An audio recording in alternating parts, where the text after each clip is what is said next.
Ladies and gentlemen, our event will start in a very short time. Please come in and be seated. Ladies and gentlemen and distinguished guests, our event will start in a very short time. Please come in and be seated and silence your cell phone. Thank you so much.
Ladies and gentlemen, our event will start in a very short time. Please come in our auditorium and be seated. Thank you so much. 風もない午後にバラがこぼれてた君の愛だっていつかは壊れるし Ladies and gentlemen, our event will start in a very, very short time. Please be seated and find your seat. There is a plenty room there. And welcome to our 2023 Economic and Trade Forum Summit Conference.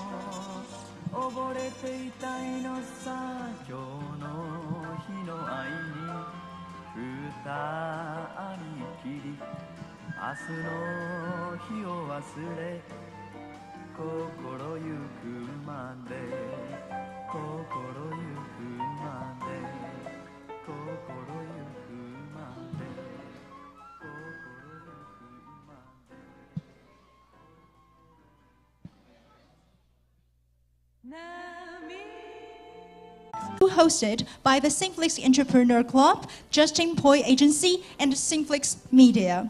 And my name is Maggie Han, and I'm so honored to be your MC today. And we are coming together under this motto, Navigating the New Economy, to discuss the key economic issues and explore the innovative ideas to drive the economic growth, promoting partnership among Canadian and international business. And we truly appreciate all your support and glad to see we have so many prestigious gatherings of influential business leaders, and we have international and local entrepreneurs, industry experts, and investors here. And we also have global audience through our online streaming channels, such as FX168 and YouTube channel. And we have our special thanks to give to the TD Bank, Hygienic Echo, Aquaton, and Kenny One. And to the Trade Forum Summit Conference, Mr. Mel Cohen. Please welcome him on stage to give the opening remarks.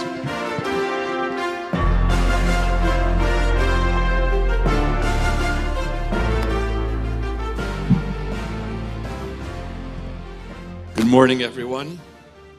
早上好, buenos dias, sabah al khir, boker tov, kalimera. Did I miss anyone?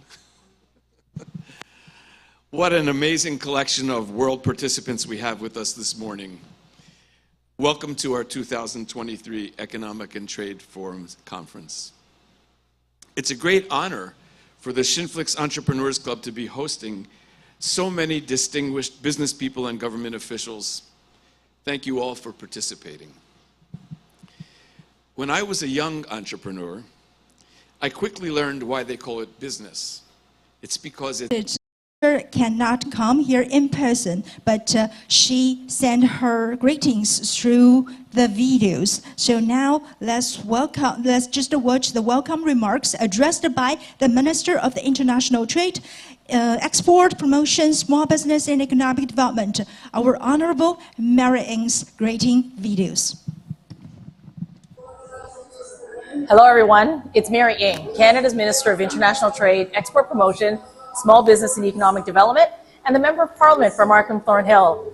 I'm sorry that I can't celebrate with you in person, but I'm so glad that technology allows us to connect and to celebrate together. It's my pleasure to be able to send my best wishes to Shinflix Entrepreneurs Club on the occasion of your 2023 Spring Economic and Trade Summit. Now you can see I am here at Shinflix in person, but not there with you. Lei Homa, Ni Hao, Da Hao. Hello, I'm Mayor Frank Scarpitti, Sijong Shika Ping from the city of Markham. I'm delighted to be a part of your 2023 Spring Economic and Trade Summit. Thanks to organizers, the Shinflix Entrepreneur Club, and the Justin Poi Agency. This summit provides industry leaders, policymakers, and entrepreneurs the opportunity to network under one roof. Markham leads the way in fostering innovative, local, and global commercial relationships, and we've earned a sterling reputation for building bridges between the public and private sectors. I'm proud. Scarkitis, and he will join us just during our dinner gala. And I just saw another leaders from our Markham arrived, our Deputy Mayor Michael Chen. So is that a good timing to invite you on stage, or we can wait a little bit later, because I do have another very important people that I would like to introduce a little bit first. So as I just said, it is not easy to have this kind of a large-scale international event here. But I'm so proud as a Markham citizen that we have made it to come here in the Shinflix. And we could not make it with the leaders who have extraordinary visions, have the courage and commitment. So here he is. Let's just put our hands together to welcome another very important man who have helped make this event come true. Welcome the co-president of the 2023 Economic and Trade Forum Summit Conference, Mr. Justin Poi.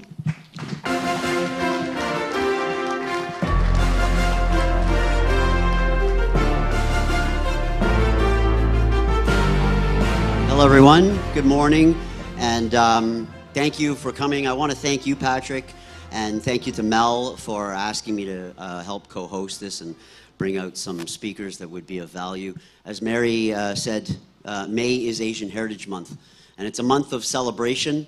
It's a month of inclusion, and it's kind of ironic that 2023 is also the 100th year since Canada passed the Exclusion Act. I don't know how many of you know much about the Exclusion Act. You will see more being done by the federal and provincial governments. You know, out of 9,000 railway workers that worked on the Canadian Pacific Railway, 6,500 of those were Chinese. So it seems ironic to have an Exclusion Act to the... Asked the Greek consulate, Mr. Denis Proptopapas, am I pronouncing it very correctly? So may I have the honor to invite you on stage? Yes.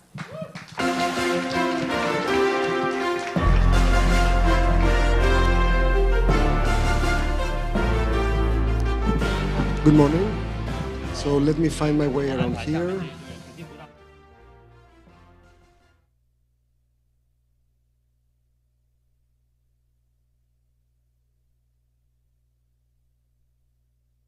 Make it work.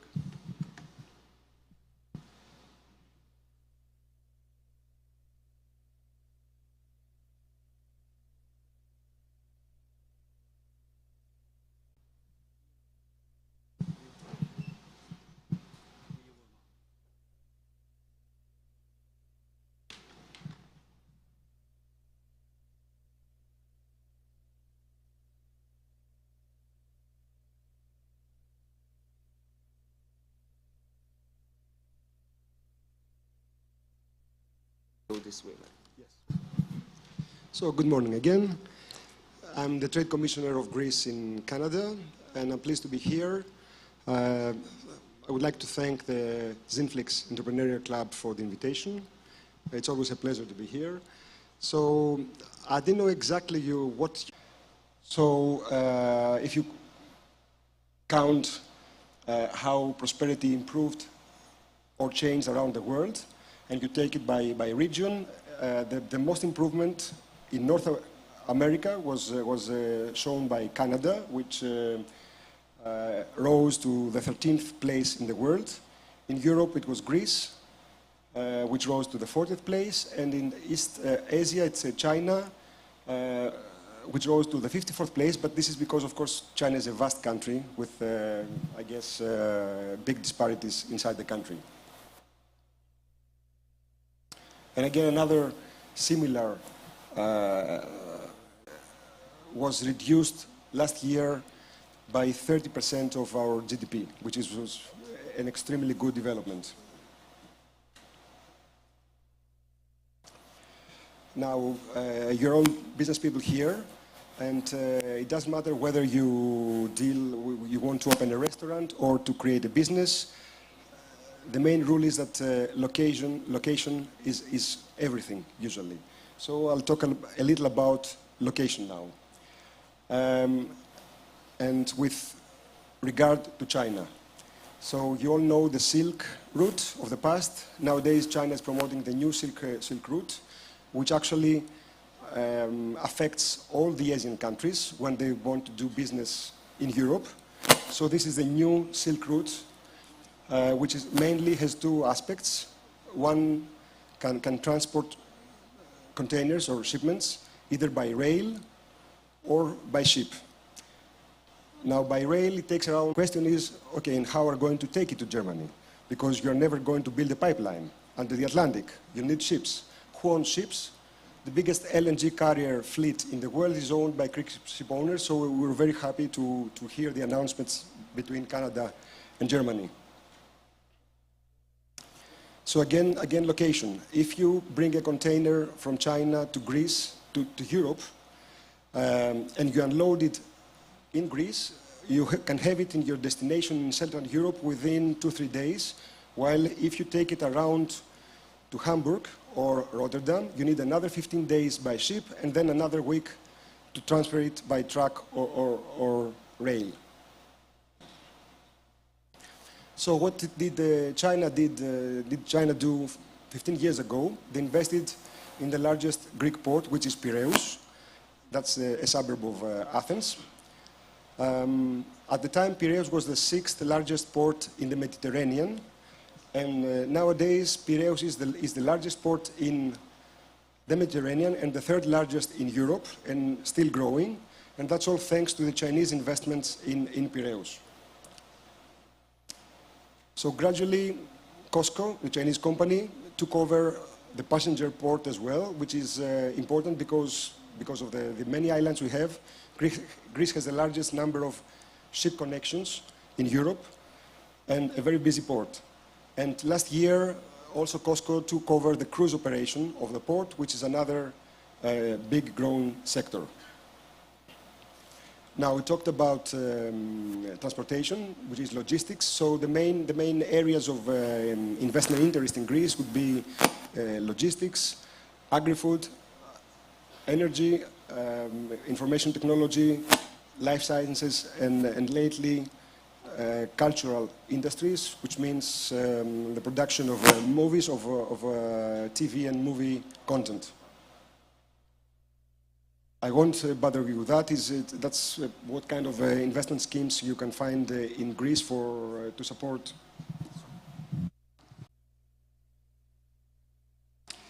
And I'll talk very briefly about another program that we have, which is called the Golden Visa, which might be of interest to you.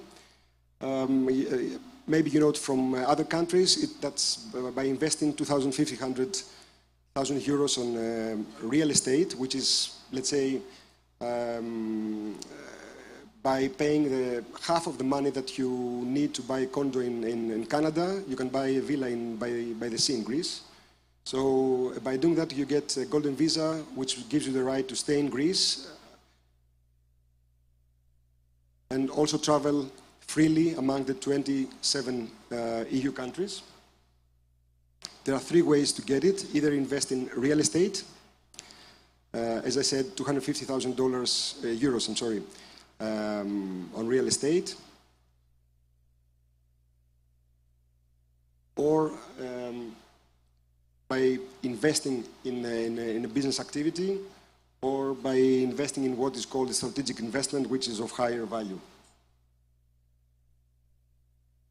An important aspect of the Golden Visa is that you get the right to stay in Greece, not just you as an investor, but also kids, parents, so it's for the whole family.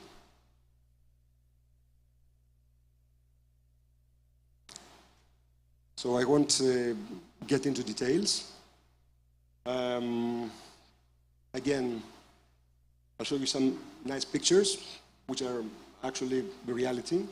So you got beauty, gastronomy, culture, infrastructure, nice life, and again, culture. So thank you very much. I didn't focus on any other aspect like trade or technology, but anyone interested can find me and discuss in private after the event. Thank you very much. Thank you, Dinos. Yes. So previously, Greece is only a romantic destination, but after your sharing, I think we can have both love and bread there, right? So now let's applause for the next distinguished guest speaker, the Director of the Hong Kong Economic and Trade Office, Ms. Emily Mo, on stage.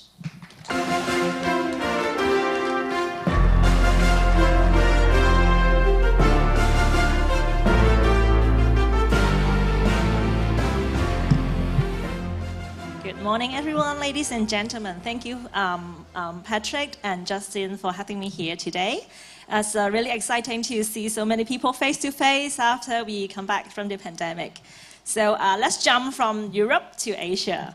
I think Hong Kong is no stranger to you guys because Hong Kong has a really close ties to right protection, free flow of capital, talent, and knowledge, as well as other values which are shared by Canada.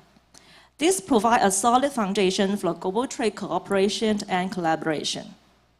Hong Kong is possibly also the single city that has expedited our infrastructure construction during the pandemic. Why? For example, if you go to Hong Kong, you will see that our metro system has already expanded to connect dot to dot of everywhere inside the city. we have developed the cultural and museum district, which I would say is the major one in Asia now, which is called the West Kowloon Cultural District. We have new runway built during the pandemic so as to actually double our capacity of passenger and cargo handling. My 90 million people. Within this population, many of them are middle class, so they have high spending power and they are craft for like high-end products from Canada and other parts of the world. So it is definitely the economic drive of China and also the economic drive of the world. Canadian companies, if you register in Hong Kong and come to Hong Kong to trade, can enjoy all the free trade and all the other sorts of facilitation measures to tap into these huge and rising markets. One close Canada-Hong Kong connections is our common goal to develop green economy, green tech, green finance. There is a strong and fast-growing green tech ecosystem.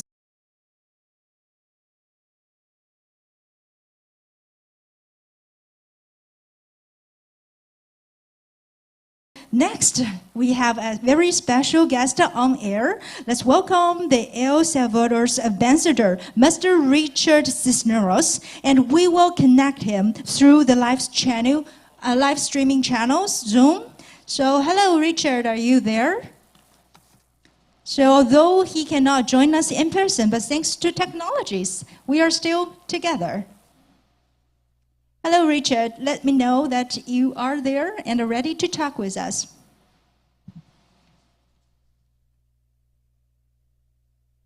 So let's just wait for a couple of seconds. I know he is trying to connecting by the audio.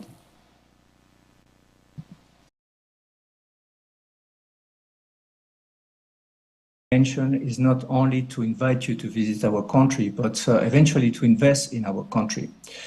Under the leadership of our President Nayib Bukele, who was elected in 2019, the levels of criminality of El Salvador are becoming less and less, and we're becoming one of the safest countries in Latin America. Now, families can pretend to have a good life with no crimes, no homicides, and they can also invite their Canadian friends to come to visit our country. If I had to summarize a little bit about what is El Salvador, I would say it's the country of volcanoes, of coffee, and recently a country of Bitcoin. I won't mention too much about coffee and Bitcoin because it is not our purpose here, but I will focus much more on El Salvador as a touristic destination.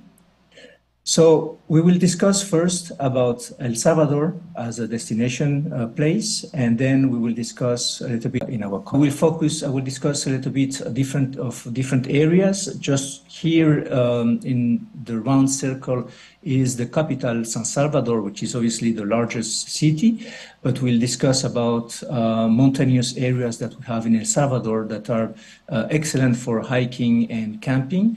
But also on the coast, we have different assets that we will be discussing about, particularly about Surf City projects and other beaches and nice places to go visiting.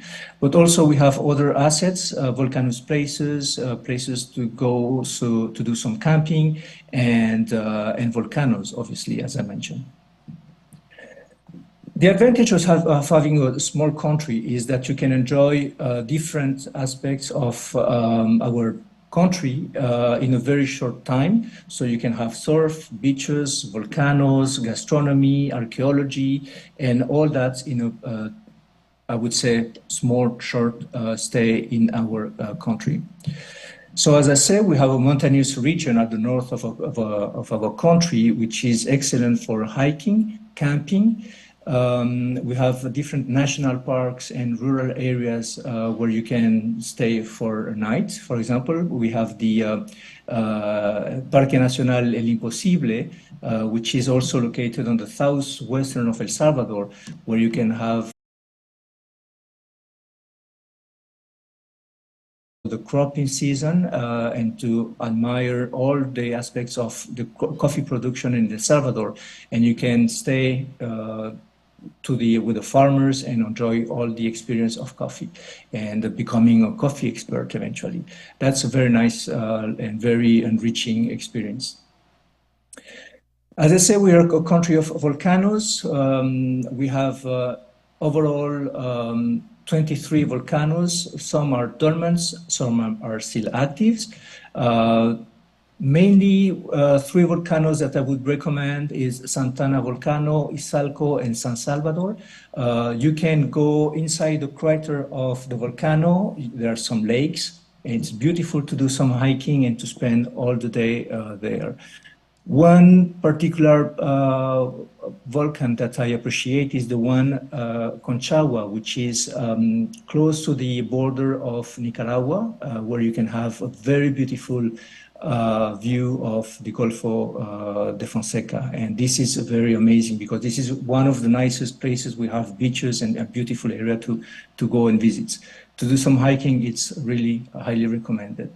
So camping, glamping, hiking, probably you don't know about glamping. Glamping is a mix between glamour and camping, meaning you can rent some cabins and spend nights doing kind of camping in very protected, very nice areas, very protected areas. And this is also something that we are experiencing more and more. Other than these natural assets, we also have what we call the Pompeii of Central America. It's called Joya de Serén. Joya de Serén is an archaeological site that was declared by UNESCO as a World Heritage Site in 1993.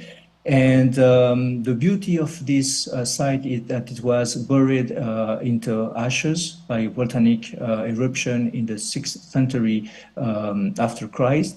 And you can see all the lifestyle and all the instruments that all this population had to leave in order to escape to this eruption. Very beautiful site. I recommend to go and visit if you go to El Salvador. Then obviously we have the beaches, Los Cobanos. It's a beautiful area that I would highly recommend also for diving. This is a place where we have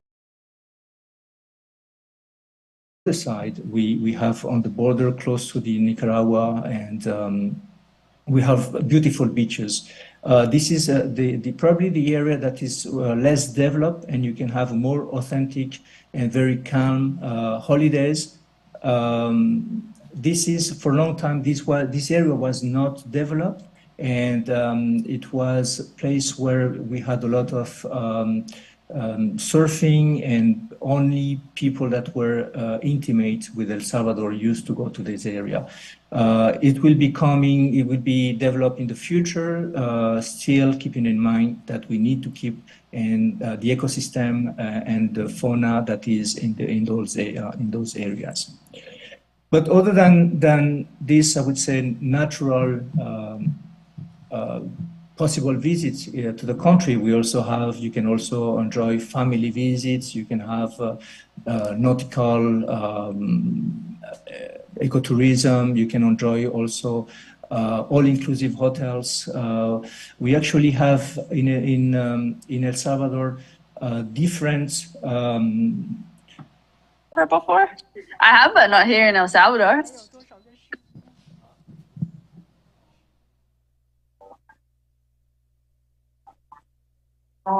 We traveled to all these amazing places, and El Salvador is our first time here.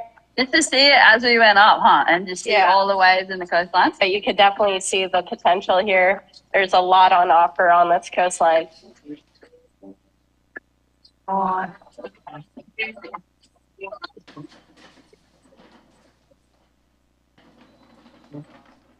And surfing Las Flores, it's crazy. Normally that's like a 4-hour drive if we were driving.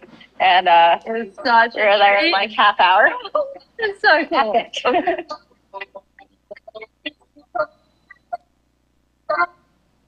I think it's just all the elements you come to a place like this, and it's so raw and real and like pure surf, and the people are so welcoming, the culture's beautiful, and we had fun waves and good time. We had epic waves this trip.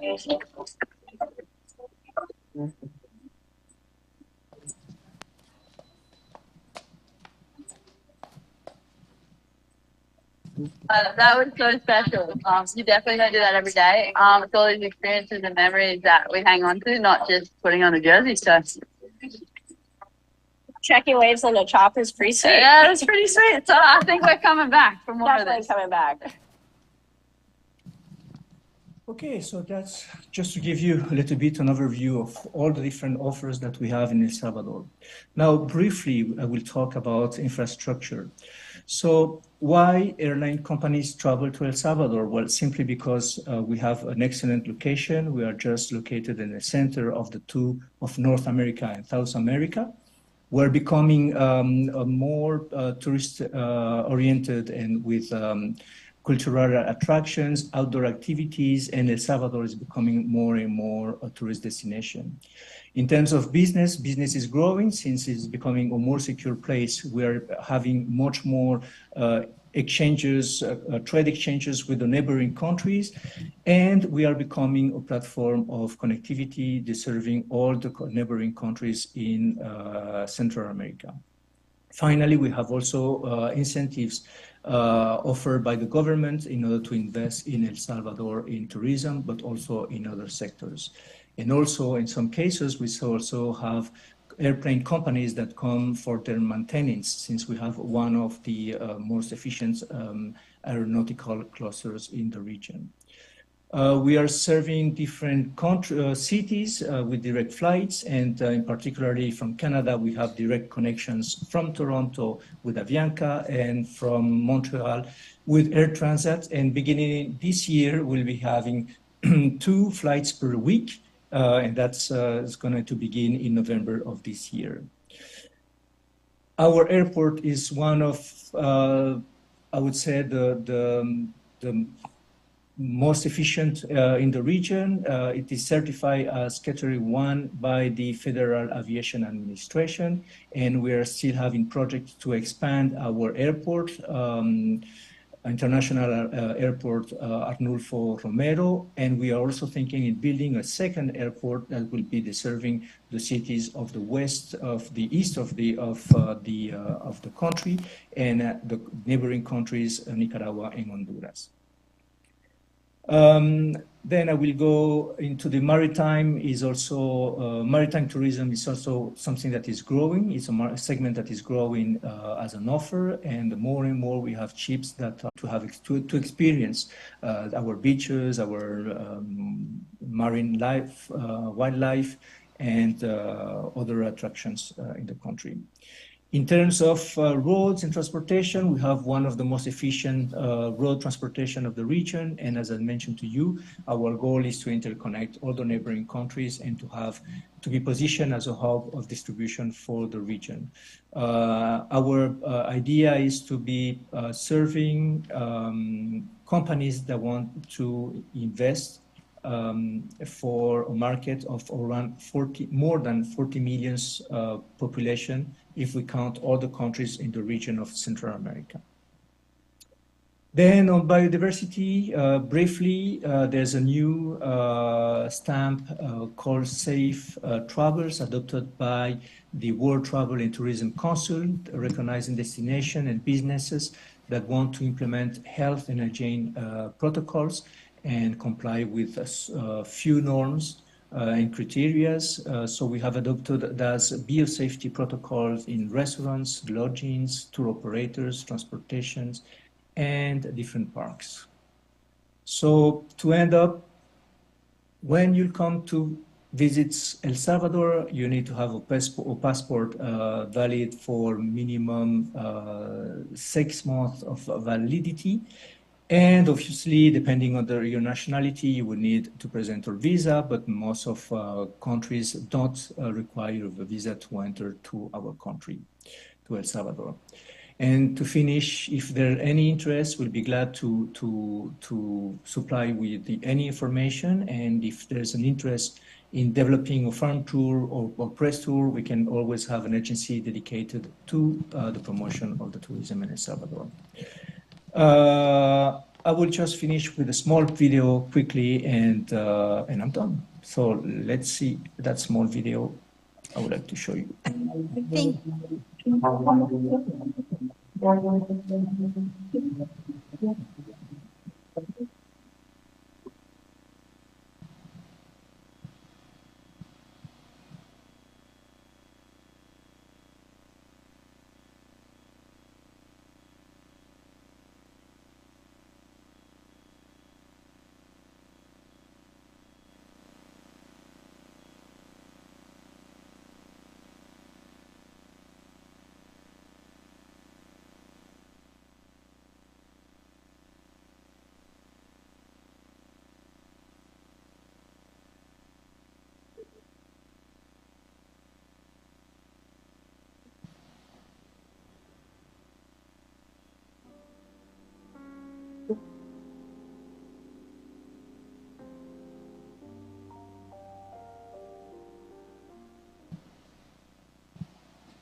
Thank you, Richard, and thanks so much for really informative and insightful sharing. And now, I know that Salvador, that we are not only can enjoy the best coffee and the cryptocurrency investment, but also there are a lot of the other golden opportunities that all the people that we can explore in the future. So thank you again for supporting our 2023 Economic and Trade Forum. And we hope to see you soon in person. Thank you, Richard.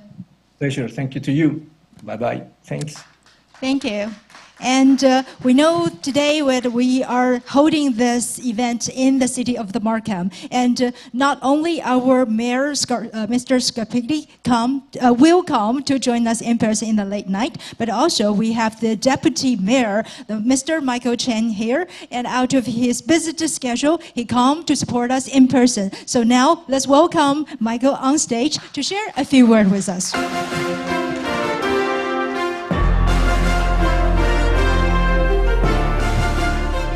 Well, thank you very much. I was walking in there and I think I saw the video from our mayor, Frank Scarpiti, and this is hybrid age, and he's delivering his remark in the video, but it's always also good to show up in person. That's one of the reasons that I'm here today.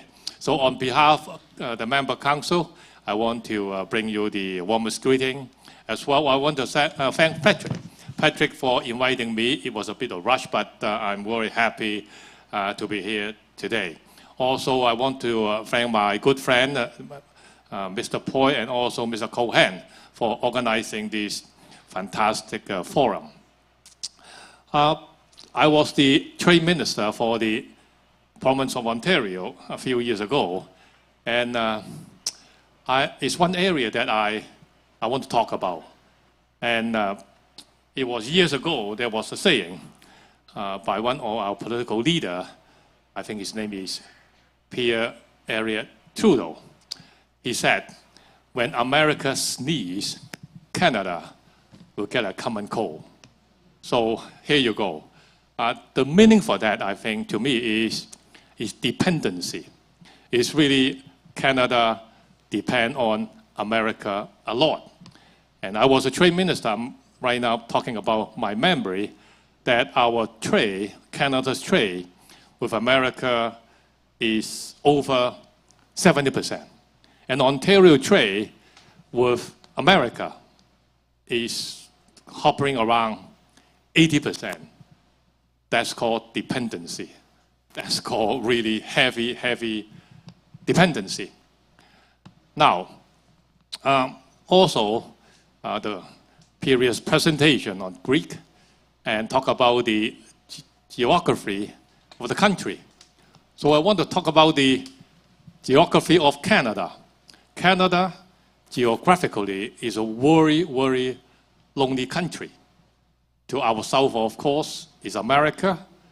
The east and the west is the big ocean, Atlantic, and also Pacific. And to our north is the polar bear. So this is how lonely Canada is, and it perhaps explains why we are so much depending on America. And I was the trade minister, and the message I actually delivered to the government is diversification. We must diversify. And in order to do that, we must get it with the trade, in politics, in trade, in economy, in culture, in education. We must do that in order we can have less than dependency on any other country. I was listening to the previous presentation. El Salvador probably depends a lot in tourism, but luckily, at the ending of the presentation, he talked about the economy in other area. Hong Kong, basically, I think, is very much diversified, and Greece, of course, today, I'm able to get some knowledge from that presentation, which I didn't know, is the 18% ownership of those cargo ships that are owned by the country of the Greek people. So this is, again, it's good to get into diversification of one country's, the area that you want to do. So that's my message today. And in ending, again, thank you for being here today. And really over about 10 countries from Consul General, Ambassador. This is diversification. Thank you for doing that. Thank you. Thank you, Michael. And we know you are a very experienced policy leaders, and we're so fortunate to have you now join the Markham. And hopefully that we could come here and we act locally, but we connect globally. Thank you so much for your support. And the last but not least in this session, let's welcome the Grenada's Consul General, Ms. John Franca, on stage.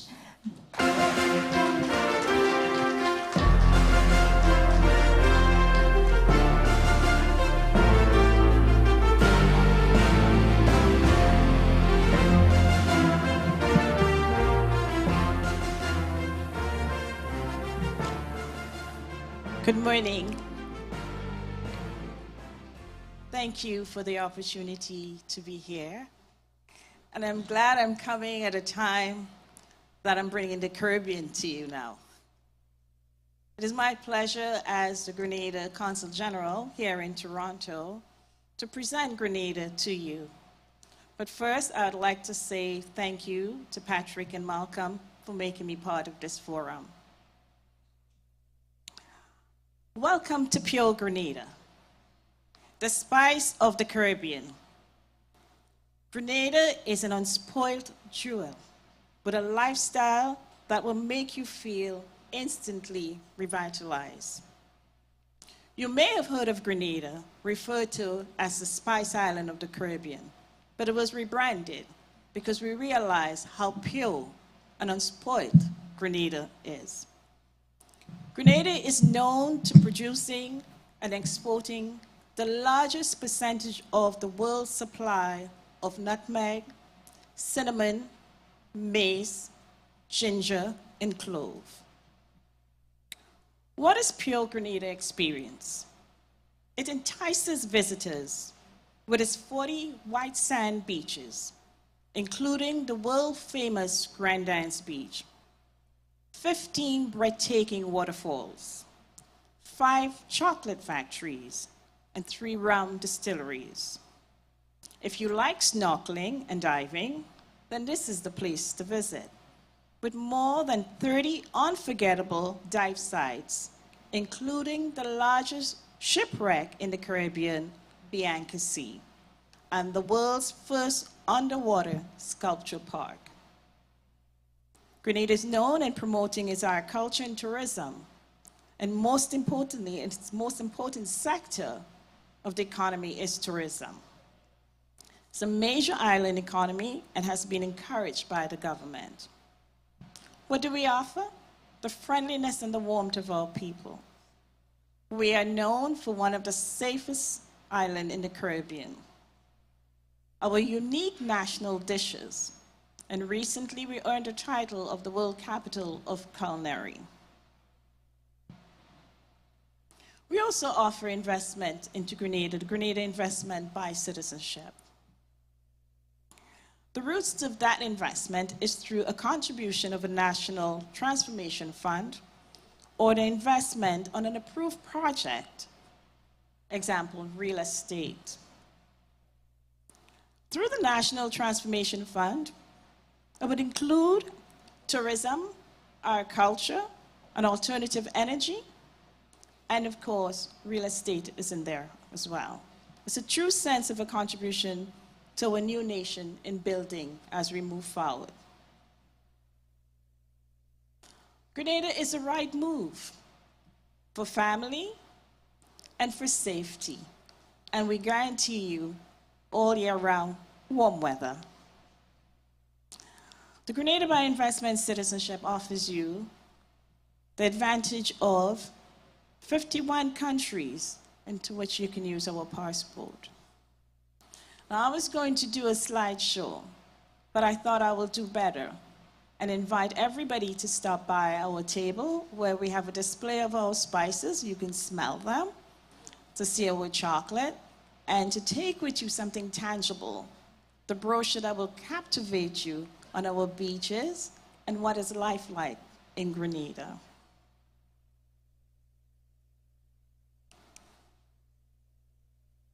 The flying time from Toronto is approximately 5 hours. We do have direct flights with Air Canada and connection via Barbados and Port of Spain and Miami on American Airlines. In the month of May, which is now, we'll be celebrating our chocolate festival. And it is something that you must see and taste and enjoy. And we do have some chocolates outside too that you can taste. So I'm going to make my presentation very short and sweet and encourage you to stop by, talk with us, take a brochure with you, and have a taste of our chocolate. Thank you very much. Thank you, Dawn. And please, please do check out their booths. There are a lot of things that you shouldn't miss these great opportunities. And thank you for all the leaders joining us for the 2023 Economic and Trade Forum Summit Conference. And we do have several more in the afternoon. So we are, despite all kinds of the challenges, that all of your participation in the sport means a lot to us. And together, we hope that we could build a more cohesive society by investing in the spirit and practice of solving problems that's through mutual respect and cooperations. And that all collective responsibilities, innovations, ingenuities made us believe that we can do it and we have the capacity to work together. And here we are.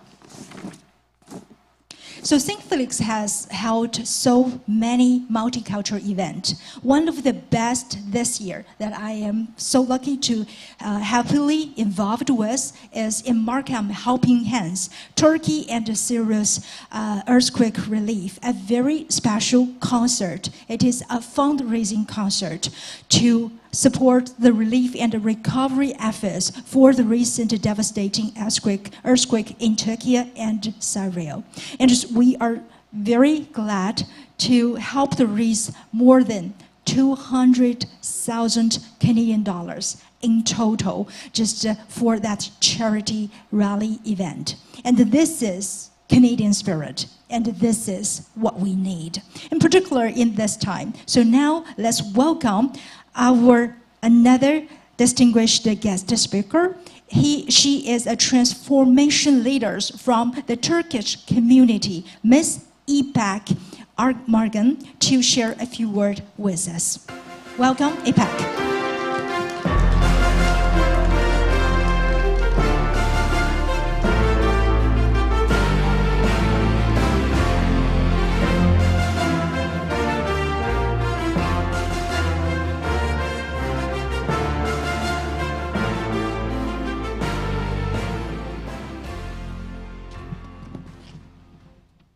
Good morning, everybody. Actually, it's been such a pleasure being here today. As a Turkish Canadian, I'd like to start off with a big thank you for your act of love and kindness. In February, let me just start using the technology just to visualize it for you. In February, there was a 7.8 magnitude of earthquake where Turkey and Syria was affected, impacted, and more than 50,000 people were killed, unfortunately, and more than 100,000 people were injured. And right after the incident, Markham communities, they've stepped up and they've showed their love and kindness through Red Cross donations. And obviously, I can't appreciate more on behalf of Turkish and Syrian communities. And I'd like to salute you and thank you for your act of kindness and love. Thank you. So today I'd like to talk about global business opportunities where we can collaborate and work together. I've been living in Canada over 22 years now, but I always leverage and share my personal experiences even before Canada, where I was exposed to Middle East and Europe. I'm going to share my personal experiences and show you how we can collaborate and eventually work together. And as you guys all know, everything starts with these kind of events like today's summit. Because to be able to expand your business globally, you need connections. And these events will lead to connections, and connections will lead to trust, and eventually trust will lead to working together. I'd like to take this opportunity to visualize our common legacy and culture and immediate opportunities that I'd like to highlight. To be able to do that, I'd like to visualize famous Silk Roads. This is the second time we are touching on this topic. My parents actually named me after Silk Roads. They were so inspired by the Silk Roads, and my name in Turkish means silk. So as you see on the map, this is the map by UNESCO. Silk Roads goes back to 2,000 years of history that connects East and West through maritime and land roads. In the past, Silk Roads not only served for wealth and prosperity, but also served for cultural bonding and integrity. In today's world, revitalization of Silk Road is a very large topic, so I don't want to go through all those details, but we can focus on, I can scope down, and then we can focus on what it means for us and what kind of opportunities that may represent. As you see on the map, Turkey is right at the crossroads, bridging East and West.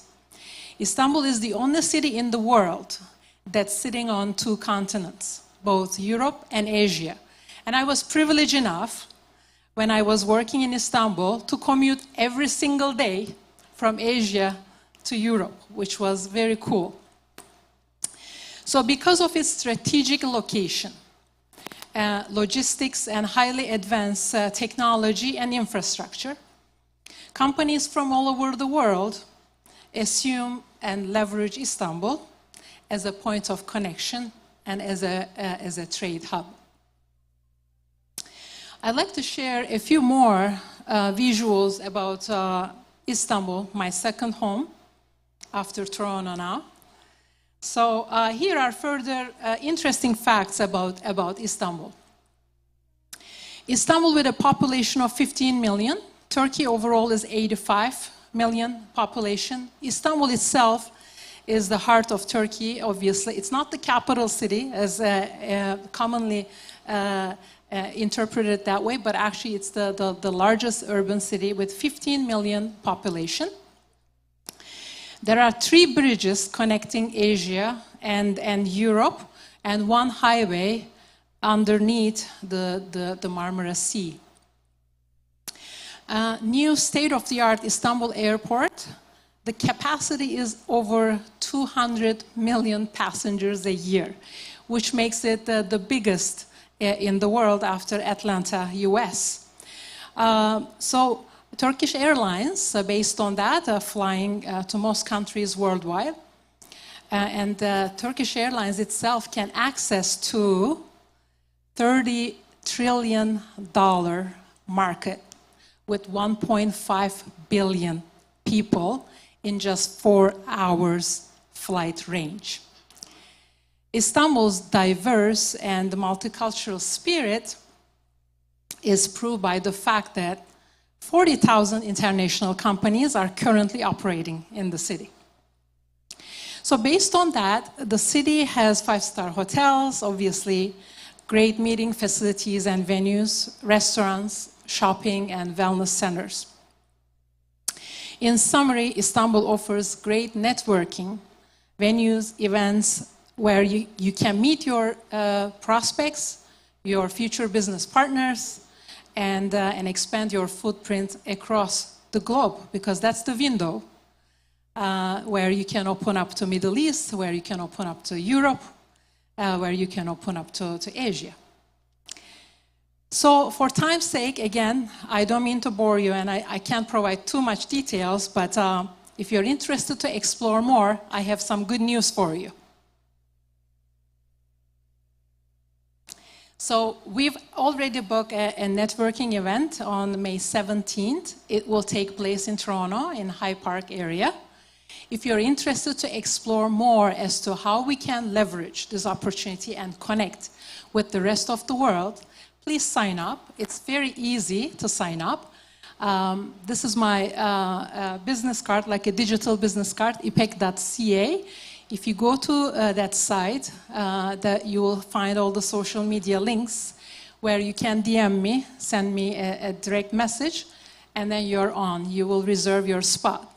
We'll share and enjoy local Turkish food at High Park area, very gourmet food that's tested several times prior.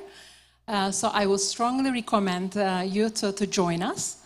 And again, thank you so much. And I look forward to reconnecting with you soon. Thank you, Ipek. Yeah, I will sign up for sure. Hopefully my name will be on the list. And if you are interested to join us to taste the beautiful, delicious Turkish food and understand more about their culture, just stay tuned. Either you can reach out to Ipek or just follow the WeChat of the Synflix Media. We will share more details later after this event. And now we have another wonderful, great country we'd like to introduce to all of us. And now let's welcome the High Commissioner Guyana, Mr. Keith George, and his colleagues, Mr. Fred, the Director of the Guyana's Canadian Chamber of the Council, to come on stage to share a few words with us.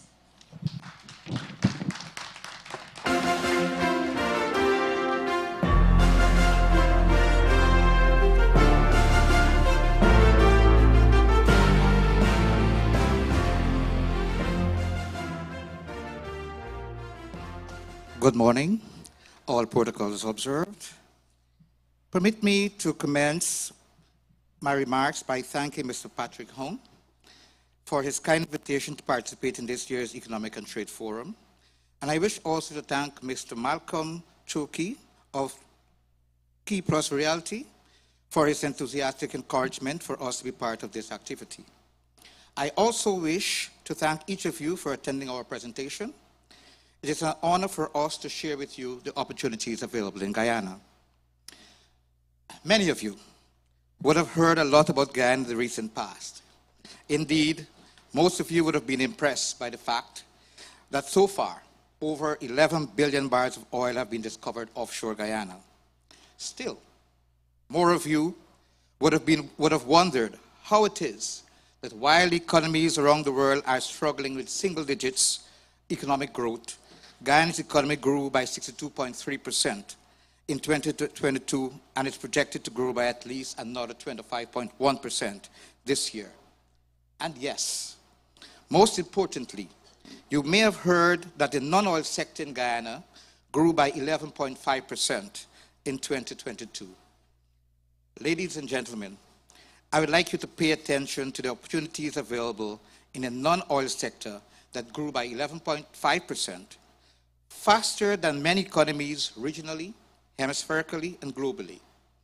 They include the agriculture sector, inclusive of poultry, fresh fruits and vegetables, rice, and aquaculture, mining of gold, diamonds, manganese, and stone, manufacturing, construction, including public infrastructure projects, tourism, and hospitality-related services, and telemarketing. Even those of you who might find it taxing to manage a business in Guyana while having to manage your global investments can find opportunities in Guyana without having to establish a business. Guyana's carbon credit scheme offers many great opportunities for businesses to offset their negative impacts on their operations. Hess Corporation, for example, signed an agreement last year with the government of Guyana to purchase $70 million in carbon credits over 10 years. There are many more possibilities for such agreements, since Guyana remains amongst the world's most forested states. Guyana's low-carbon development strategy is the center of its development objectives. Each investment in our carbon credit scheme, our renewable energy opportunities, and in our efforts at sustainable agriculture and mining takes us that much closer to our goal of a resilient, climate-friendly economy. Your investments in those sectors will therefore be viewed as a partnership. All the incentives that Guyana offers in each of those areas are legislated or form part of public policy. It therefore means that there is equality of treatment for all foreign investments and investors in those areas. I invite each of you to visit our Guyana booth, where you will see all of the opportunities available and have in-depth information or guidance on investment and other trade opportunities in Guyana. Ladies and gentlemen, I have provided you with the broad policy context and framework regarding the investment opportunities in Guyana. It is now pertinent for you to hear some specifics regarding those opportunities. I refrain from shining a bright light, so to speak, on most of the phenomenal things happening in Guyana. They are so great, so transformational, that hearing it from a representative of the government of Guyana might appear too astonishing, if not incredulous. So I am happy to invite Mr. Farid Amin, member of the Board of Directors of the Canada-Guyana Chamber of Commerce and chair of its Policy Planning Committee, to share that information with you. He has first-hand experiences in advising and shepherding Canadian investors who have invested in Guyana, and is therefore, I believe, most qualified to guide you in your investment quest in Guyana. Mr. Amin has quite a distinguished career. He served as a deputy minister and assistant deputy minister in the government of Ontario, as well as a deputy city mayor of the city of Toronto. He has studied at Harvard University, Queen's University, the University of Toronto, and the University of Guyana. Having successfully attended such distinguished and highly reputable tertiary educational institutions, I do not need to say a word about his qualifications. I invite you to listen to Mr. Farid Amin. Thank you.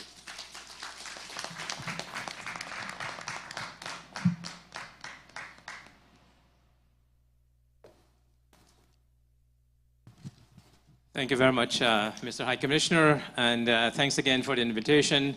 Before I get going, before we load the slide up, I want to acknowledge we have a number of distinguished individuals in the audience from the Guyana Consulate. We've got the Honorary Consul General. We also have the Trade and Investment Advisor to the Consulate in Guyana. And we have, of course, a number of members of the Canada-Guyana Chamber of Commerce. We have Mr. Vincent Kassim, and we're also expecting one of the most prominent business persons in Guyana, Mr. Shabir Hussain.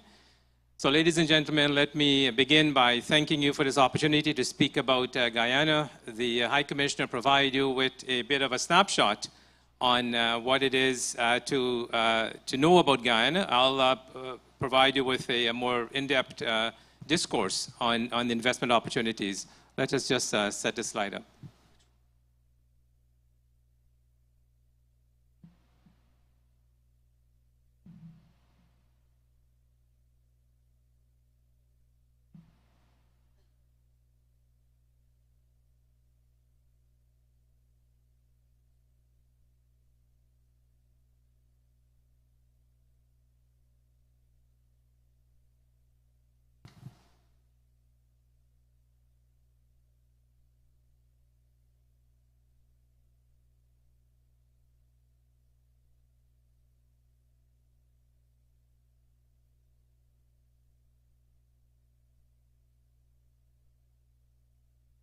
having some technical difficulties here.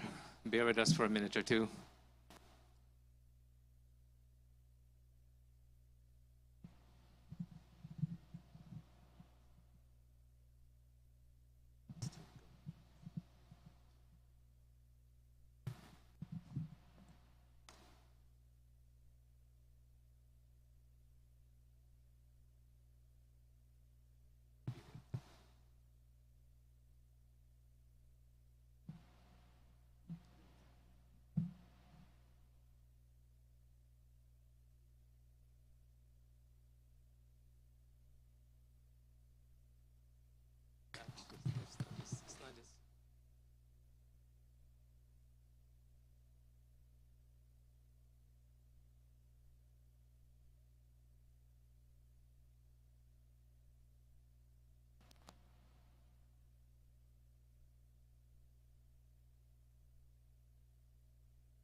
Just turn it off?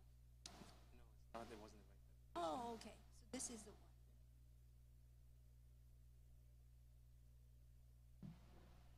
It's not this one? Which file? So it's already here? No, it's not. Here. Oh, that's not the one.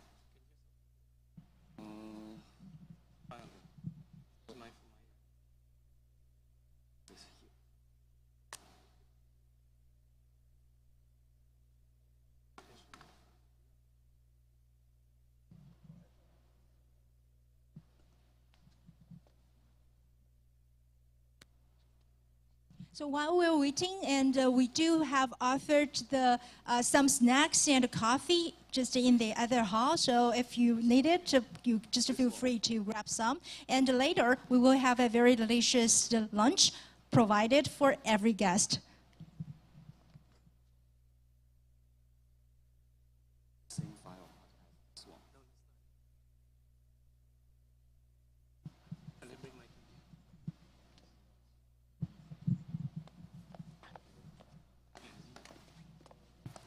I'm just going to switch and use my computer rather than using this one, so apologies.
Okay, so Thanks again, and apologies for the slight delay, but hopefully it would be worth the wait. So I want to introduce Guyana and speak a bit further to what the High Commissioner spoke about.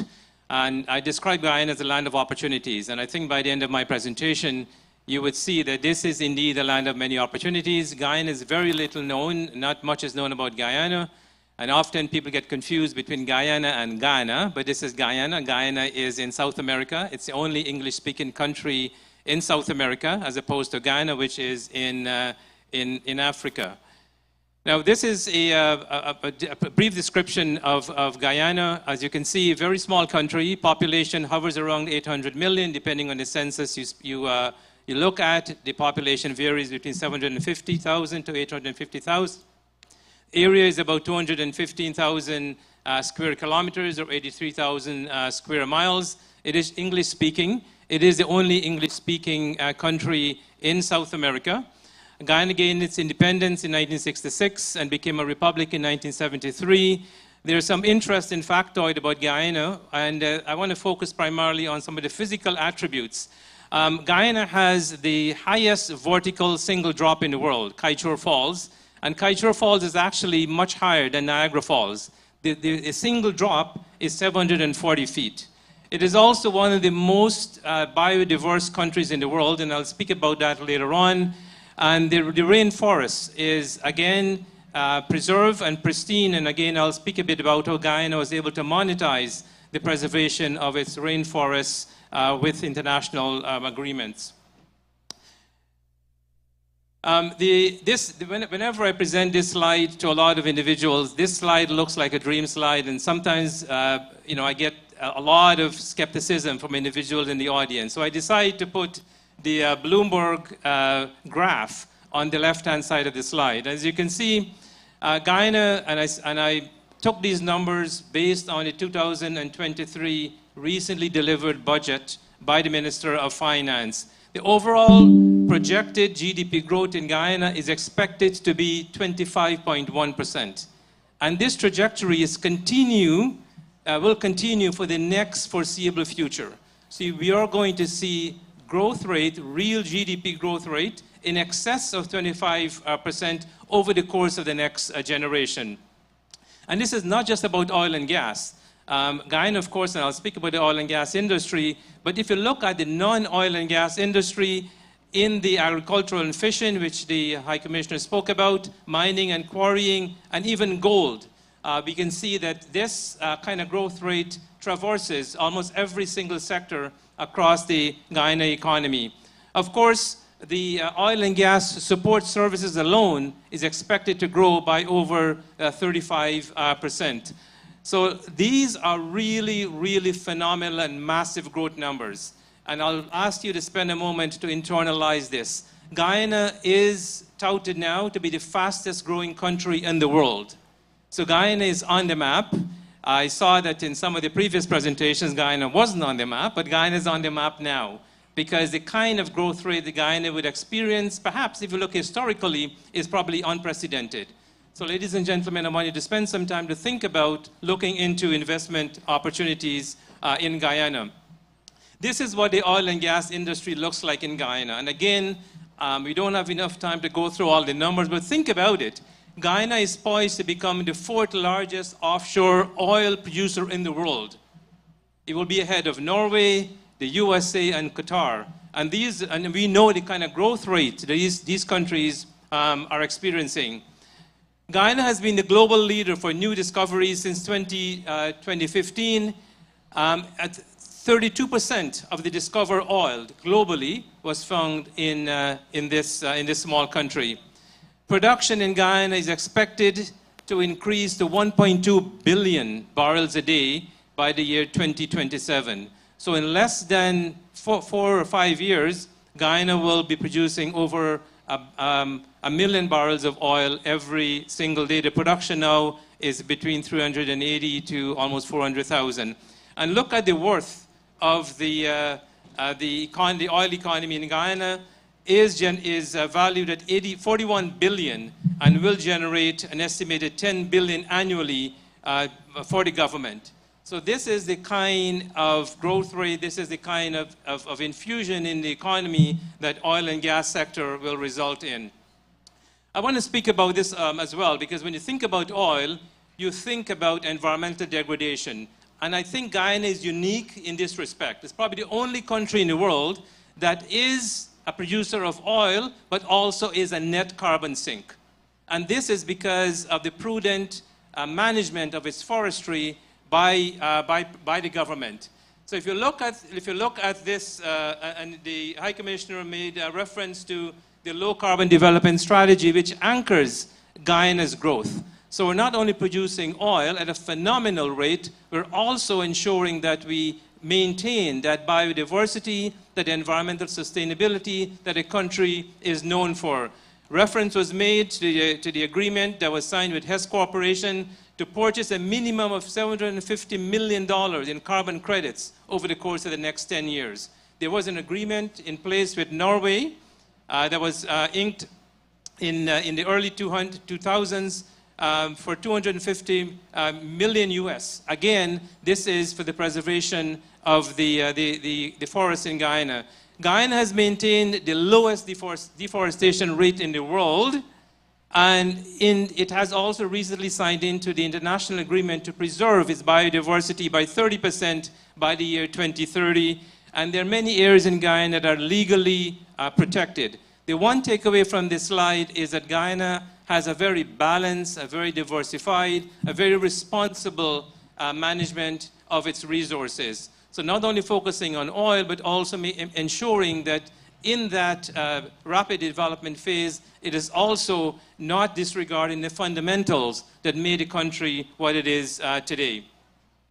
Again, this would take a long time to go through all the details, but a tremendous amount of investment opportunity. Agri-processing, Guyana has been touted to be the breadbasket of the Caribbean. And the current president has a vision to create that regional food security hub based in Guyana and with support from the other Caribbean country. So we're seeing a country where diversification is at the top of the agenda, not just focusing on oil and gas. Of course, oil and gas is fueling the economy to a great extent, but the emphasis is to diversify and make sure that the investment opportunities also is directed in other areas. So we've got a whole range of investment in agricultural, energy, gas to shore is a big, major investment. This will potentially cut the energy costs in Guyana by half. And this is one of the most significant impediment for value-added manufacturing right now in the country. With the completion of the gas to shore pipeline, the energy costs will be reduced significantly and allow the country to benefit from value-added manufacturing that potentially, in the past, has escaped that possibility. Again, speaking about the diversity, we talk about the gas and shore. Also hydroelectric is a big part of the energy mix that the country is considering. And of course, solar and wind are also part of that energy mix. So again, what we're seeing in this country is a development that is multifaceted, not focusing necessarily on one track of investment, but offering multiple opportunities for those who are interested in any aspect of the investment portfolio. Tourism and services, again, ecotourism is something that the president has been touting, and because of the rainforest and the other biodiversity considerations that the country has, this is also a tremendous potential. And of course, medical tourism. Guyana, as you know, is only 5, maybe 6 hours away from Toronto, is English speaking. Some of the values that we have in Guyana are Canadian values, and I'll speak a bit about that later on. So medical tourism is also an opportunity for investment. If you look at the oil and gas supply chain as well, oil and gas industry needs a lot of supply. We know this. Many of you have been investing in this area for a while. There is also garment and textile, value-added timber. Much of the timber right now that is being harvested in Guyana sometimes doesn't get processed in the country. We're looking at opportunities to create value-added manufacturing, to look at furniture and other kinds of factories that could turn the timber in much more value-added product. solid waste and recycling management. As the country grows, as it develops, there are a number of opportunities that present itself for the private sector to move in with government support to look at how they can support that, the economy. Information, communications, and technology. The government also recently opened up the telecommunications market. We're looking at a number of call centers in the last couple of years or so. A significant amount of companies have actually moved their operations into Guyana to create call centers and data centers. There are a number of really exciting projects, and the Deepwater project is, the Deepwater Harbor is one I mentioned. There's also a brand new city that is being developed in Guyana called Silica City. And this also, what we're trying to do in Silica City is to create a smart city, a technology-friendly city, a city that potentially would have zero carbon footprint. So all of the technology and innovation that we're seeing across the globe, we're hoping to have those initiatives invested in this new Silica City. We have a number of infrastructure projects across the country because, as you know, as the country grows, there is a need for roads. There are a number of bridges that is being developed nationally and internationally, connecting South American mainland countries, connecting Guyana to Suriname, connecting Guyana to Brazil. And as you know, once you get into the Brazilian, the Venezuelan market, that opens up millions of opportunities for potential market growth. So these infrastructure opportunities are happening as we speak in the country. Why you should invest in Guyana? Very quickly, we have a very progressive and stable leadership.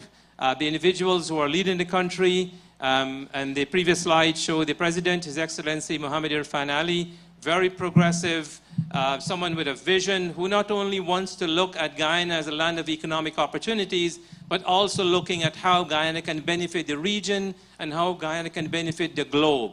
So he is someone who is thinking globally, thinking about those economic opportunities that perhaps did not reach people who are less fortunate, and he's looking at ways of ensuring that Guyana is a beacon to shine a light on these potential opportunities and lift regionally and also globally.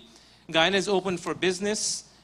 There are tremendous opportunities and tax incentives. We don't have time to get through that, but we can talk a bit about it at the booth.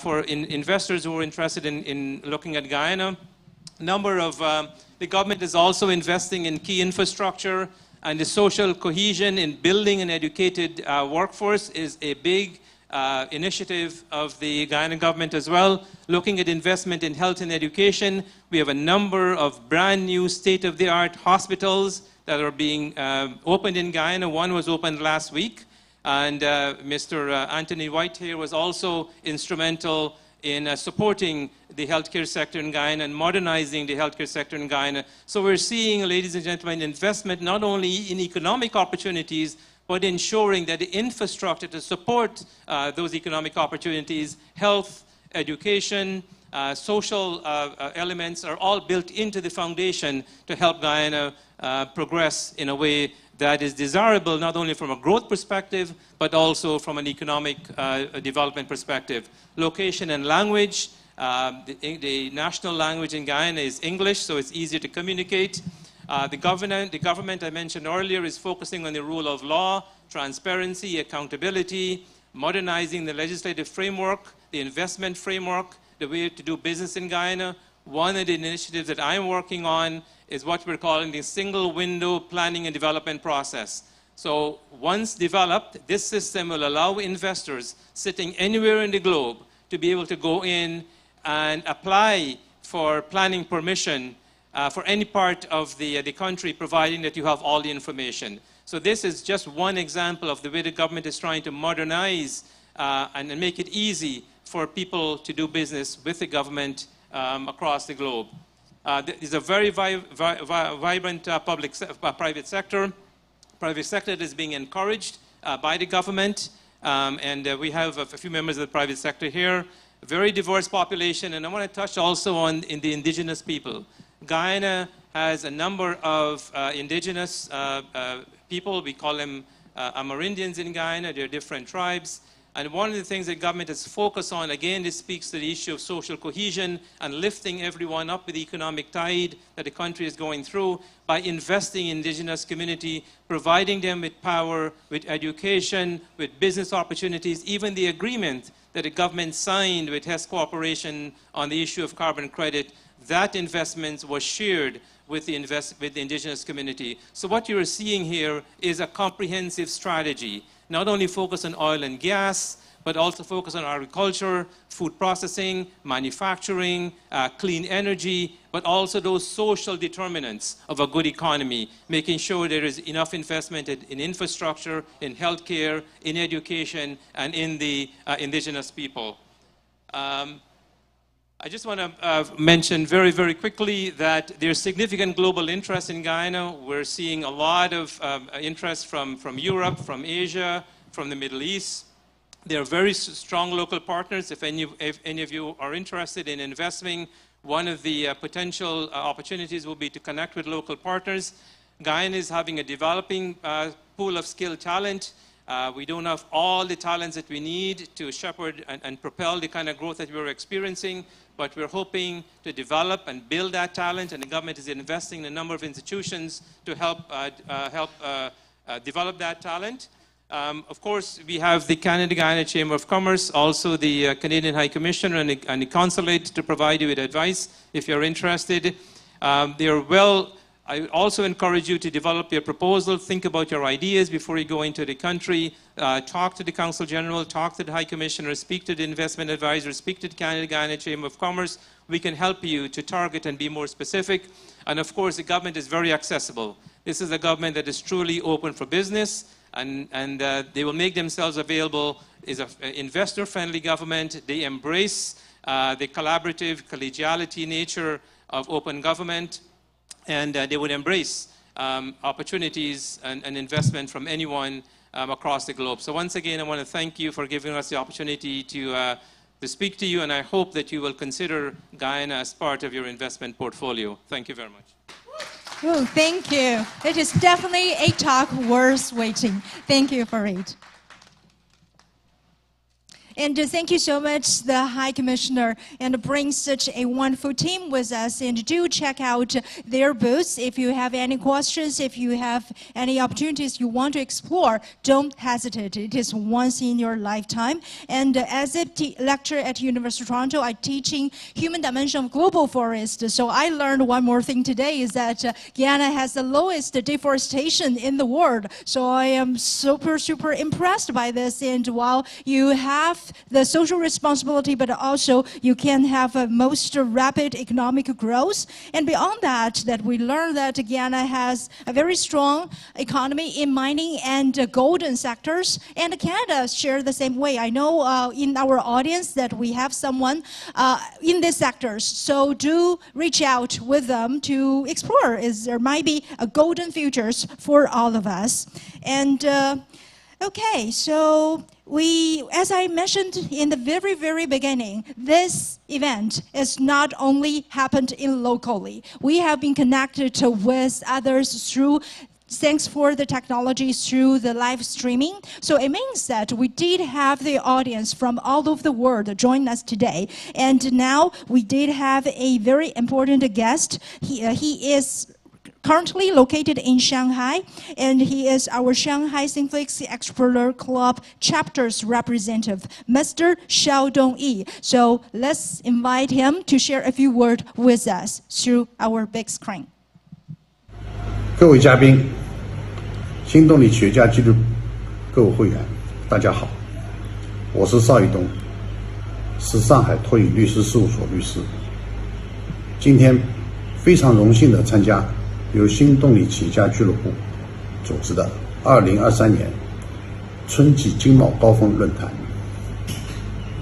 请允许我代表上海托宇律师事务所向新动力企业家俱乐部、新动力企业家俱乐部总裁詹姆斯王先生和 CEO Patrick 洪先生给予我们这次非常宝贵的展示机会，并向参加这次论坛的各位企业家等表示衷心的感谢。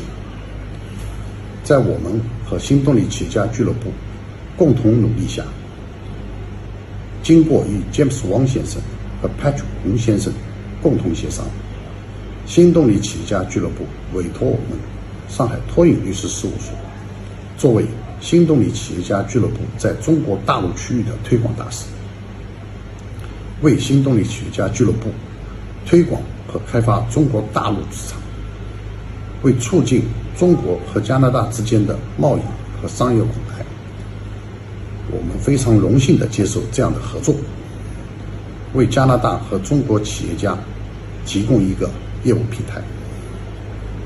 上海托引律师事务所是以知识产权为特色，同时涵盖其他法律服务领域的国际性综合律师事务所。本所创始人是具有中国和美国双重职业牌照的知名律师。我们将与新动力企业家俱乐部共同建立在中国大陆地区共同发展的平台，在两地企业互动的具体项目上，利用我们现有的各种资源，为会员提供更加具体的服务，促进中加企业经济交流，取得共赢。再次感谢新动力企业家俱乐部，感谢 James 王，感谢 Patrick Hong 以及新动力企业家俱乐部各位会员和各位嘉宾，谢谢。Thank you, Mr. Xiao. And as he has mentioned that the Sinflix Entrepreneur Club is expanding in a very fast pace. We have started here in Sinflix, but right now we almost have 100 members, and now we are expanding us to China, in the Shanghai and other big cities. But also we are welcoming to all other countries' members to join us. So if you have an interest, don't hesitate. You can reach out to James or to Patrick, and we have the mission and vision just to aiming high and far. We would like to, just like this summit, we could convene the leaders from the government, the business, and the civil society to address the state of the current key issues from the economic and trade part, and we hope that we could provide you a platform that engage in the constructive, forward-looking dialogues and help to find the solutions through more cooperations. And it is not one-man job, and we have a really strong team here together to serve for you. And during the whole morning, I think that you have heard that one name many of times, and he is the man behind the scene to make these things happen. And right now, I would like to call him on stage just to receive our sincere appreciations and also to deliver the closing remarks. Now, let's put our hands together for the CEO of the Sinflix Media and the president of the Sinflix Entrepreneur Club, Mr. Patrick Hong.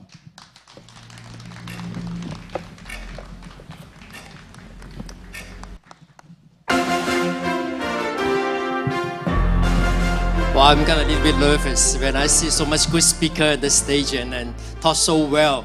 And I'm not the one who can able to do that, but I do my best.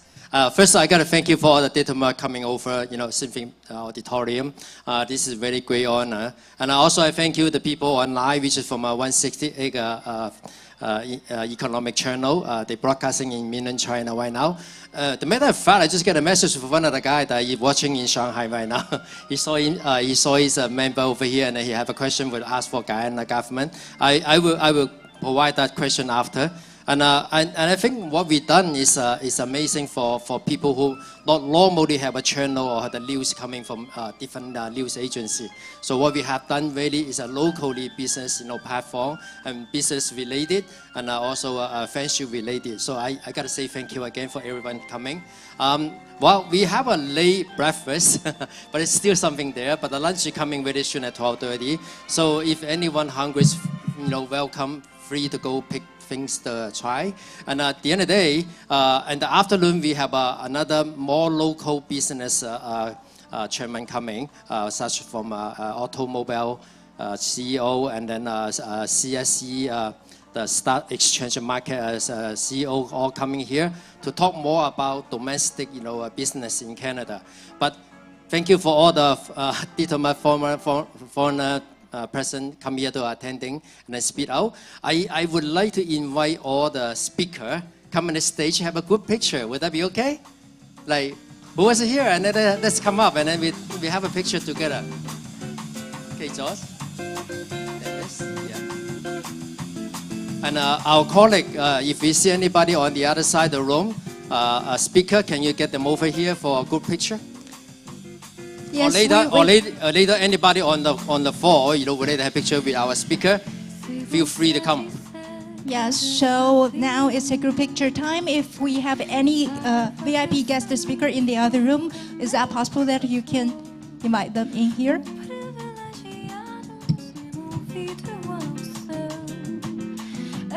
So now the James, yeah, we are just waiting for waiting you. for you, sir. And Mr. Gao Chao, the VP of the Simflix Entrepreneurship, the right time for the group picture for the morning session.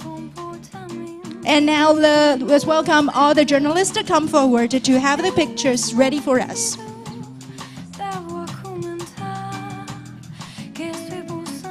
We still the Guyana's Consular Journal.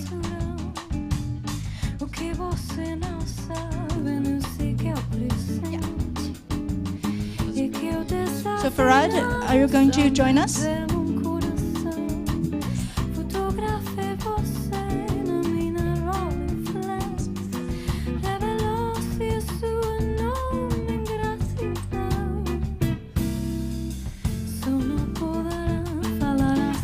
Thank you so much. Oh, you would like to join? Have another pictures? Yes, please. Yeah.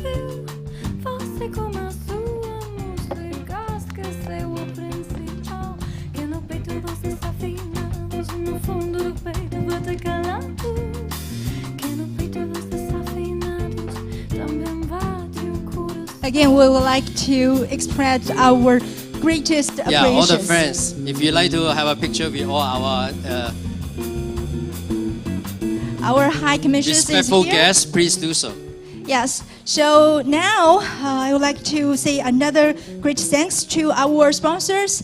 We have the TD Bank's sponsors for thanks for the generous support, and they do have a booth. So right now we are at our lunchtime. It is a networking lunch. So we hope everyone could enjoy the delicious the food. In the meantime, don't hesitate to know the people that you don't know. Reach out to the golden opportunities that you might dig it out. So our session will restart at 1 o'clock. So please enjoy the food and enjoy the new friends. And now we will come back at 1 p.m. Thank you. We should invite TD Bank's representative to do a few words. If you want. Yeah, please. Hi, welcome Daniel and his colleagues.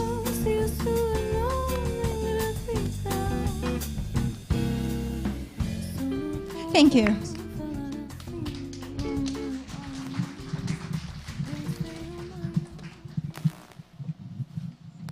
Good day, everyone. My name is Jimmy. Side with my colleague, we are here representing TD Bank.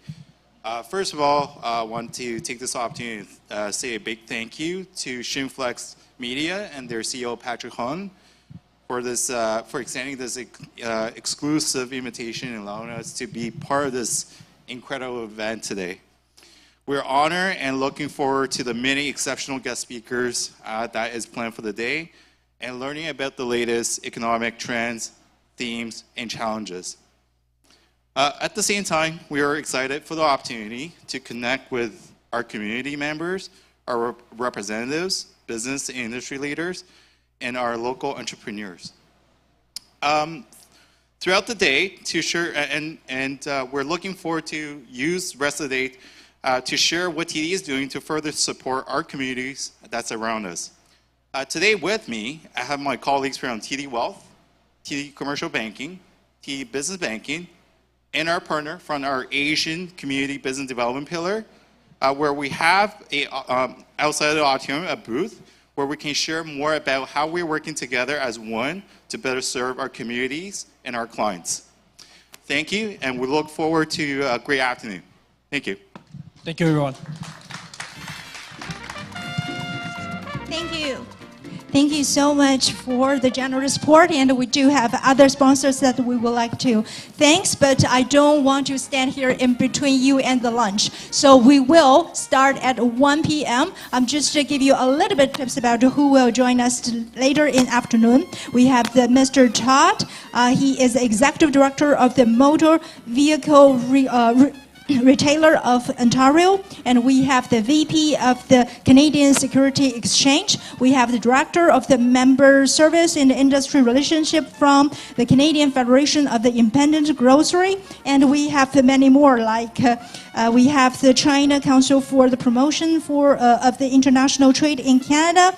We have Kenny Wang, one of the top tax lawyer.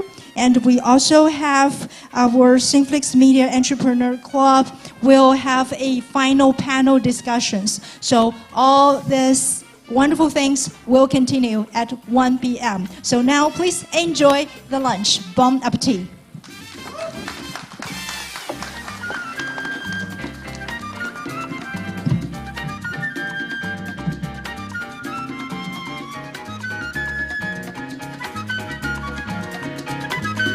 Well, the lunch is on the other room on Unit 9, so feel free to grab it, and then you could have enjoy it on the same table. Yeah.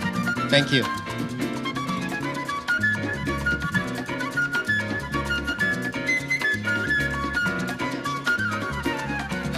Chris.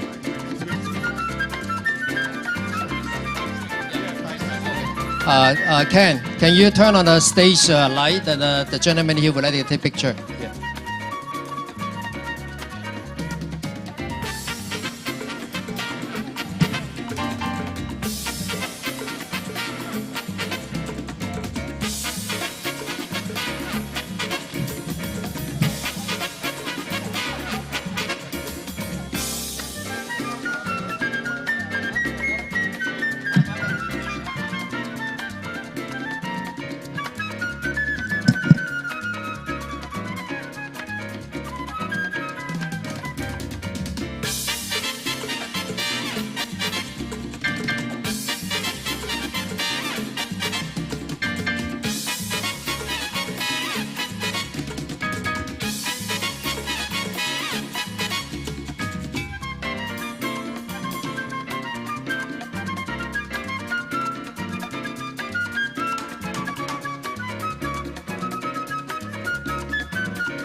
世界中静かにさせていつまでも眠りたいのさ他には誰もいなくなって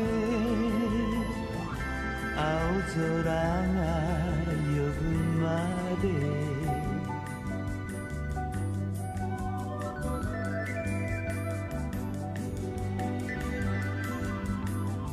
真っ黒な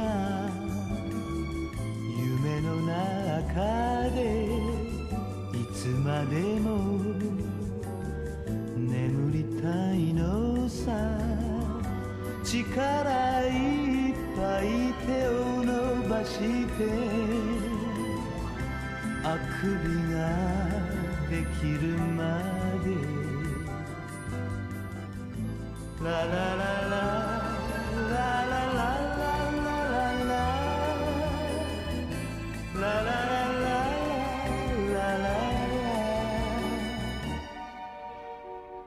何もかもみんな忘れていつまでも眠りたいのさ他の誰にも邪魔されずに青空が呼ぶまで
サパルバヤパルパパヤサパルバヤパルパパヤ覗いてるあなたに会いに行きたいのよ綺麗な虹がある間にキラキラ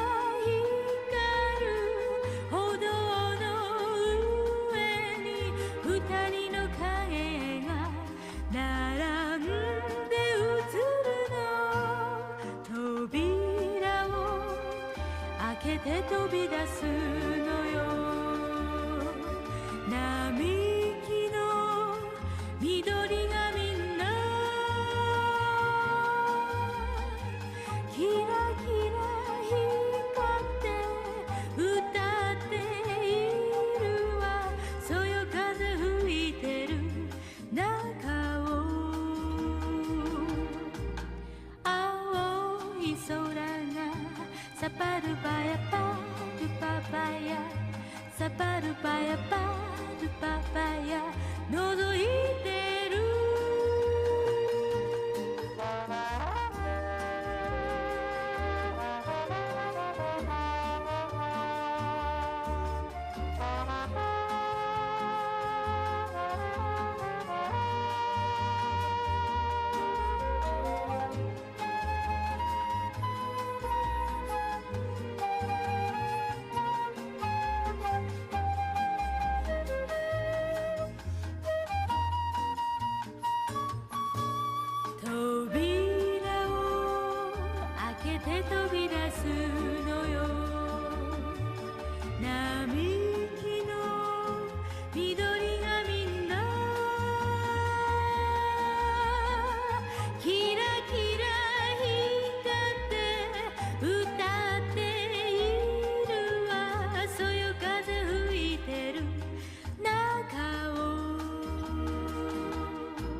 幸せなんか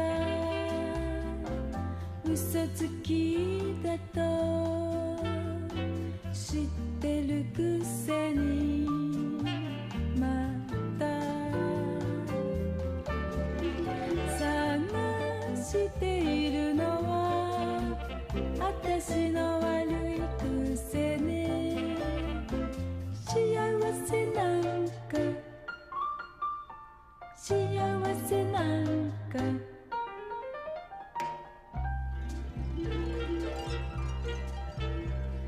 幸せなんか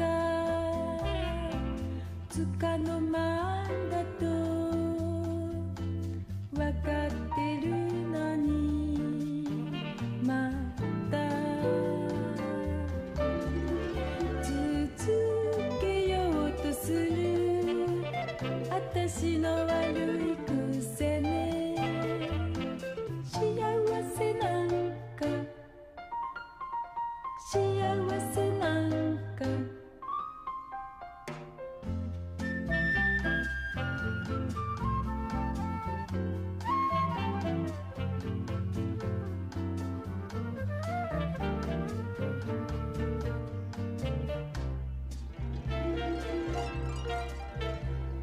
幸せなんか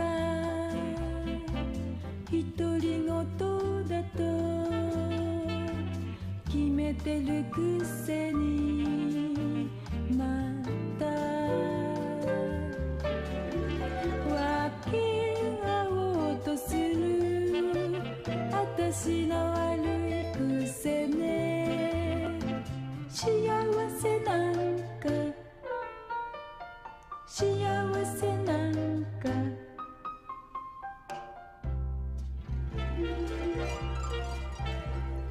幸せなんか来てはまたすぐ逃げていくのにまた追いかけてるのは私の悪い癖ね幸せなんか幸せなんか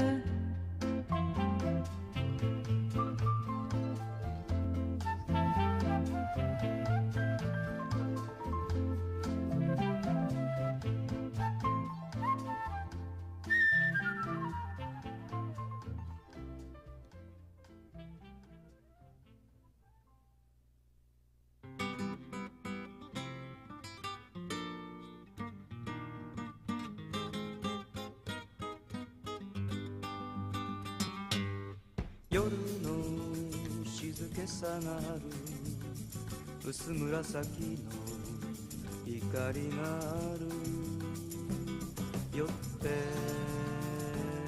いようあなたの心の奥の芯に僕の言葉がぶつかってコツンと小さな音を立てるそのかすかな響きが部屋の中を遊んでいる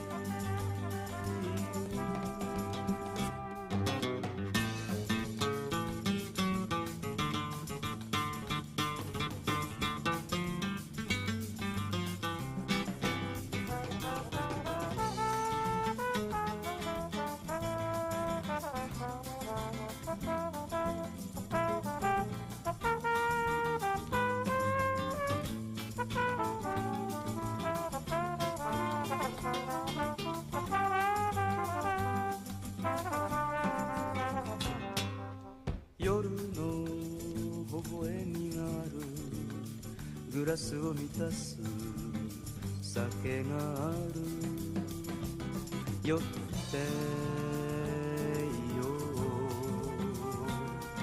うこの優しいひとときをただ苦しく酔いしれて逃れられぬ時の重荷ならつかの間でも忘れて共に今は酔っていよう共に今は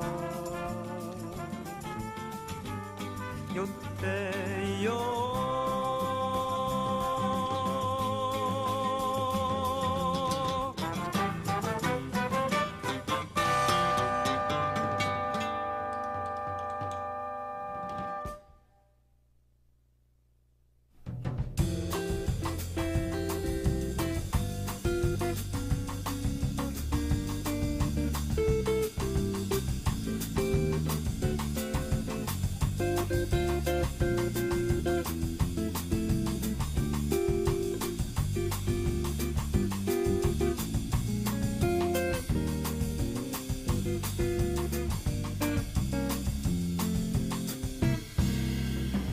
Se você disser que eu desafio, saiba que isso me provoca imensa dor. O privilegiado sem ouvido ao céu. Eu possuo apenas o que Deus me deu. Se você insiste em classificar meu comportamento dentro de música, eu mesmo mentido devo argumentar que isso é bossa nova, que isso é muito natural. O que você não sabe, não sei que é presente, e que eu desafinado também devo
Ladies and gentlemen, our lunch is ready, so please welcome to help yourself. 女士们、先生们，我们的午餐现在已经准备就绪，请大家移步到我们的9号厅，祝大家用餐愉快。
fell down through a hole in the ground and kept going out the other side.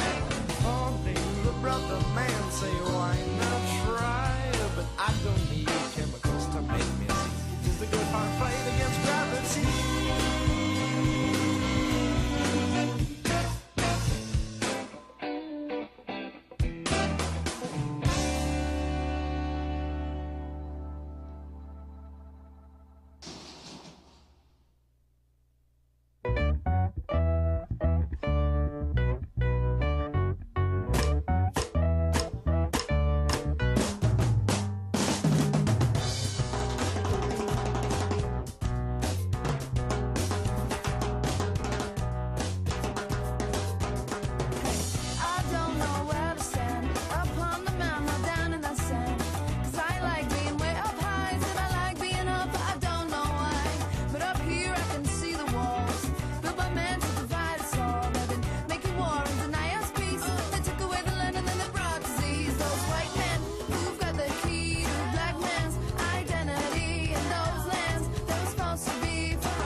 Ladies and gentlemen, dear distinguished guests, our event will start in a very short time.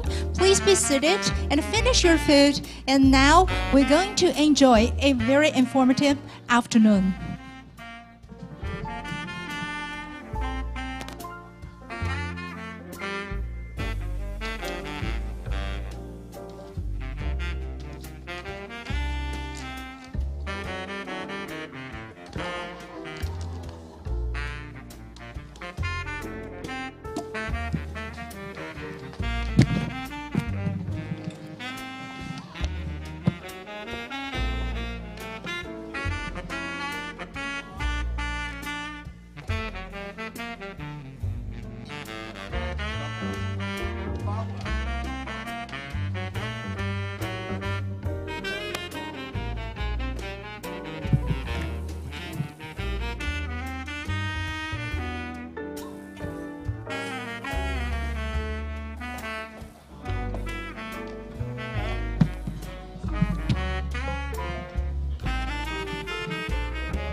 Good afternoon, distinguished guests, dearest partners, and ladies and gentlemen. Welcome back to join 2023 Economic Trade Forum Summit Conference. And this event is co-hosted by Sinflix Entrepreneur Club and Justin Poi Agency and Sinflix Media. My name is Maggie Han. I'm so honored to be here, invited as the MC to serve you all of today. And we are coming together to navigating the new economy to discuss the key issues of the economic and the trade, and hopefully we could promote the partnership among Canadian and local business. After the very, very informative sharings in the morning, and we will have more of the high quality talks and discussions to serve you this afternoon. And we truly appreciate that we have received tremendous support and glad to see the full house of the prestigious gatherings of the influential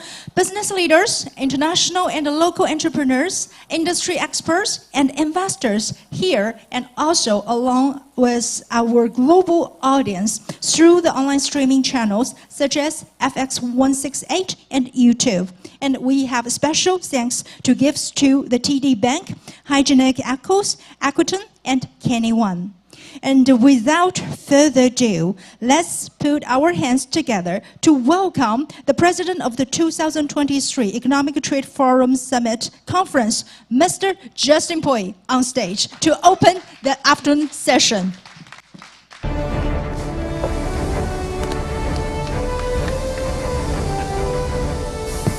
You got the smoke machine going, that's right. So, I just thought I was going to emerge from the middle of the stage. Anyway, this morning was great. We kind of took a tour around the world, and you know, I was amazed actually, because a lot of these places I haven't heard about in a very long time. You know, El Salvador and whatnot. So the second part of the afternoon, we have some very important key speakers. One thing I found is that, especially in the Chinese community, we very often, you know, create our own associations, our own clubs, our own industry events.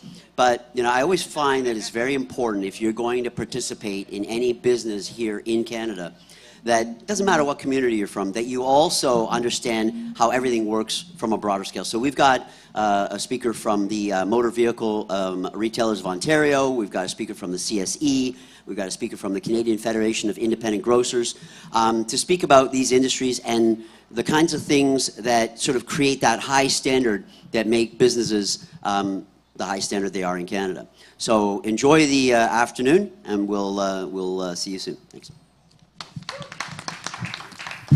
Thanks, Justin. Short and sweet.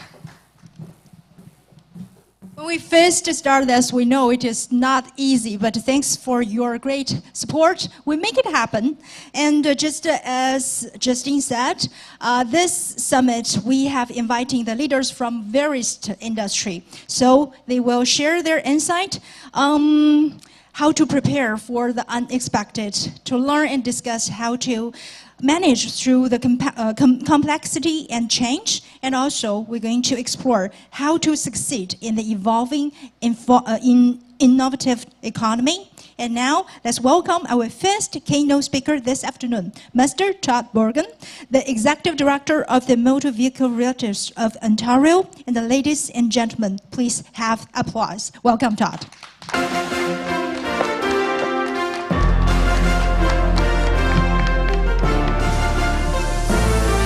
Perfect. You got to have smoke.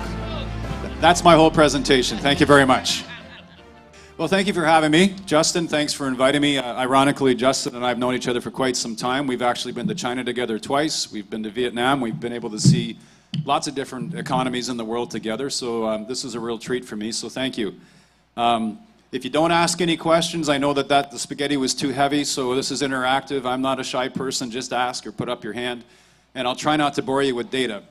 So let me talk to you a little bit about our industry, and then I'll get into some fun stats. So first of all, the association I represents 1,100 new car dealers. They're all the franchise dealers you see when you drive around Ontario. There's 3,300 in all of Canada, so from an economic perspective, we represent 1/3 of all that industry just in our one province here. When you add in Quebec, we represent 2/3 of all the dealerships across the entire country. So, you know, really, this obviously is an economic hotbed for that industry. We're an important industry to the economy. We have 85,000 people employed, and we contribute over $14 billion in GDP to the economy. So when we lobby government and we knock on their door, clearly they want to talk to us because of the size of business that we represent. I thought I would talk to you about a couple of unique things. I mean, a lot of people in the room are entrepreneurs, or you're just consumers, and I'll give you some insights as to what our industry looks like, good, bad, and all the above. The one thing that you might not know as a consumer is that the automobile is the most taxed purchase that you can make, with 14 taxes on it. So we think of HST, we think of a couple of other taxes. Maybe we all remember the air conditioning tax when you signed your form, but there are so many taxes in behind the scenes that nobody sees, from tire taxes to excise taxes on your fuel. So we are definitely an industry that takes the brunt when they're looking for money. We sell approximately 1 million cars in Ontario in a good year. That's when the economy is normal. In 2020 and 2021, obviously it wasn't so normal for any of us in this room. And that it sounds like a significant number, but you know we're still a small fish in a very big pond globally. Ontario is also a very good place for investment. There's 5 manufacturers in the Ontario province currently: Honda, Toyota, GM, Ford, Chrysler, and Volkswagen just announced they are making the largest investment in a battery development plant in St. Thomas. That investment is the largest they've made outside of their home country anywhere.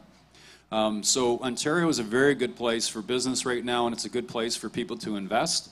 But it's not always as it seems. So our industry is very unique. I will tell you that the model for the dealerships, a lot of people think that those cars just show up and that they sell them for the manufacturer, then they send the manufacturer some money whenever they sell them. The truth is that every dealership is independently owned. There are no longer manufacturer-owned dealerships. Mercedes did own a bunch in the GTA, but they recently sold them. Tesla would be one that's a manufacturer that owns their dealerships. They try to sell direct, but they're having challenges right now servicing their cars. They've got critical mass, and now they can't service them in people's driveways as they get older. So the model is very unique. The dealership is privately owned, or it's owned by a conglomerate. So you'll see a lot of different stores in the GTA, but some of them are owned by one person that owns multiple stores, maybe 26, 30, in some cases 50. And that individual buys that vehicle from the manufacturer, puts it on his lot, and then sells it back to you. So in the model that we have, there is a lot of what we call floor plan, that's what they call it, but really it's capital that's required to operate one of these organizations, because if you own that dealership, you own all those cars on your lot, or the bank owns them, but you're paying the interest on the loan. A lot of people don't think that. A lot of people think the car shows up and then they just remit whenever they get a chance to sell it.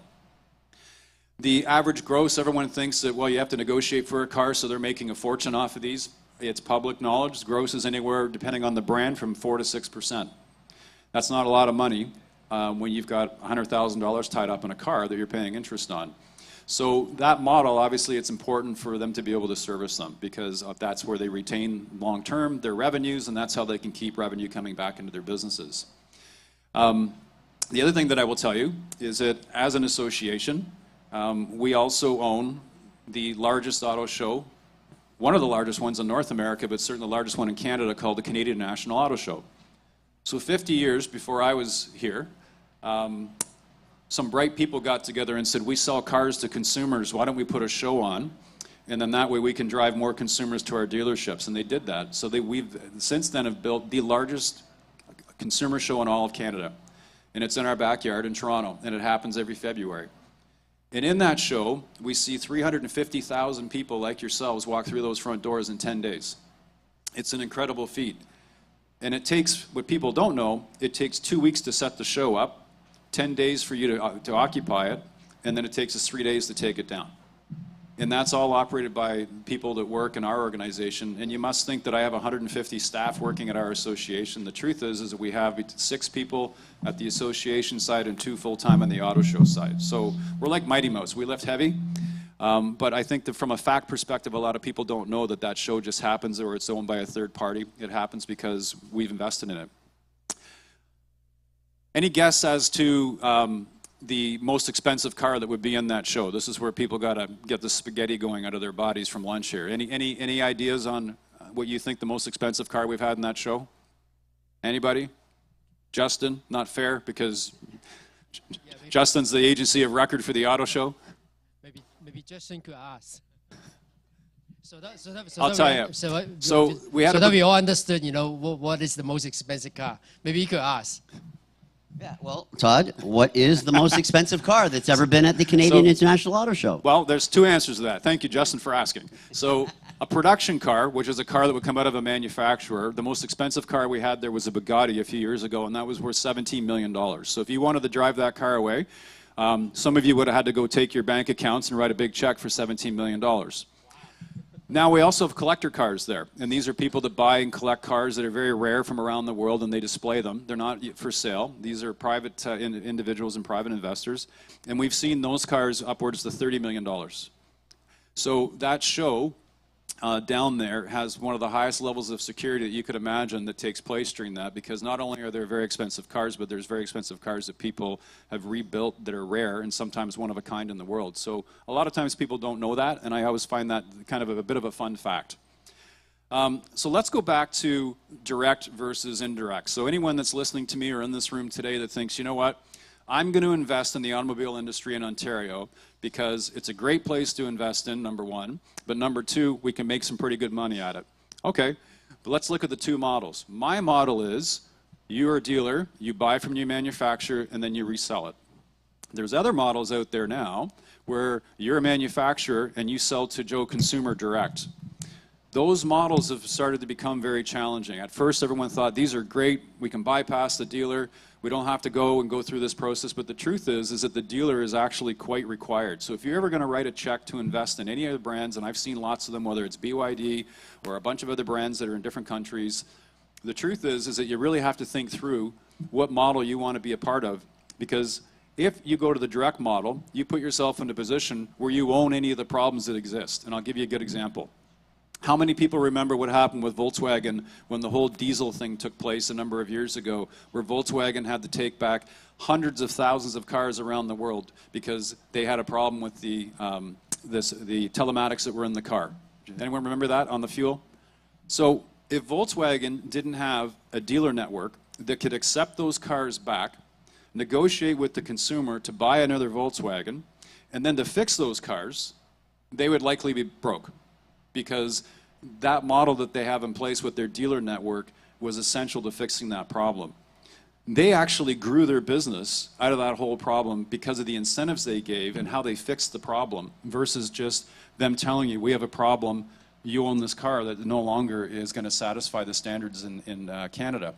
So that's an example where if you were ever thinking about, hey, I want to talk to so-and-so in this country about bringing their brand into Canada, that's a great idea, and we're happy to have you here. But you need to look at the dealer model. Going direct is problematic. Tesla, everyone knows about Tesla, right? They hear about it all the time. He was probably the first entrant on the electric car that made it more onto a global stage. There's nothing wrong with Teslas, but there is a massive problem that they're having now where they from the very beginning said, we will never be a dealership. We will be a boutique store in Yorkville. You can come in, have a coffee, and we'll sell you an electric car for $150,000. How's that sound? Well, that's great, but as they got critical mass, now they're realizing they can't service them the same way that they need to. They can't come to your driveway and service that car anymore because there's too many of them. Plus, we have this other problem in our country. In fact, it's in every country. We have a problem with talent. We can't find enough people to fix cars in our industry. I go to the Philippines once a month to recruit people to come work in Canada to fix vehicles because we just don't have people in our country to fix them. So if I'm Tesla now and I'm relying upon a staffing force to fix these things, they now have gone to rented dealerships. If anyone from here is around the province of Ontario, you've probably seen them now. No longer are you seeing them just on storefronts, you're seeing them on massive dealerships. There's one right at the 400 where I live that they took over an Infinity store because they need that now. So what they're demonstrating to everybody is that, yeah, we'll still sell direct, but we definitely need a dealership. We definitely need that footprint. So for anyone that has people that are overseas that have deep pockets that want to get in this industry, it's a great industry to be in, but don't discount the dealer model. It's not just because I work in it, because now I've been able to see it. I've been through the cycle of direct, okay? Other companies that you may have heard of lately in the news, Carvana, public company, not a good stock to own, that's for sure. They wanted to change the model where they were selling direct. You could buy it online, you got a token, you showed up literally at a vending machine and the car dropped out. I'm not exaggerating. Canada Drives. How many people watch TV in this room? Have you seen ads in the last year and a half on Canada Drives? Of course you have. They spent $200 million promoting that brand and they just went bankrupt in a year and a half. So these models sound great and look good on paper, but I would tell you that you really have to do your homework before you get in to this particular market, or any market, quite frankly, if that's what you're thinking. So I'm not here to sell you dealerships. I don't do that for a living, but if you ever had any questions about wanting to invest into that type of a category, into that type of a segment, then Justin knows how to find me. I'd be happy to take you through the ins and outs. Let me talk to you a little bit about what it costs to build a dealership. So you may think that those dealerships are not very expensive, but the truth is it's the real estate. You drive around Markham and look at some of these big dealerships that have been put up, think of the cost of buying that real estate first. Justin and I have a friend that's building one at Dufferin and the 401 right now. I won't tell you what that property costs, but I can tell you it's going to cost a lot more than how many cars that they'll be able to sell over time. So it's a bit of a real estate game in some cases. But the average one to build it on the low end would be about 10 million, up to 15 million for an average size, just as an FYI. What are our industry challenges right now? So I would probably get in trouble for saying this, but the truth is it's electrification. It's not because we would say we're against electric cars. We're not. The problem we have is that we have a federal government that came to the industry and said, you will sell electric cars on this date in 2035 and that's all you're going to sell. Okay. Have we had any discussions about what infrastructure looks like? No. Have we had any discussions about what it's going to cost dealerships to switch to that? No. You can't use a traditional hoist that you see in a dealership that has the piston up the center like you used to see in the old days to hoist an electric car because the battery's right there. You can't, so you're looking at significant investments into what they are small businesses. Minimum $500,000 to switch over to electrification per rooftop. And that's what we're seeing right now. Now, take infrastructure. This is a real stat. At the end of December of last year, in Canada, the federal government had pledged to put 82, I think it was 82 or 83,000, don't quote, it's close to one or the other, charging stations across Canada. That was their commitment to helping infrastructure. At the end of December of last year, there was 3,300. And that's just the federal ones. And then there's private ones, obviously. But for people like me, who drive a lot and commute a lot, that's a problem. I can't come here to this event today where I live and not be able to charge my car. Condominiums in the city, that's where we're going to see more uptake on electrification because urban versus rural markets obviously play into less driving. And so the range anxiety plays less of a role. And right now that's kind of the challenge with the vehicles is people have range anxiety. So in one of the condo units in the city right now, if you imagined every one of those cars that's parked underground that has 50 stories above it or 40 stories above it, everyone's going to come home at a similar time, right? Everyone's going to plug their car in at a similar time, and everyone's going to be charging at a similar time. Nobody knows if our grid can handle that. Everyone says, oh, we think it can. Okay. But we've all remember the brownout that we had or the blackout in 2008 and what that means. So there's a lot of homework that hasn't been done on that model. So I would say to any of you, I think electric cars are great. I think they're good for the environment. But you really need to do your homework until we get to a point of critical mass. And without that critical mass, I'm telling you it's going to be a challenge. Our geography is one challenge, but our climate is another challenge. When you're driving an electric vehicle up where I live, which is in Barrie, in the wintertime, and it's -20, and you turn on your heated seats, you turn on your heated steering wheel, because God forbid we can't have warm hands while we're driving our cars. Then you turn on your wipers, then you turn on your lights. All of those sources are drawing from the battery. So all of these things play a role in the actual range that you can get. So these are things that we as an industry would say is that, look, we're all for electrification, but we need more time to get there. We need more time to educate people like you in this room that might have learned a few things about what the electric cars can and cannot do. If you live in Toronto, as an example, a lot of people in downtown Toronto, let's use Cabbagetown as an example, they don't have garages. Those houses that were built years and years ago, there's no garage. So where are you going to put the charging unit? Infrastructure, the city, the province, all these things in the feds, all these have to start talking to each other and accelerate this, and that's part of the problem that we have. We've seen situations where people in those housing areas that I just spoke of, where to their own chagrin, they installed a charging station at the sidewalk. Well, guess what? They don't own the sidewalk. The city owns the sidewalk.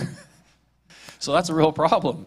So people are doing these things uneducated. So electrification for me is a challenging topic only because we want the industry to move forward, but we want people to be educated. So a lot of countries that we're speaking to right now, and a lot of countries you guys would be familiar with, a huge chunk of their driving population are electric vehicles, but you have to look at the infrastructure they have. So before we start looking at bringing in new entrants into this market, I would say to you is that we have a bit of homework to do on that, but we definitely will be there one day. But getting there where people in Kapuskasing are driving only electric vehicles, that's going to be a massive challenge. The distance that they have, the weather that they have to deal with, and those types of things. Okay, a couple of fun facts before I step down. Are we okay for time, Justin? Okay. So chips. Does everyone remember when you were looking at inventory and you drove by dealerships the last few years and you couldn't see a car anywhere because there was a chip shortage, right? The chip shortage wasn't a result of the pandemic. It was a combination of the pandemic, where people were switching to buying a lot more electronics that required chips from the same plant. So we're all working from home, right? Well, a lot of people didn't have their computers at home. They were at their office, or they didn't have the need for, Justin has 4 or 5 cell phones. I'm not really sure what business he's in, but again, cell phones are another thing that people were upgrading. And so they put a draw on the market, as an example. But the other problem was that the plant burned down. That plant was like one of the largest in the world that burned to the ground. And so then, like, people are scrambling, right? Apple scrambling, our industry scrambling. So we had what they called the chip shortage, and that's why you didn't see a lot of cars or trucks on lots when you drove by. It wasn't because we didn't want to sell anything to you, but that's what drove that. An interesting fun fact is that on an average vehicle that's a gas engine, depending on the manufacturer, about 400 chips go in that vehicle. So you could sell it, maybe you don't have a chip to heat the seats or your steering wheel that day, and then come back after the fact. But if the chip was related to the computer that ran the car, that's a bit of a problem. Or the headlights, that's a problem. So there was a number of different factors depending on the brand that played into this. The interesting thing as we move to electric is that there's more chips required, and I'll use one brand. So the Ford F-150, for years, has been one of the best-selling pickup trucks. And the Ford F-150 today would have about 400 chips in it. The Lightning, which is their electric version of that, has over 1,700 chips in it. So when you think of the complexity of that vehicle and the complexity of operating, fixing it, it just increases. So the discussion we would have on any new entrant saying, hey, should we do dealer? Can we service people through that? 100%, you have to, because the complexity of that vehicle is now increased like at least 4-fold just on that technology side alone. The good news is that you'll be able to fix those vehicles differently than we are today, where you can plug a computer in and do a lot of the fixing from just that computer, or in some cases you'll be able to do it from the telematics at the actual dealership versus you driving in. But that's like, that's the Jetson era. There's still some time on that before we get there. Let me just check my notes and make sure I haven't missed anything here. Oh, I mentioned the mandate. So in a lot of countries, they had mandates for electric. One of the things that I'll never forget is I went to China with Justin, and we were in Shanghai. And he says, oh, the government just changed here. They're no longer allowing scooters that aren't electric. And I looked around, and there's like millions of scooters, if anyone's ever been there. Like, there's a scooter every time you turn around. And I said, I don't know how they're going to do this. He goes, oh, you watch. We went back a year later, and there was like no noise on the street. They were all electric, and the ones that weren't, the police were pulling them over and putting them on a ramp to take them on a truck and basically just dispose of them. So they switched that market very differently than we could. That's not a mandate, that's just we're going to do this. We have a mandate as a country now to switch over by 2035, and as an industry, we're going to have some challenges in getting there for all the reasons that I just spoke about. But on the investment side, it's a great industry. Our association's been around since 1908, so it's basically survived everything and anything at this point, including a pandemic. One thing that we're really proud of that you may not know is that the government deemed the automobile industry an essential service during the pandemic because all of us needed to get around in our vehicles. Whether you're a doctor, you're a frontline worker, or anything from a business perspective, we as an association were able to demonstrate to them that we had to have vehicles on the road, and the only way to do that was to have dealerships and service centers open. So that was kind of one of our not a big win, but it was one of the biggest things that we've done on many different fronts that would show that anything outside of healthcare, we were the only one that got that quote-unquote exemption as an essential service. So another reason why I'd point to, if you're looking to invest, we're a pretty good bet that we're going to be around for a long time. So I've spoken for probably longer than you wanted me to. I hope I didn't put anybody to sleep, but if anyone has any questions, I'm happy to answer them. I have a question. So, you know, I hear from a lot of people who have connections in China or come from China, and they've talked to people overseas and said, oh, I know somebody who owns an electric car company, you know, I'm trying to explore coming into Canada, etc. You know, it's obviously not that simple. Can you just very quickly sort of bullet point what are some of the things that have to happen before an overseas car company can even start thinking about selling in Canada? And what kind of timeframes are you kind of looking at? Obviously, you don't know approval times, but just in general, I just want to be realistic about this. Okay, that's a good question. So The first step is Transport Canada has to approve the vehicle. And in a lot of different countries, between our country and their country, electric is different. I mean, emission doesn't play into it, but safety does. So I don't want to pick on the country, but I'll use this as an example. So in India, there's a bunch of different brands there that have looked to come to this country, but they don't meet the safety standards yet. So they have to change their model. So their car there that is like, let's use a round number, $10,000. Well, that might be a $18,000 here because of what they have to put into that vehicle from an infrastructure perspective to make it safe. It could be airbag related. It could be the lights, your headlights that have to be on daytime running lights. It could be a number of different things, right? But that plays into it. The timeline for that, sorry, let me get to the next part. In Ontario and most other provinces, not only do you have to be Transport Canada approved, but if you're a dealer, you then have to be approved by the regulator. We're regulated through a government arm called OMVIC, Ontario Motor Vehicle Industry Council. And they regulate for consumer protection to make sure that the salespeople have a license, that the dealership has a license, that they're solvent. They're not going to sell you something, you show up to go pick it up, and they've closed their doors. There's a number of different metrics that go along with that. So that's step two. And then the final step certainly would be is that you have to have a distribution model here. And so you can't just ship cars here once you've been approved and just to have them, you know, sold. A lot of the brands here, for example, if I'm a Toyota dealership around the corner from here, I can't have competitive cars on my lot unless they're used to sell. If I'm going to sell used new cars, that's in my agreement with my manufacturer. I can't do that. So you're literally starting from scratch. I think they're a great brand. I'm not going to pick on them, but I'll name them. VinFast has been in our market and been in North America for a number of years now. They're a Vietnamese car. They were at our auto show. They look spectacular, but they still haven't got their Transport Canada approval, and they've been at this game now for well over a year, if not more. And so they're obviously investing money in their marketing. They're showing us all cars. They've been doing it in the States for a long time. But there is a process to get approved. And then they have, once they meet the safety standards, they obviously have to provide the vehicles for the government to be able to test them. If they were gas engines, I would tell you emissions play a huge role. You go to any other country and you'll see a different level of emission or smog, those types of things. With the electric, it doesn't play that same role, so it takes kind of a step away from it. So I would say, you know, 99.9% of it is going to be the safety side of it. And then it's a pie game, right? So we sell in Canada 1.9 million cars in a good year. All right, are we going to grow that? Well, our population's not growing at the rate that it once did, right? Interest rates factor into people's buying decisions. The youth of today, I've got two of them that are in their 20s. I can tell you that the first thing that they're not chasing when I was 16 and their age is a car because they don't have the same kind of disposable income that we might have back then for a number of different reasons. We've all seen inflation in the last number of years and how that impacts. So there's a number of different factors. So now you're playing in a pie game. And so you have to look at that and say, okay, how much of that pie can I take? How am I going to get it? And what does my revenue model look like?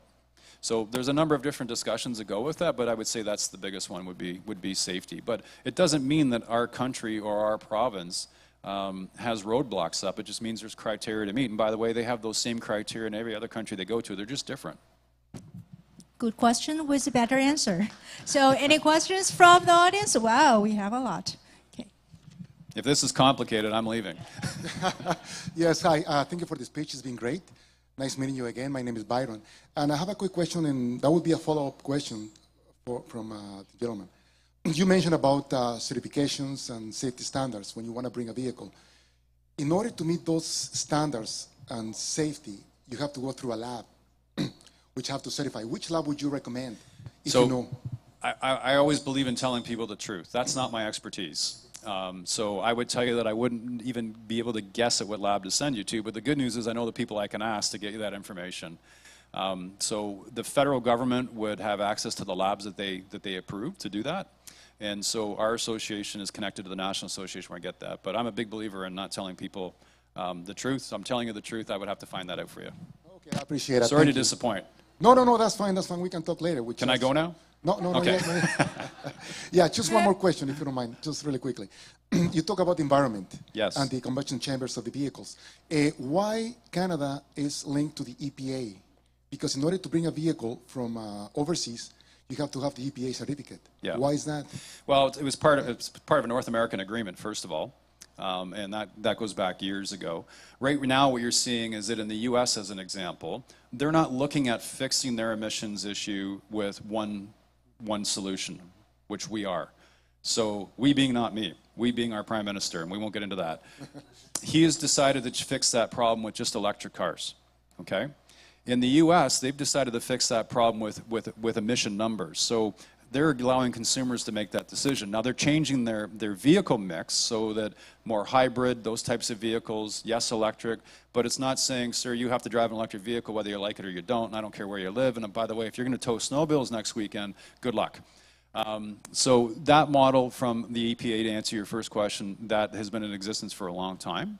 But what they've done in the U.S. has kind of broken away from that, and it's political. It's not business, quite frankly. And so our job, we were 2 weeks ago, I was in Ottawa, and we met with a number of MPs, including the leader of the Conservative Party, and that was our message.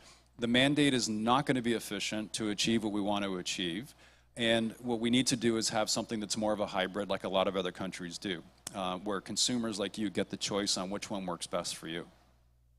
So sorry I didn't have a complete answer to your first question, but... No, it's perfectly fine, because just going back to the answer you just gave me, to get the EPA is very expensive. It's about $100,000, maybe more. Yeah, totally. Per vehicle. Per vehicle. From a brand perspective, not an individual vehicle, but yes. Correct, yeah. So that dives more into the political side, quite frankly, than the business side, and that's where associations like us and the National Association, that's the pool that we play in, aside when you guys are at home watching, TV, because that would bore you guys to death. But that's the world that we play in. But right now, that's the situation that we're dealing with. Okay. Thank you very much. You're welcome. Thank you. So seize him before he goes. He knows the people and the resources. Okay, so one last question from that corner. I saw a young gentleman. What kind of car do you drive, sir? I don't have my G1 yet. Okay. Well, I know a guy that can sell you a car. Hey, Todd. So my name is Ryan Zhang, and Nice I'm to from meet you. Life Education and Growth Association of Canada. So I have two questions for you. So you previously mentioned that the biggest issue for retailers is electrification. Why do you think the government has made a sudden, quick decision to have a mandate of electrification by 2035? I could get in a lot of trouble for answering that truthfully. Nobody knows. So normally the process in a government at the federal level is that the leader of the government would consult with his different departments that would affect this. They would consult with industry, they would consult with their MPs, they would consult with their caucus, they would consult with a number of different things. This is a really strange one. Our Prime Minister didn't do that. They came up with a mandate and came up with a date, which is the complete backwards way to do it, and then drove that down through the process. So saying to the ministries that this is affected by you and I, the manufacturers that are in this country and around the world, and that's really where the problem lies. So I don't have an answer to say to you, this is why they did it. We'd have to get Justin Trudeau here to ask him that question. But the truth is that as an economy and as an industry, it's created more problems than it has good. So you've got a group here that would say, let's get to green. We all want to get there. I want the environment to be better, and I want the world to be left a better place when I depart. But the way that they did it is backwards from a political perspective. So, and also, if you were in business, you would look at it through the same way. So that's the honest answer to that. I wish I had a better answer for you, because then I'd have a whole lot more answers than saying to you, these are the problems we're going to face. But we'll get there. Now we're in consultation, but we're just behind. That's the easiest way to put it. Right. Do you have time for one more? Or no? Sure, yeah. So you previously mentioned that the federal government wanted 83,000 charging ports across GTA and Ontario. So as we all know, building charging ports takes up space, and we have to buy real estate to order to build up those charging ports. So do you think the government will pay for the cost of building it and buying the land, or the individuals? So first of all, that number I give you is Canada-wide. And so second of all, you don't necessarily need to buy real estate for charging. So if you look at, I'll give you two examples. Tesla, you see them at the smart centers where they've got the 10 stations and people are there after work charging their cars, right? But the goal and the model will have to be is that every gas station that you see that pumps a car every X minutes will have to have that infrastructure in place, and so the real estate will likely exist there. Right now, the cost is actually getting the infrastructure, so the lines that power those particular chargers into that area. So I'll give you a good example. There's a dealer up north where he needed, for his brand, to have, I think, 9 or 10 charging stations put into his dealership. But he didn't have enough power coming from the street in his existing infrastructure to do that. So it cost him $500,000 to get the line from the street, another trunk line as they call it, into his dealership to do it. So when you think of that exponentially, that's where some of the economic impact will be, but it's not really real estate, to be upfront with you. All right, thank you so much. When do you graduate? We're hiring. 2024. 2024, okay. Well, Justin knows where to find me, so good questions. Thank you. Good talent, right? Thank you so much. Yeah. Yes. And sometimes I'm so glad that you share the field pressures like me. I'm teaching at the University of Toronto. I get the questions from the youngest. I know that their questions sometimes even sharper than the journalist in practice. Okay, so thank you so much, Todd. Thank you very much. And we have a very informative sharing delivered by you. And yes, we are at the point that we cannot solve the old thing with the old solutions. And vehicle industry is so essential for our economy. So not only for today's economy, but also for the future generations of the lifestyle. So we really glad that our younger generation show the care and think about what we could do and what is the better for when you grow up or when you become a vehicle owners. And talking back to Todd's sharing, and I noticed there is one question that he asked, what is the most expensive cars in the car show? 70 million. How can I afford? So if not me, I think probably it is you. So, but if it will be you, then you probably need the help from this gentleman and to get your company IPO at the CSE. So now let's welcome our second keynote speaker. He is from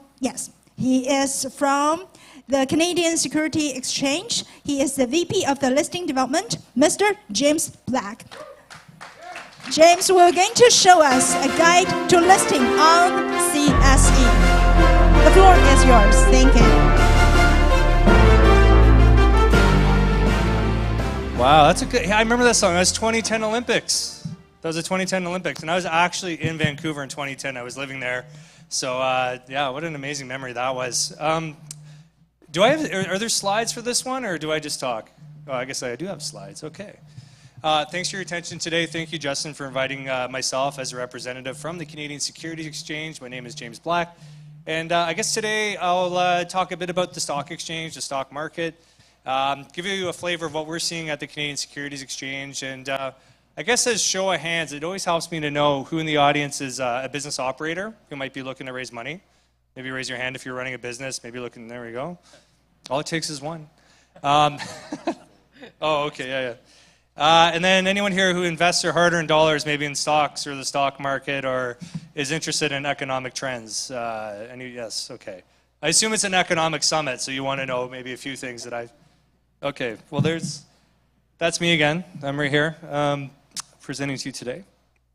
Just so you know, I live up in Newmarket, so I was actually downtown at the office today and got to stop by this on the way home, so it's a pretty awesome way to spend an afternoon.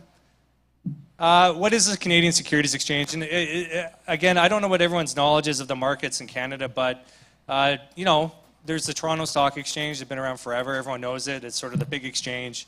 Canadian Securities Exchange was started 20 years ago. We've been in business for 20 years, and I don't think there's a market quite like us in the entire world, to be quite frank. It's really hard to compete with incumbent exchanges in established markets like Canada. So we came along 20 years ago, and we saw an opportunity to compete for earlier stage business, simplifying business and processes and regulation for these small issuers, making it lower cost for them to raise capital. And frankly, our mission was to be the lowest cost of capital, or offer the lowest cost of capital for public companies in Canada. And why it's important that we have public markets, I mean, we talk about funding going way back in history to things like the railroad. These were democratized assets. These were things that people were spending a little bit of their hard-earned money investing in, or mutualizing together to build together without bearing the risk all on their own. So that's what's great about stocks. You can take a small position in something, take a small amount of risk, and maybe get a big reward. And that's what stock markets are really good at, organizing capital. So to that end,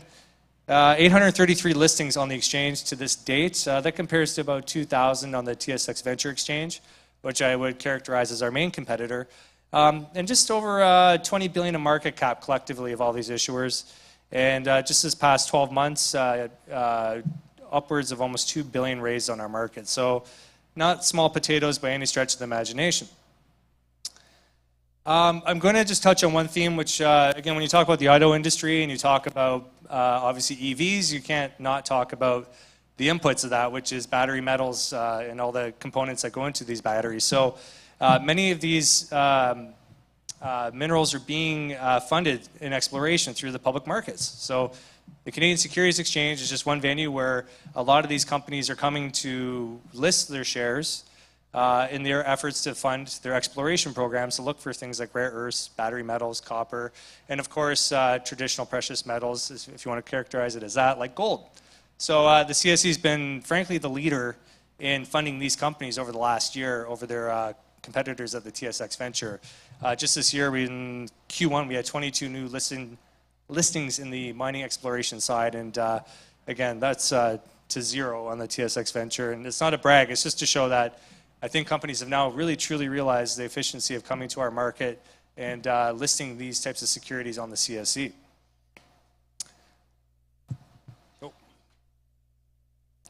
Make sure it doesn't click one more time. And this is actually how I know Justin. So he listed, is involved with a technology company listed on the CSE, and you know, we list a lot of those too. It's a variety of things, right? It's not just mining, but technology. And you look at any of the sectors, AI, VR, AR, any kind of hot button issue, blockchain a couple years ago, the public markets are being utilized to fund these types of businesses. So if you're a business owner and you're operating a company in the technology space, if you've never considered using the public markets in Canada, it's sort of akin to going into a VC in the United States. That's sort of where we draw a comparison in Canada, is that in the US, you're looking for your Series A, you're looking for your first million, your growth capital, you're probably going to a private capital source. In Canada, because of efficient markets like the Canadian Securities Exchange, you can actually go and raise $1, $2, $3 million for your Series A, but do it in a public forum. And there are benefits to that. There's benefits to the fact that if you're not working with the VC, you're not likely giving up as much influence on the board, as much equity and optionality. You're not giving up as much optionality to those investors. So often the comparison is, yes, anytime you take on money, you have new stakeholders, but the public markets can actually be a lot more entrepreneur-friendly than a VC can be. And that might be counterintuitive, but it's the truth. If you're just coming from an international perspective, I've just touched on it, but Canada has a reputation globally for being the place for, I guess you would say, early stage microcap capital in the public markets. And we do that because we have a whole ecosystem built around it. So auditors, lawyers, investment banks, the whole ecosystem that you need to take your company to the market and to support it after it's listed on the secondary market, it's all there. And I'm happy to make introductions to some of these other firms that work with the CSE if you so choose to help you on your journey to go public. And to that note, we're just in the UK last week working on building some more connectivity there. This year alone, we've been in Israel. We've been down in Miami and California doing various roadshows as well, working with new pools of capital and companies to interact with this marketplace as well.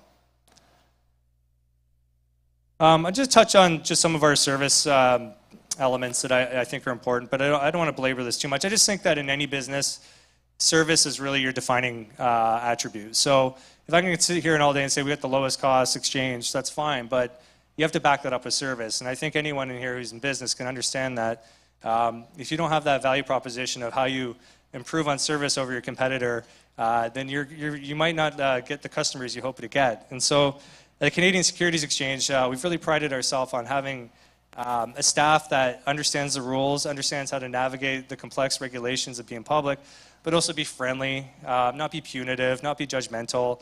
There's many reasons industries like the cannabis industry or some of the early stage and nascent industries like the pharmaceutical industry have come to the CSE. Like the mushroom industry and the other industries around I'm forgetting the word. Psychoactives. Thank you, Justin. Things that the other exchanges might have been very cautious to touch, we've been sort of frontline for them because of that business mindset, right? We're there to help them get their business as long as it's legal, as long as it's disclosure-based, as long as it's checking all the necessary regulatory boxes.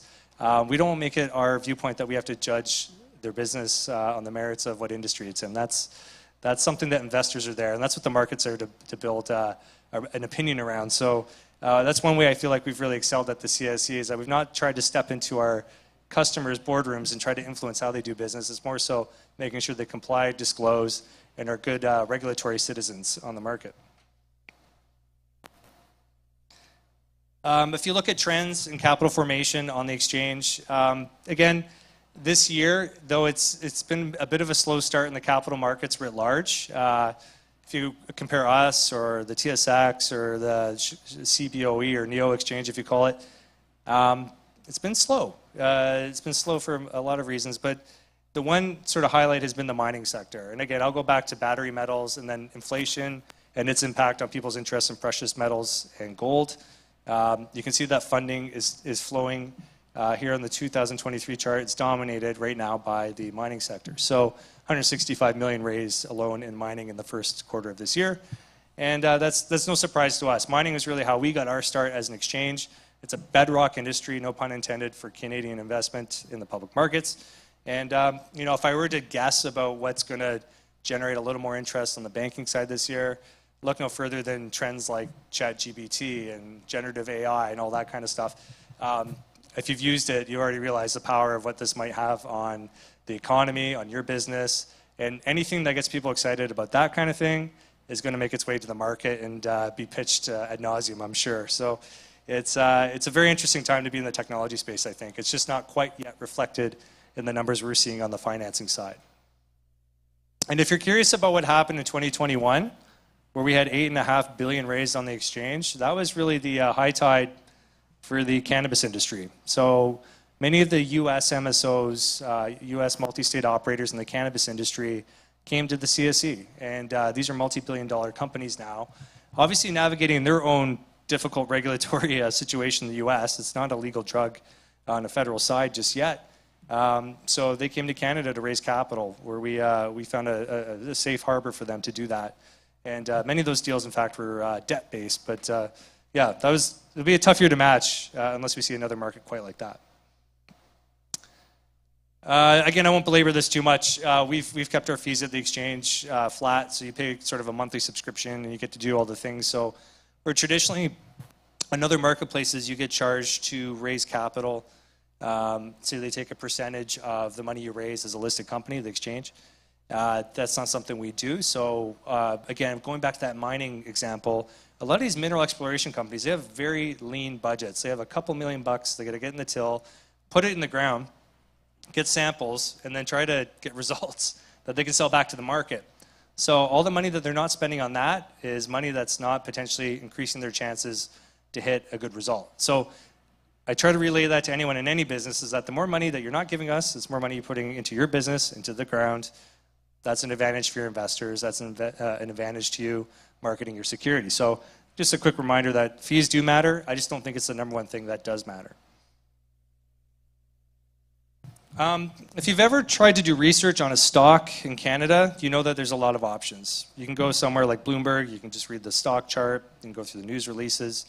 The big point of emphasis for us when we built this marketplace was disclosure. So as I mentioned, we're not sitting there trying to nickel and dime the companies. We're not trying to second guess all their decisions as a board. What we do want from them, and what we think is critical to an effective capital market, is exemplary, regular, full, and complete disclosure. So that means that you are going to the market every time you have material news, making sure you're putting it in digestible formats, and making sure you're complying to the letter of the law. So at the CSE, we went a step further than any other marketplace and enacted a monthly disclosure form for all these companies. So when you do your research, if you go to our website, you are getting the most complete viewpoint of these companies that's meant to provide, you know, a simple, clear, direct digest of all their activities amongst all the other CDR and regulatory compliant materials that they have to share.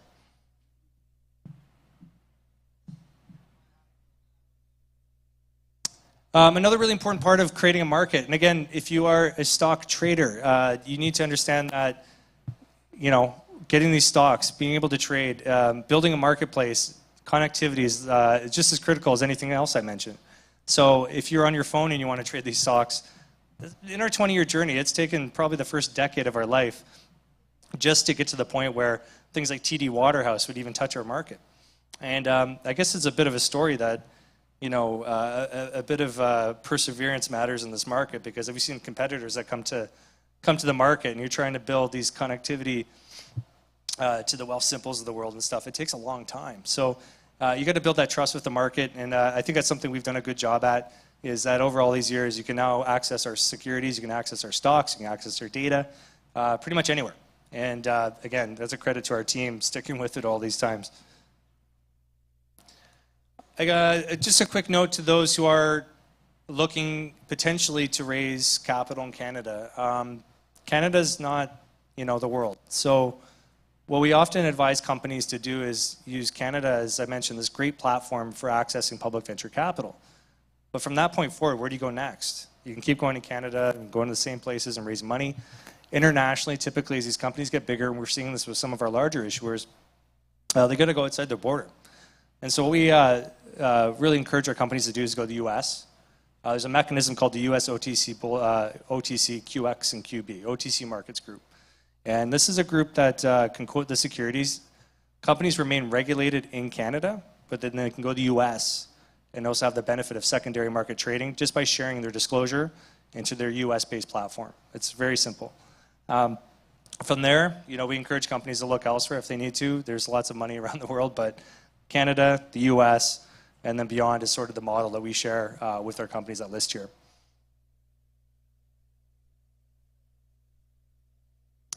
And I think it's important to share the successes of our companies socially. And that's something that, especially with COVID, I made sure was, put front and center, was that celebrating our companies when market opens. I mean, people you wouldn't be surprised, maybe you're not surprised, how much people like to sit there and ring the bell and clap and welcome the market when their security lists on the exchange. It's a big moment for the companies.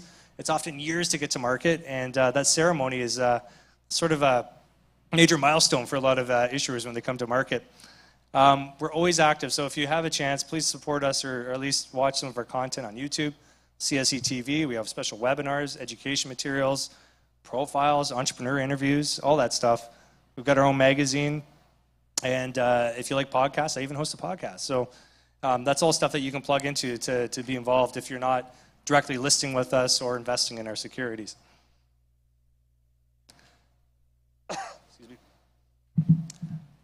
I won't get too much into the nitty-gritty of listing requirements other than, it's a bit of work. What you have to do if you want to go and raise money from the public is you got to create a thing called a prospectus. Prospectus is like a business plan. It's got information about the people running your company, about the share structure, about your budget, what you plan to do.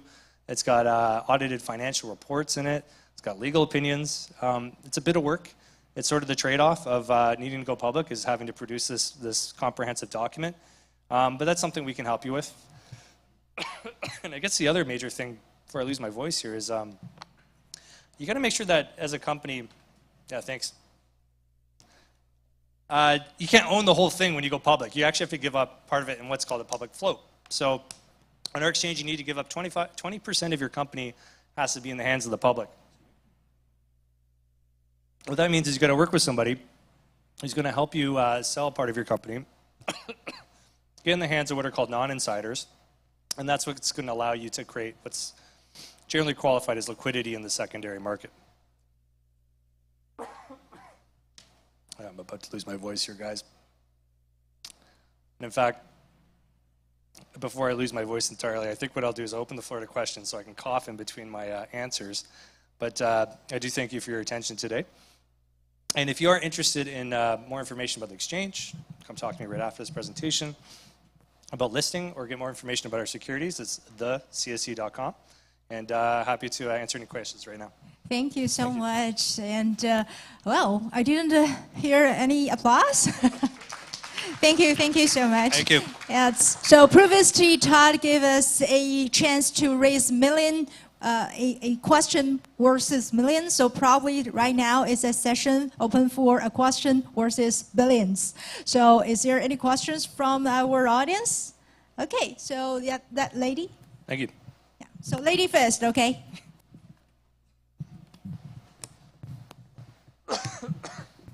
Thank you. Can you highlight the major difference between the CSE and the TSX Venture? I believe the TSX Venture is your major competitor. Yeah, so again, outside of the cost structure, which was materially different, like I said, we charge a monthly fee, they charge a transaction-based style. Frankly, I mean, our listing standards are pretty similar these days. We just did a big revision, and I didn't really talk to it much, but,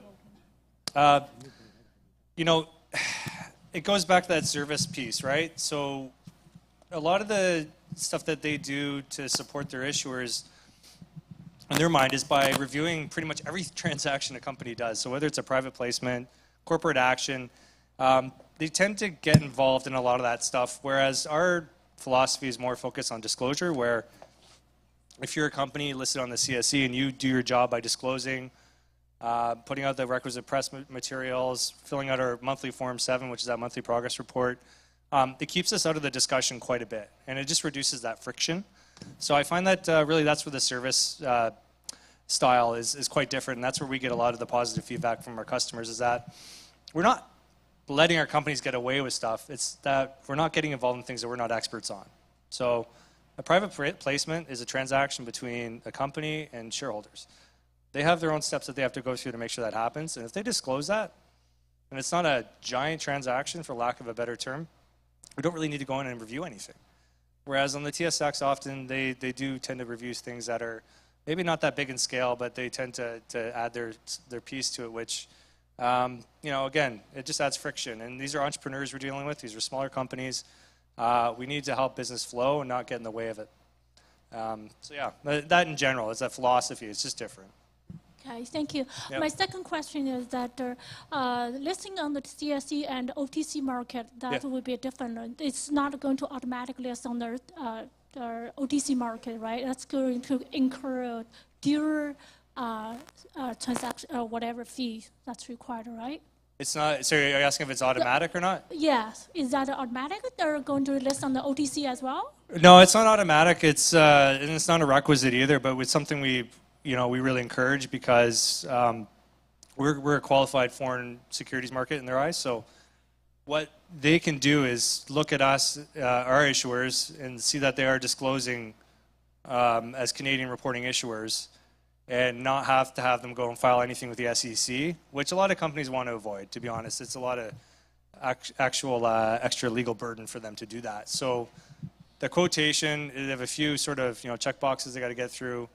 They have to be DTC eligible to trade, so that's just a mechanic of getting the stocks tradable in the U.S., and that's sort of the path. So it takes a couple months, but it is an application process individually for each company. Yeah. I see. Thank you. My last question is that if I remember correctly, there is certain level up from the TSX venture to TSX or delist from TSX whenever share price drop under the certain threshold. Is that same thing applies on the CSE as well, or the CSE is just flat structure? Are you saying, like, is there a on the TSX they drop? Yeah, delist or drop to some lower level or upper level, something like that. Yeah, I'll answer that a couple ways. I mean, companies will delist if they don't meet their disclosure requirements. So if they fail to put out their disclosures, they'll be warned, and then eventually they'll have to delist if they can't keep up with their obligations, for sure. We've introduced something what's called a senior tier. That's what's on this. You can't see the slide now, but it's not a big deal. We've introduced a new tier to the exchange through a pretty significant policy revision this year, where we can now list companies that, frankly, back to requirements, have very similar continuous disclosure requirements to the TSX listed companies. And the reason we did that was, like I said, we've got several companies now that are over $1 billion market value, even bigger population, over 200 million market cap. So these companies, as they become bigger, they need to start raising money from larger institutions. And so these institutions often kind of built their viewpoint of the world that the TSX has the rules that they trust. So we kind of had to mimic that for some of our bigger companies so that they can go to these institutions and not have to fight with them over perception of what's enough regulation and what isn't. So to that end, companies do and will get designated to the senior tier, just like on the TSX Venture, they can get graduated to the TSX. And if they fail to meet their continuous disclosure obligations or standards, then they get kicked back down. So, yeah. Thank you so much. No, great questions. Very, very technical questions. So it means that other Chinese community that we do show the very great interest in the CSE. Okay, so we have another question from the young generations. Thank you. Hello, Mr. Black. My name is Ryan Fang. I'm from the Life Education and Growth Association of Canada.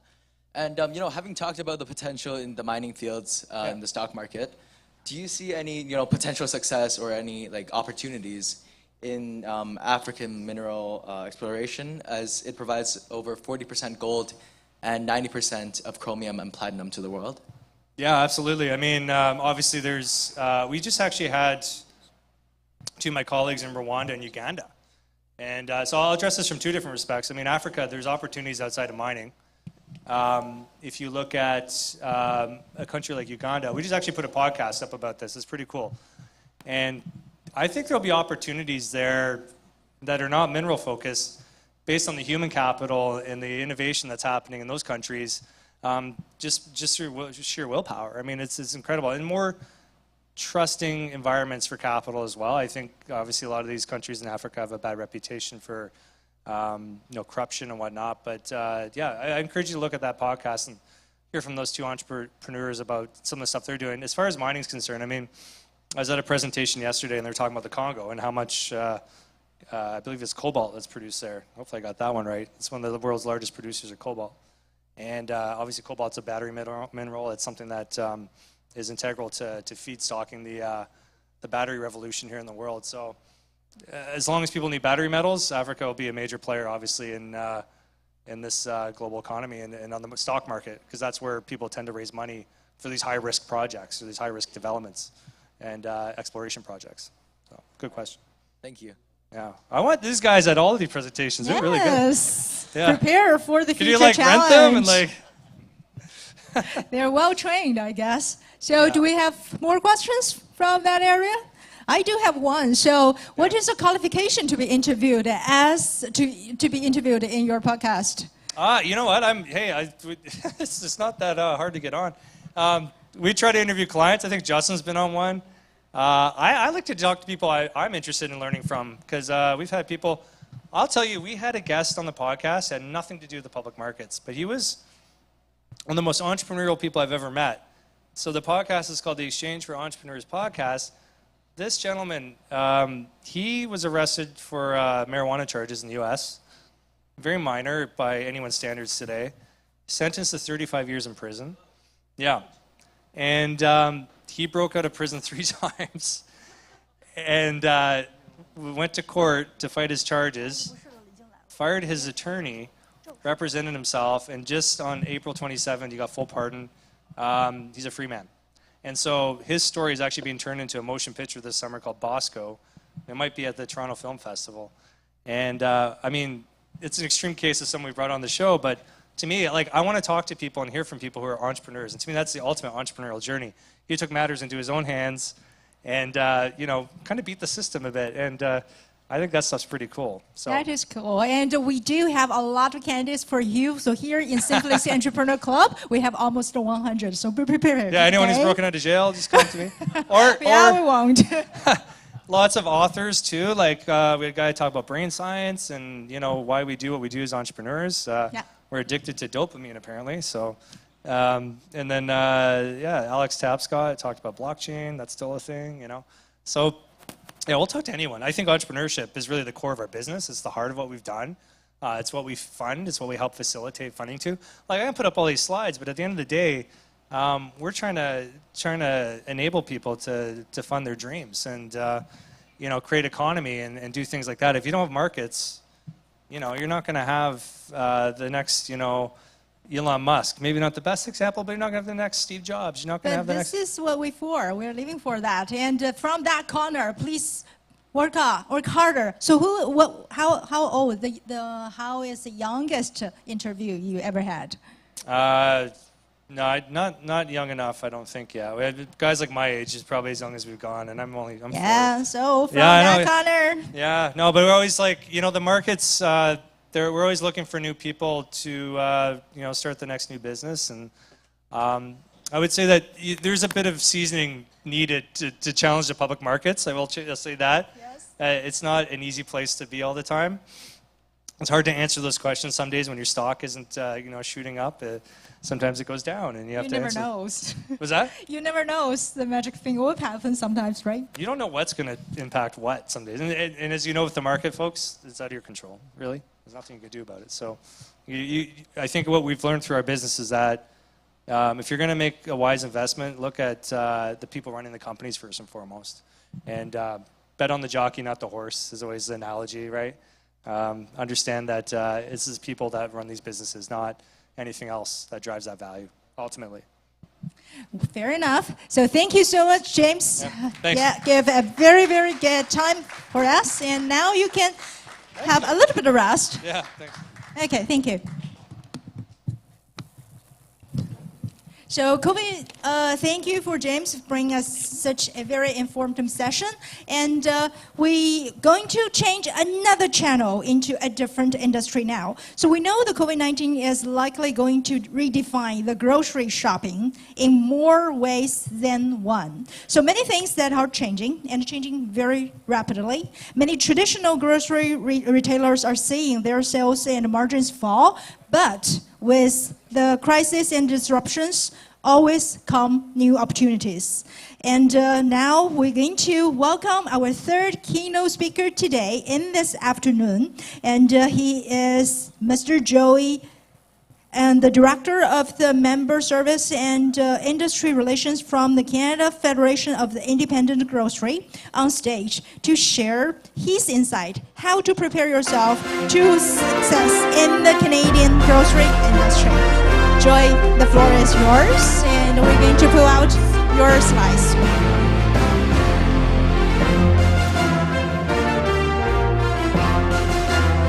So how was your day today? It's been pretty good. Thank you very much. Sorry, I guess the file's a little large here, so it's just taking a moment to load up. It's okay. It should take a little bit of time, and how we just have a little bit of interactions with our audience here. Okay, while we wait for this to load up, I got a couple of questions for everyone here. Is anybody in the grocery retail industry? Raise a hands. Anybody? Or anybody want to? How about food manufacturing? Well, Nobody. we all have high-tech people here. Perfect. Okay, so this will be pretty informative because it's probably a sector you haven't really known much about. You obviously go grocery shopping, you purchase food and stuff like that, but hopefully we can give you a little insight on the behind the scenes from the grocery channel and how the food ends up on your shelf. And is it done yet? It's still going. Yeah. Okay. And how things, how we keep the independent retailer in business and help them flourish in such a competitive industry. So while this copies, it'll take a minute or so. So what is independent grocers? So, my name is Joe Sawagid, and I'm the Director of Member Services and Industry Relations at CFIG. I've been with the association for about 7 years now, and still going? Okay. And CFIG is, and one of my slides would actually explain this a little bit better, but I'll kind of skip ahead while we have a time restraint here. It was established in 1962, so we just actually celebrated our 60th anniversary last year, and it was developed back in 1962 in the city of Peterborough, Ontario. And from there, it grew to almost 7,000 independent retailers coast to coast. What we do as an association is give them a singular voice when it comes to advocacy against different levels of government, and also gives our independents an opportunity to flourish with some of the larger manufacturers across Canada. 99%. Okay, we're almost there. Kind of going off book here because of my slides. Here we go. Perfect. All right. So we're going to go in the presentation mode. You'll do it? Okay, fair enough. All right. Next time I'll try and make a smaller slideshow. But hopefully we'll get through this pretty quickly. So CFIG, like I said, was established 60 years ago. And this is not going through my, oh, here we go. I think he's still doing something. So some of the things I'm going to talk through on these talking points is who we are, how we're governed. We do have a board of directors. We do have an associate members council as well. We're also going to give you some information on what we've done for the independents with our advocacy and support. I don't know what's happening here. And then we'll go through some of the events and the programs that we actually put together that keep our independents flourishing through this very competitive landscape and industry. And will this go forward now? Here we go. Okay. So, as I mentioned, we're just almost 7,000 independent retailers large, and we are growing. And an area that we are looking to really grow is our ethnic grocers. That is a huge opportunity for us and something that we have been successful over the last number of years in growing, and we continue to do so. We are fairly saturated on the traditional grocery landscape at the moment, but the ethnic is where we're looking at growing. What consists of an independent retailer? Well, you have to be an independent owner. You can't be traded in the public stock exchange. We have changed the rules a little bit on that, mainly because a lot of our retailers are looking for opportunities to raise funds to grow their business outside of the regular investment channels. Cooperatives can also be a member. So if you're familiar with Western Canada, there's a federated co-op. They have 270 some odd stores. They're also a member. Obviously, they're independent. They could be family owned. We also support franchise operators. That could be a local No Frills franchisee. There's the Sobeys franchisee operations as well, especially in Western Canada and in Quebec.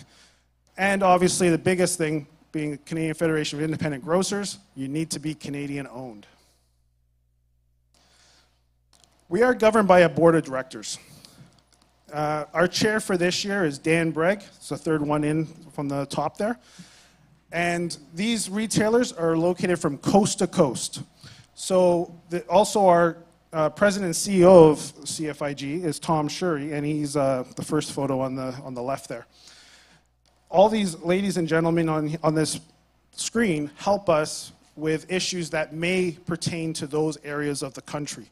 So they'll bring up information to us that we may not be familiar with or know much about that might be happening in their municipalities or in the province. And then we can go to the appropriate governments and advocate on their behalf. We also bring a lot of the national issues to front as well. I'll talk a little bit about the code of conduct, some of the other things that, COVID was a big thing, but I think we're all tired of hearing about that, but I can kind of touch base on that a little bit as well. And basically, they guide us and ultimately tell us what to do. So they're our boss, ultimately. We do have an associate member council, and these comprises of about 16 men and women of the larger manufacturers in Canada. They're ultimately our larger sponsors as well. We are a non-for-profit association, so what we raise in our events and through sponsorship and our membership to an extent helps run what we do. We're only 13 people strong. That's how many we have in our office. But we are making a huge impact for 7,000 independent retailers. So back in 2015, we did an economic study to find out exactly how large the independent channel is and how much money it affects the economy. We really didn't have these numbers. We can say how many stores we have. We have an idea of how much a single store brings in, but we needed to find out exactly when we speak to government how effective and how large this channel is. So obviously we have the big corporations. We have the Metros, the Sobeys, and the Loblaws of the world. When we did this in 2015, it is up for, we're looking at renewing it, but at the moment, this is, they haven't changed that much. We're looking at $59 billion in revenue, retail sales for corporate change. Now the independent, we're the second largest, but we are the most fragmented. So being the most fragmented, it makes it a lot more difficult to find out exactly how large that company is. However, with this survey and the study that we did, we were able to establish that we're about 12.8 billion in sales. However, we did separate specialty. Specialty in itself is a separate category. However, we do have lots of specialty stores, members of CFIG. So you could easily put that 5.1 into the 12.8, which makes us pretty substantial.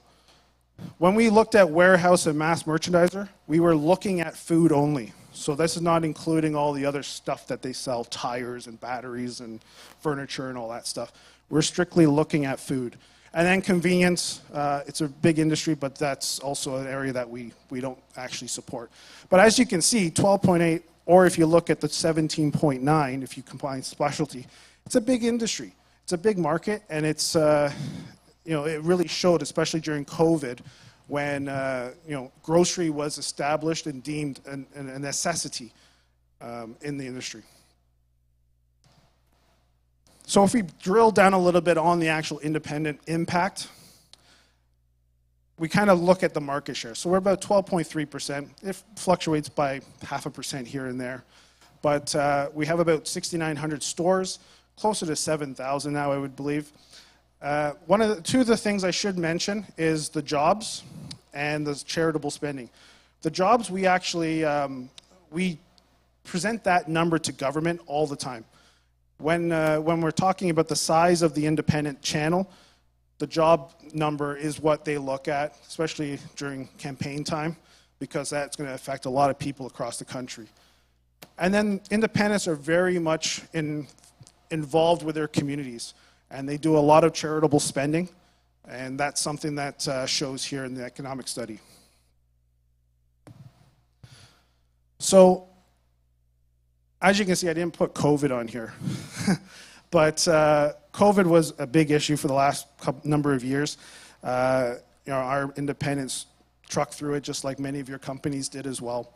And I'm not going to talk too much about that, but one of the things that independents took out of it was their resiliency and the way that they were able to pivot really quickly. Plexiglass at the cash registers. I believe the very first retailer was in Newfoundland, Ontario. They put that up, then you started seeing it across the nation get put up. One-way aisle signs. So there was issues where when the governments were closing companies down, and they could be some of your companies, like sign companies.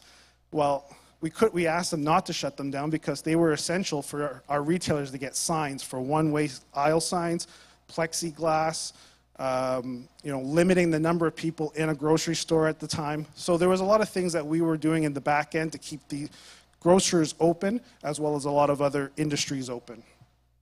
However, going back to now, these are the 6 areas that we're trying to work on currently. Commercialization and education. I'm going to actually touch base on that later on in the presentation with a program that we are running. But credit card and interchange fees is something that's been a hot topic over the last 10 years or so. As many of you may know, credit cards are widely used. And even though the customer doesn't really understand the grasp of when you scan a credit card, the retailer is the one being charged the most out of it. We're working to bring those prices down for the retailers because the basket sizes are getting larger, which means then a percentage of those sales now goes to the credit card companies. There are talks of other companies in the grocery industry that have made deals with MasterCard and Visa to have exclusive deals, which are lower than what our current independents are paying. All we want is a fair, reasonable rate across the board. Regardless of how big you are, if you're a Loblaws or a little independent grocery store in the Danforth. We want to make sure that everybody's getting treated fairly. So we're working with governments and the credit card companies to bring those fees down. Energy and sustainability. That's another hot topic. In January, we had announcements of the phasing out of single-use plastics. Now that is, there is a grace period. I believe that actually does kick in at the end of this year, where it's going to be totally banned. So you can't really purchase single-use plastics. So making sure our retailers are aware of those restrictions and new policies so that they can plan ahead. with sustainable packaging and utensils. Consolidation is a big issue in our industry. When you have a number of our large retail industry retailers like Sobeys and Loblaws also controlling your wholesale, that becomes a little bit of an issue. So consolidation is always on the top of the mind of CFIG to make sure our retailers don't get the short end of the stick. Government and regulations. So again, I touched base on the single-use plastics. That's one of the issues. I will talk a little bit more about some of the other things that we won within regulations here. And then beer and wine. Here in Ontario, the opening up of wine licenses and beer licenses so grocers can sell beer and wine in the grocery stores was a big play to make sure that the independent wasn't outsold or outbid for those licenses. We made sure that about 35% of those licenses were put in a pool for only independents, but that the independents can vote in, or I guess option in to go to pool A to take from the larger players as well. So we ended up with a larger percent, I think just shy of 50% of those licenses, which was fantastic. But it's something that we're proud of. And now the Ford government is talking about opening up even further. So we're working on those regulations to see what that's going to look like. So these are some of the wins. I did talk a little bit about credit cards already, but some of the wins that have come out of that is that the credit card fees for grocers is around 1.2, 1.22. Those are substantially lower than where they were when I first started with CFIG. When I first started, it was about 7 years ago. They were around 1.6, 1.7. So they have dropped, and then they have dropped 3 times since I've been with the association. So that's a huge win. But we are still looking to bring that way lower. Grants and rebates. Every different province and even the federal government offers grants and rebates for retrofitting equipment, other stuff within their building to make them more efficient. Whether or not they're doing a redesign or a new build, they're able to tap into some of those savings. And then that also falls in the carbon rebate program as well. And now the grocery code of conduct. So as of last week, the code of conduct is complete. I'm actually going to touch on that in a second, but just keep that in the back of your mind. And a couple of other wins. There's a cheese quota from the European cheeses. We were able to make sure that our independents are able to tap into that quota without being outbid. There's also additional tax support on equipment, where a retailer could now purchase equipment and write it off in the first year versus having to phase it in over the next few years. So that's a huge win for our independents. As well as a small business tax rate reduction. We're at now 9% for a small business. That's the lowest in the G7. So that is a huge win for us and a huge win for all small businesses in Canada. The great thing about that is Gary Sands, who's our Senior Vice President of Government Relations, he was the only one at the table fighting for the small business, and he was able to do it with the Trudeau government. So that was a big win and something that's underappreciated here in Canada. And then the in-store labeling exemption. So how many people here have purchased something pre-cooked at a grocery store? A chicken, pizza? So a lot of you. So if you go to an independent retailer, you might look at the label and not see calories, ingredients, how much fat, all those labels that you normally see on product.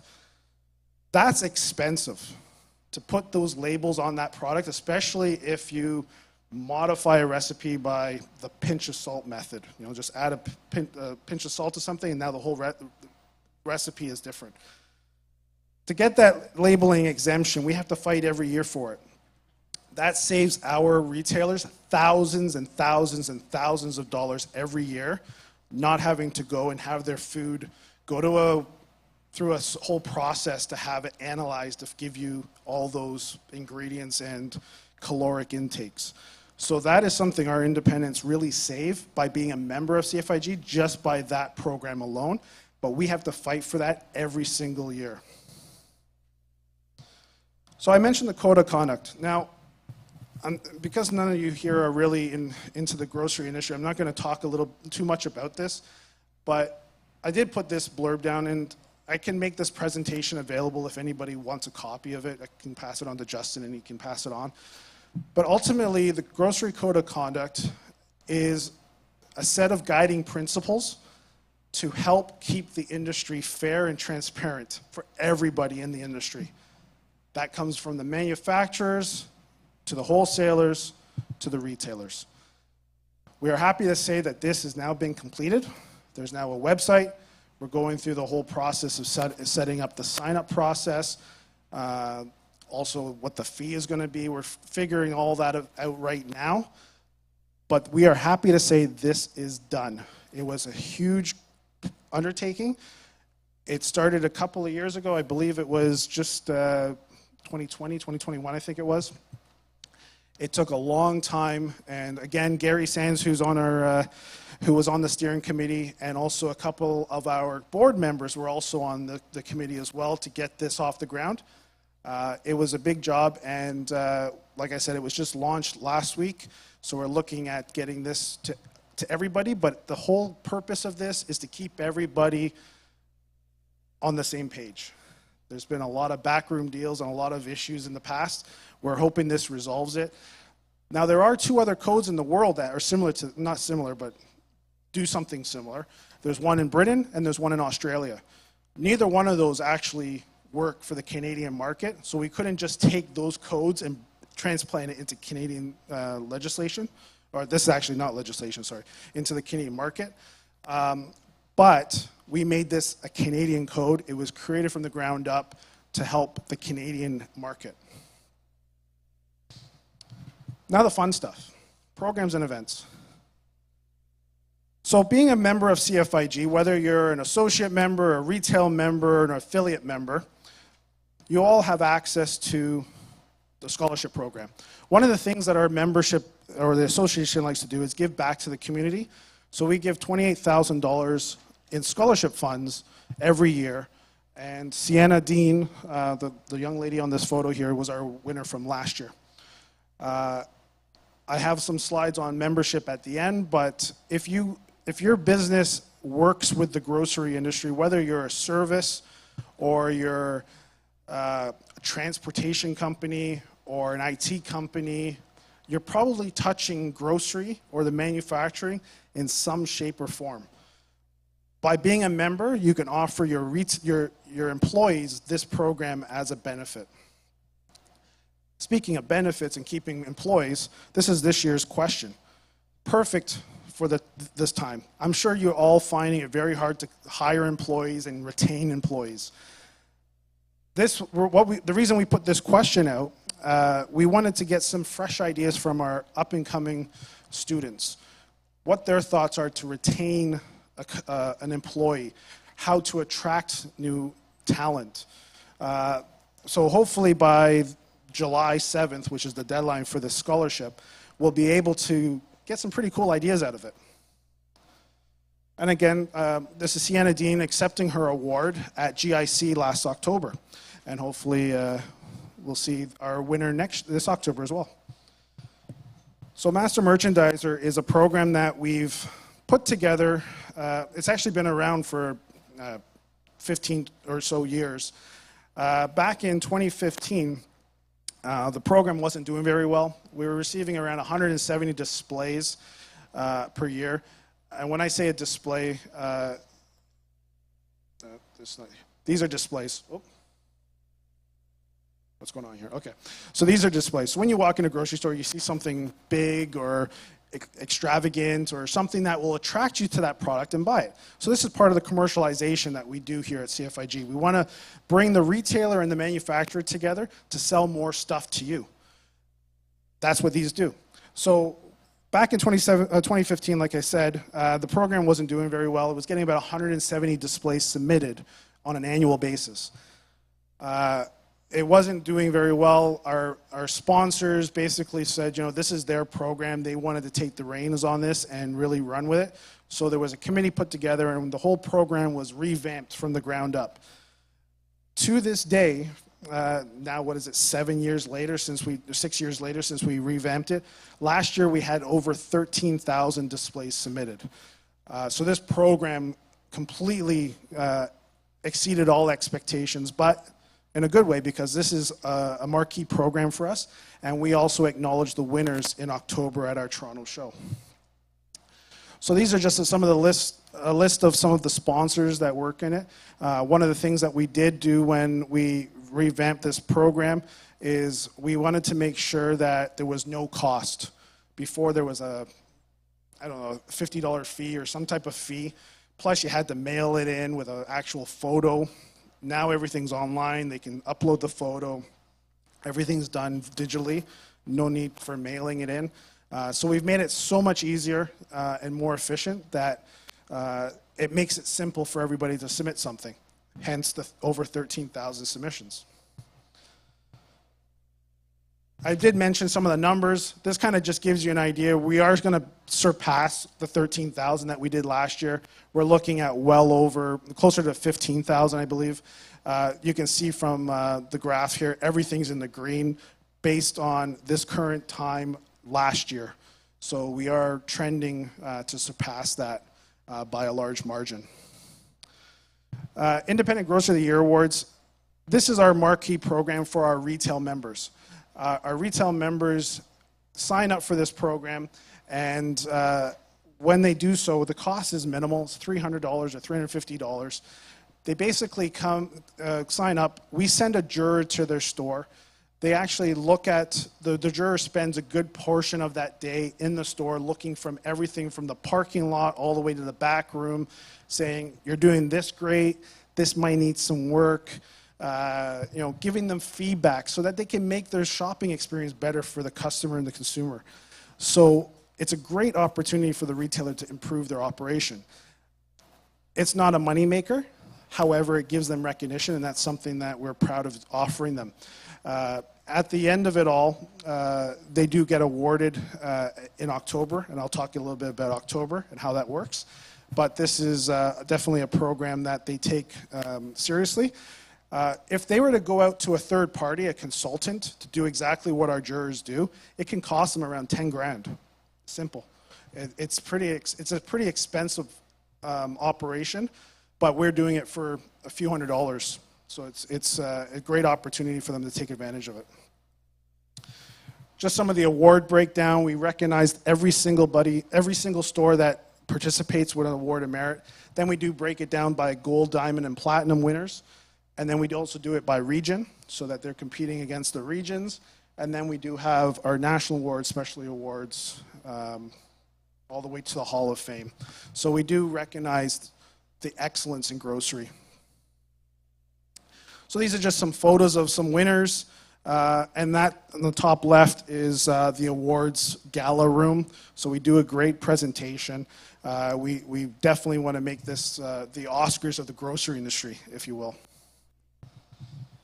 So we do operate 2 trade shows a year. Like I said, we are a non-for-profit, and our membership fees are actually really, really low compared to a lot of other associations. So a lot of the money that we raise at these trade shows runs the association. We just are on the heels of our Vancouver show. We just came back last week from that. Great, successful show. I'll talk a little bit about that in a second, but I'll move our focus to GIC right now. So our GIC show is coming up at the end of October. It's a great opportunity to try new food, see new packaging, new shelving ideas.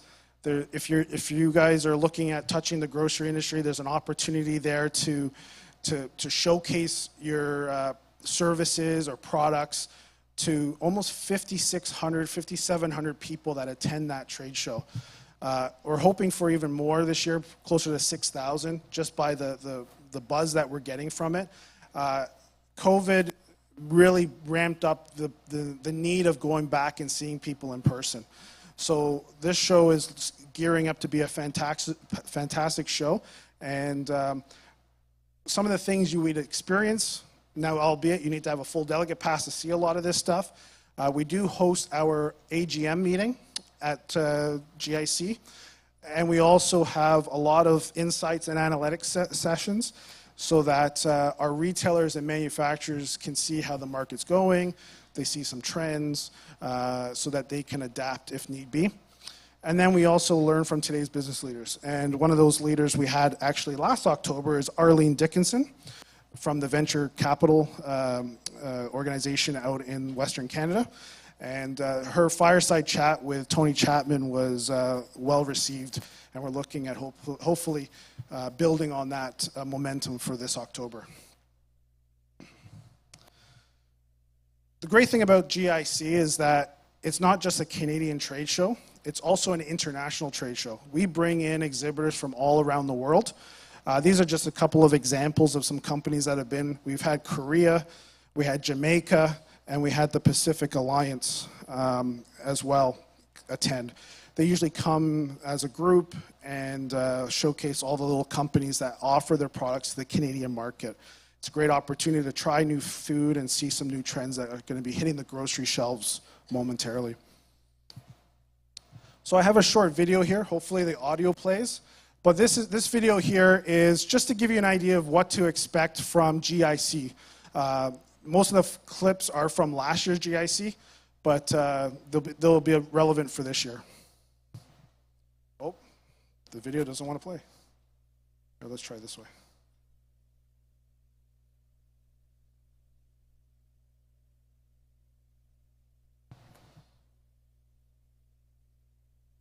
Well, just music in the background, but I'll let you guys watch that.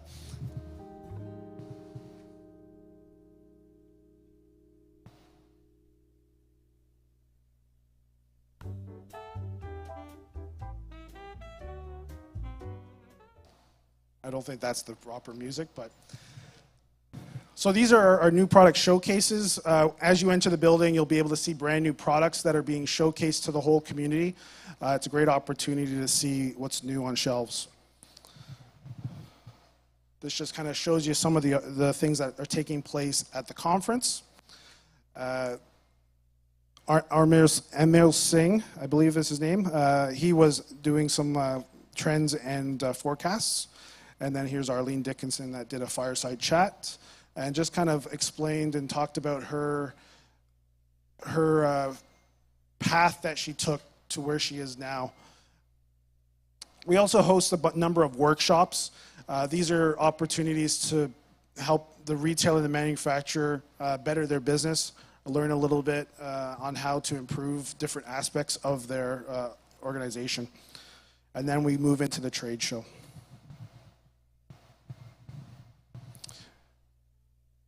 And we have the ribbon cutting.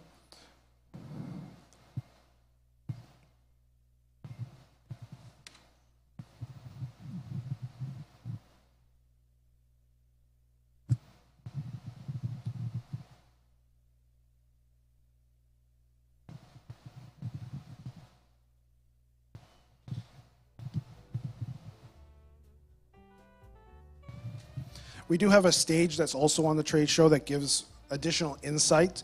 The great thing about these sessions is as long as you have a trade show pass, you can actually attend all of those sessions at no additional cost.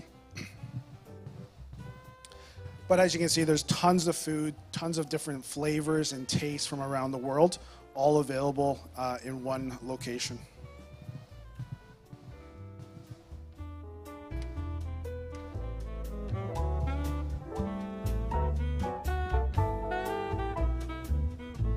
I don't think that's the right music, but that'll do.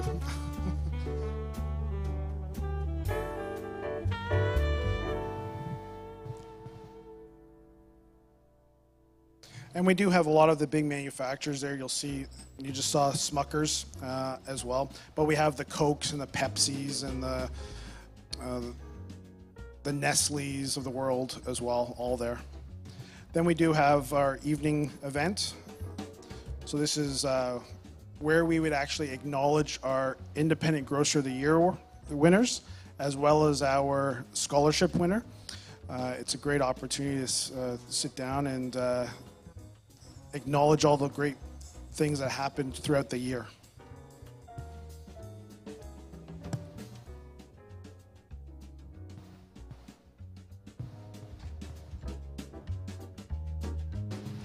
We also acknowledge our life member winners as well. So that was Jim.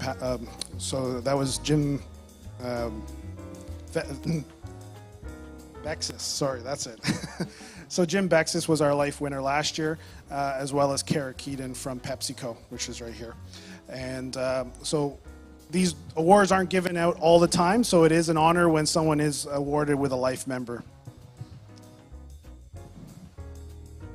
And these are just some of the retailers that have won their awards through the IGYA program. Some gold winners, some silver winners, some platinum winners.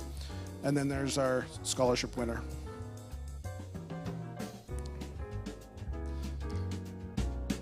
So I'm gonna just pass through some of this here. So now we'll move on to the Western Show. So the Western Show, we just actually finished it last week. Our next year's dates are the 22nd and 23rd in Vancouver. And a lot of people ask us, why do we run two shows? Because GIC is ultimately the bigger show of the two. But if you look at a map of Canada and then you look at all the membership within Canada, 60% of our membership is in Western Canada. And that's just based on the fact that a lot of the larger players like the Loblaw, Sobeys, and Metros are Ontario to the east. To the Atlantic provinces, where the west side we have a lot of the bigger retailers that, if we're looking at the bigger franchise type, or not so much franchise but corporations, you have the Jim Pattison Group. They have a number of banners, so they are privately owned because Jim Pattison owns them, so they fall under the CFIG banner.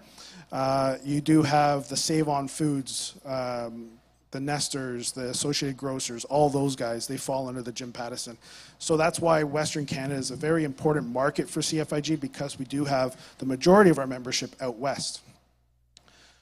So I don't have any photos yet for the show that happened last week, but some of the things, it's very similar. We do have a conference at the morning, it's a two-day event, so the morning of both days, we give insights and analytics of the market. We had a great speaker from BMO come and talk a little bit about the market and the global economy and where things are probably headed this year, especially with inflation. That's a big thing that has been plaguing the grocery industry. You know, during COVID, we were heroes. Now through inflation, we're the villains. You know, we're trying to steer the narrative, because the independents are doing what they can to stay alive and stay afloat, and they can't really control the cost of things if it's coming to them at that higher elevation in price as well. So having this event was very important. These are just some photos. I do have another video, but I don't think the audio will play, because the audio in this is actually very important. But it's just it's a demo on the event. Let's see what happens here. See, I need the audio for this, so unfortunately. It's okay, then we can We'll replay skip it in another time. Yeah, we'll skip through it. Anyways, so I'm going to move through the partnerships and sponsorships as well as memberships. So, like I mentioned, CFIG is a not-for-profit, so we do rely heavily on our partnerships and sponsorships to help fund the association. A lot of the sponsorship dollars goes towards these pillars. So these are the pillars that help our independents, stay competitive and in business in this ever-changing marketplace. So advocacy is the biggest one. We do put money back into the industry with a scholarship program. We do have education and training, which takes place at our trade show events through the conferences and the workshops, as well as we have our programs and awards, which I touched base on with the Master Merchandiser and the IGYA as well. And then we do send out communication to our members when things are needed to be said, as well as our regular newsletters that we send out every couple of months. So some of the things that we work on the membership here, so we do have 3 levels. I did mention this earlier. We have our retail memberships. It's a grocery store membership. So you'd have to have, I believe it's 3 departments minimum. So you need to have either a bakery department, a meat department, a dry goods, frozen, one of those departments, produce. You need 3 of them to be classified. It used to be 4, but we've dropped it down because there's a lot of specialty stores. So based on the specialty categories, that helps them become a member. Then we have our associate members. So those are any company that manufactures food that's then resold in a grocery store. They would be classified as an associate member. And then we have our affiliate memberships. So these could be an association, it could be a group, maybe it's a government group that's coming in to bring a group of exhibitors to our show. They could also be an affiliate member, as well as any company that helps service a grocery store. So it could be a heating and air conditioning company. It could be a power equipment company. It could be a POS system company. Shelving, lighting, flooring, you name it. Anything that a grocer would put in their store. It could be a trucking company, an automotive company. That could fall under an affiliate membership. So one of the things that we are trying to do as we're growing our membership, we need to offer tangible benefits for our members. When I first started, there were very little to no benefits outside of what CFIG does for the industry. So we've brought on a number of companies to help offer discounts or lower pricing or different types of programming to our members, from BMO for banking, TELUS Mobility for wireless services, Moneris Payment Solutions for credit card and debit transactions, Mark's Commercial, National Enterprise for car rentals. And then we've capped all those off with a program with Percopolis. That's a fairly new program that we signed up about 1.5 years ago with. And they offer a smorgasbord of different offerings, from gas to trips, discounts, and hotels, and all this other stuff. So even computers, Dell, Lenovo, Samsung, they offer a whole bunch of discounts. All you have to do is go through their website, click on the link, make a purchase, and then you get the special pricing. So these are some of the benefits we've brought on board for all levels of membership. So retail, associate, and affiliate. And that kind of concludes what I had to show here today. And I just would like to open it up if there's some questions. I know there were some questions in the previous conversation up in the corner, but just be a little easy on me if you can. So are there any questions? Okay, so is there any questions for Joey? And so thanks so much and for your sharing that we know that CFIG have done an excellent job for actually affecting other people's our daily life. So keep on doing it good, and we're going to try our best to keep on supporting you. And we know a lot of the new immigrants, especially in the Chinese community, that we come here and enter into become an independent grocery to establish a new life in Canada. So we'll try our best to spread the word, to let them know about you, what you do, and maybe join the new members, right? To have a stronger community. Just to add on to that, because we're named Canadian Federation of Independent Grocers, we're not government related. We actually fight the government a lot. So that I just wanted to clarify that we're not a government entity at all. We do have the common goal to make sure that every independent in Canada has the same voice as someone from Newfoundland to Victoria, BC. They all have the same singular voice. So that's ultimately what we're trying to do. And like I said, we're here to help. So if there's anything you guys want or need, my contact's not there anymore, but feel free. I have some business cards. I can pass them on. Reach out. We can have a conversation, and I can try and guide you in the right way we can from there. We will help to circulate the slides as well, so don't worry, and also the video. And so my question is that I noticed that we do offer a scholarship, right? Yes. Yeah, so that corner, if you want to have a little bit advantage to apply for the scholarship, it is your shine time. Is there any kind of question from that corner? Yes, I saw. Yes. You got the question there? You got a question there. So Is that okay that we can have it? Yeah, thank you. Ryan. Hey, how are you? I'm pretty good. Yourself? I'm good, thank you. So one question is that does CFIG plan to further explore relations internationally with groceries, suppliers, and retailers through the support of government? So you're talking about outside of Canada? Yeah, like Okay, connect to like China or like America or all that so stuff. we don't have really any ambition to go beyond our borders at the moment. Our hands are pretty full with a lot of issues that are happening in Canada. However, in the States, there's an association called NGA. It's our sister association. So they actually support independent retailers in the United States. So we partner with them on a number of issues and areas that a lot of people don't realize. Take this as an example. So back last year when British Columbia had those massive floods, I don't know if you guys remember that, there was an issue where a lot of the major roads that connect BC to Calgary were washed out and product wasn't being able to transport across those areas. Even train lines were wiped out. We worked with the federal government and the federal government in the United States along with the NGA to make sure product would be rerouted through the States and up across the border with very minimal impact. So we do work internationally to a point.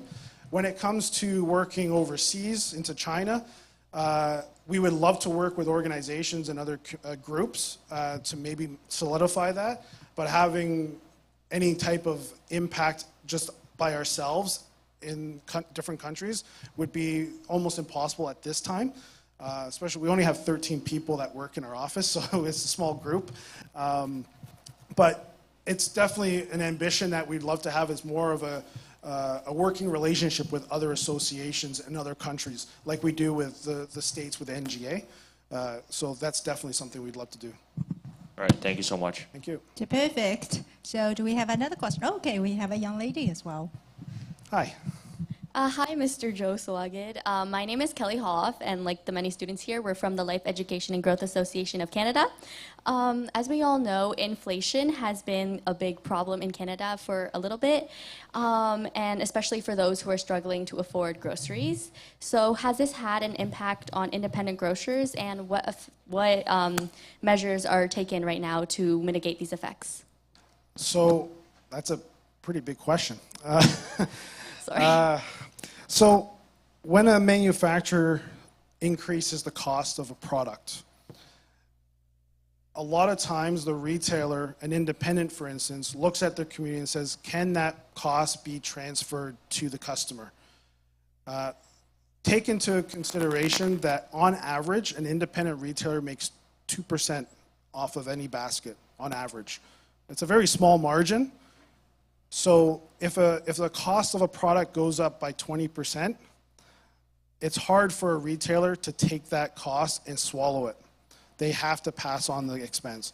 So if you're shopping at a local independent, I'm confident to say that if that price has been increased to what it currently is based on what you probably paid for it 8 months ago, it's probably because the retailer just can't afford to swallow that cost. So what independents are trying to do is to keep those costs as low as possible. One way they're trying to do that is cut staff. They've been putting a lot more scan your own products, scanners and that, so that they don't have as many tills where there's someone they're paying $16 an hour to do. So there's things like that they're trying to do. But ultimately for an independent, there's not much they can do about it, and we have been talking with the government to see if there's a way to alleviate that pressure. You may have heard that there's a grocery credit that's been issued by the federal government.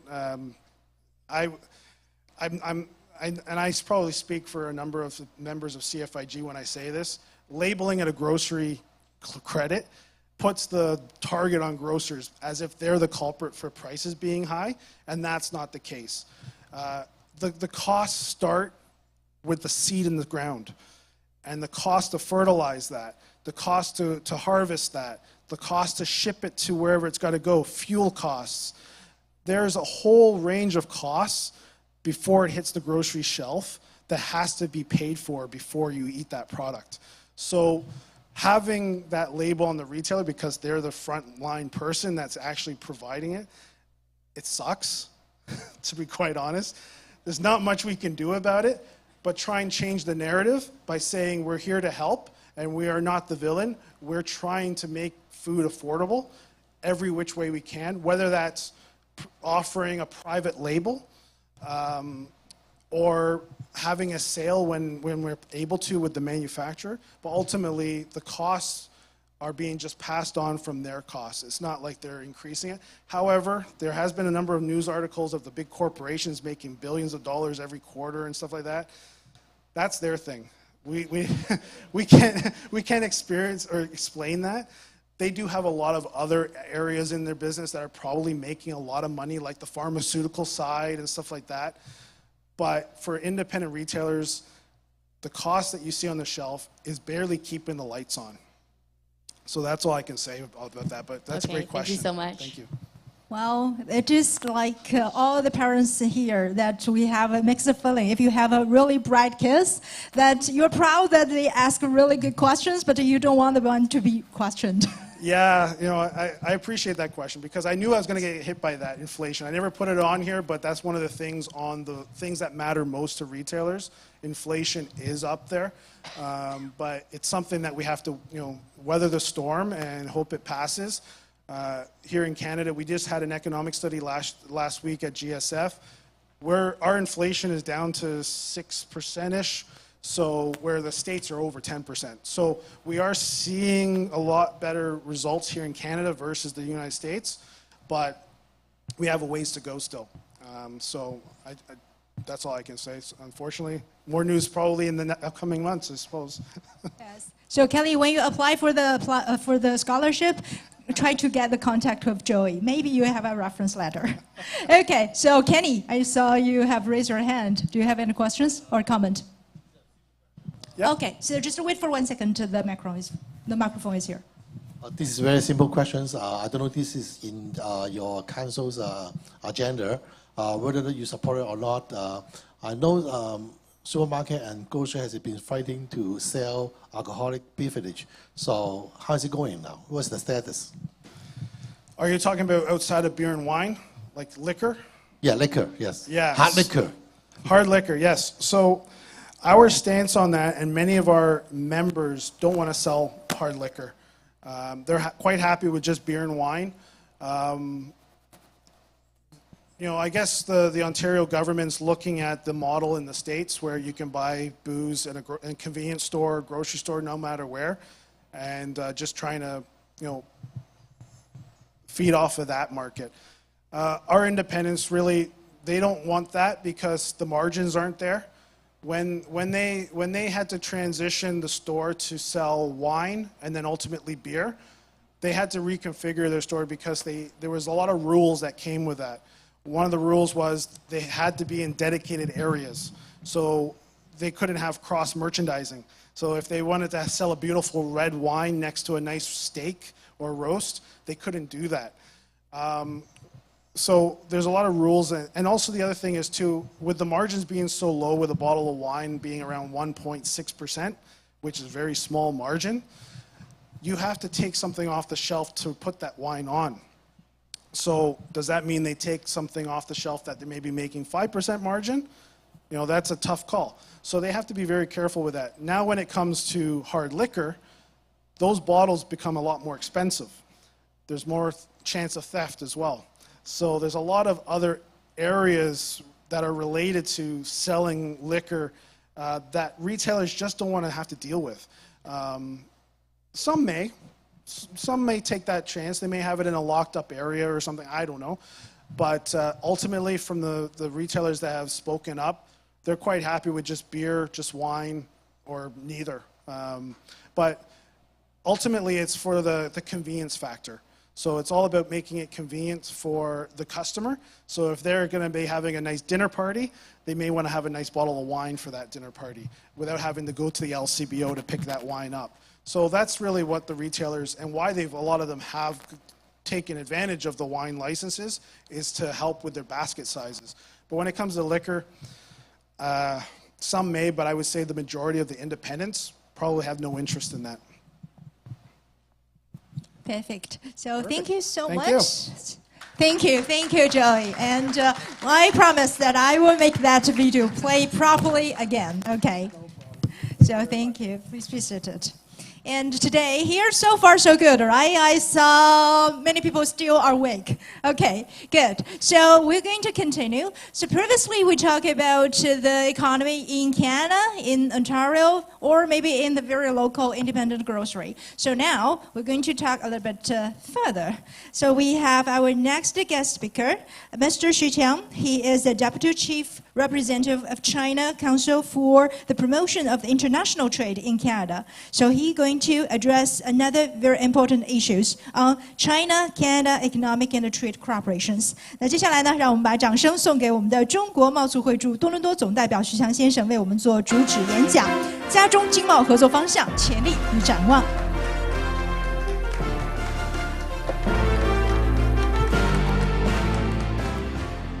Good afternoon, ladies and gentlemen. It's a great pleasure for me to have this opportunity to come to Sinflix again to share some of my thoughts on the trade and investment between China and Canada. 2023 marks the 45th anniversary of the China's reform and opening up policy.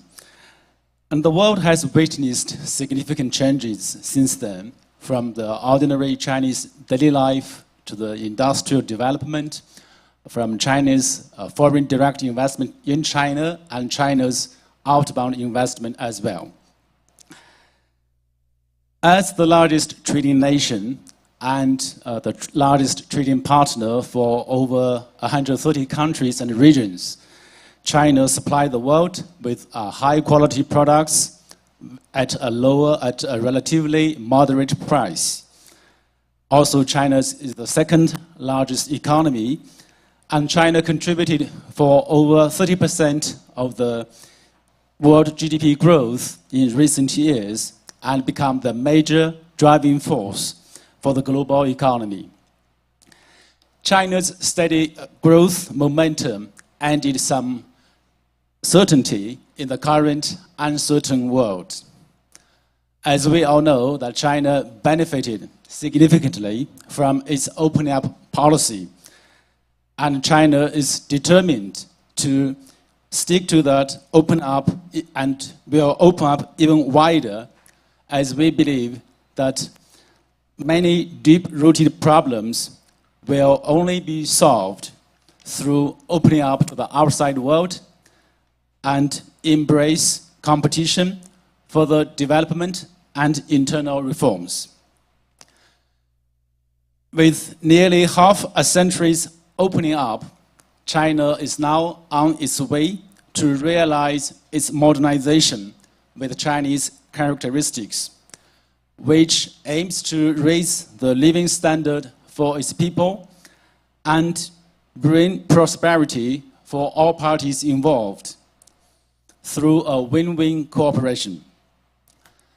China offers a huge market for international commodities and services, with 1.4 billion population, with over 400 million middle classes.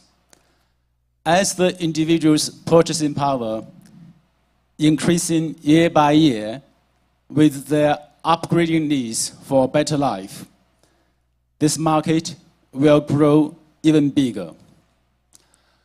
While lots of multinationals, lots of foreign invested companies are in China for China, China contributed the largest profit margin for many multinationals for years. Although there have been quite a lot of decoupling narratives in the headlines for a while, we see that most multinationals are still sticking to the Chinese market for obvious reasons. And China welcomes all sorts of foreign direct investment to share the opportunities brought by China's modernization drive. As Canada's second largest trading partner, Chinese companies are actively involved with their Canadian counterparts in trade and investment.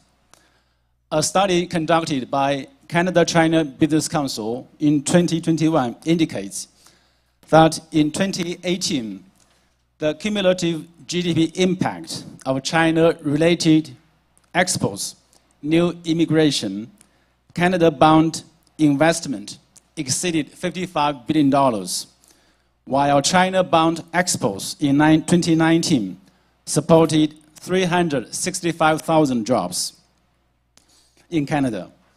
The study also mentioned that imports from China are very critical for many Canadian supply chains, particularly in the electrical equipment sector, and provide Canadian consumers with access to globally competitive goods and services. Meanwhile, in 2018, China invested additional $2.3 billion in Canada, and the overall economic impact of Chinese investment in Canada reported $9.4 billion contribution to Canadian GDP.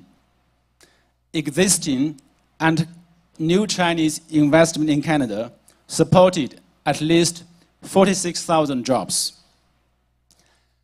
As China's largest trade and investment promotion agency, our organization spared no efforts in promoting trade and investment between China and Canada. We are acting as a bridge between supply and demand and facilitate in connecting enterprises with government departments when necessary. We are happy to see that Canadian merchandise exports to China increased by 50% between 2011 and 2020, more than 3 times the growth rate to all other countries, while 2022 witnessed a record high bilateral trade despite the disruption brought by the pandemic and the ups and downs in bilateral relations. Therefore, we believe there is a great potential for trade and investment cooperation between China and Canada. An open and prosperous China welcomes all sorts of business engagement and brings about tremendous opportunities for Canadian businesses. Here, I would like to present 3 prominent platforms for your reference. For those who seek to export to China, you might want to visit China International Import Expo, which is held in early November every year in Shanghai. The Import Expo is the only one of its kind in the world to promote importation and showcases China's initiative to open its market. The organizing committee is to have a road show next week in Vancouver to introduce the relevant development of this year's event. For those who seek to source from China, you might visit the Canton Fair, which is held in mid-April and October, twice a year in Guangzhou, which is the largest trade fair in the world, and you might find everything you need in one place. Last but not least, I would like to introduce the China International Supply Chain Expo, which is held by my head office in Beijing in this coming November.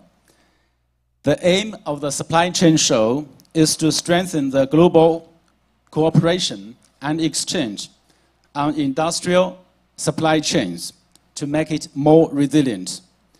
The expo will feature 5 supply chains, including smart vehicle, green agriculture, clean energy, digital technology, and healthy life. If you are interested in any of these events, please feel free to contact us for further information. With that, I would like to conclude my speech, and thank you very much for your attention. Wish you all a wonderful day. Thank you. Thank you, Mr. Xu. And please remain on stage as previous that we do probably have some questions. And do we have any questions from our audience? So that corner has become our journalist media pass area. So please, the young lady.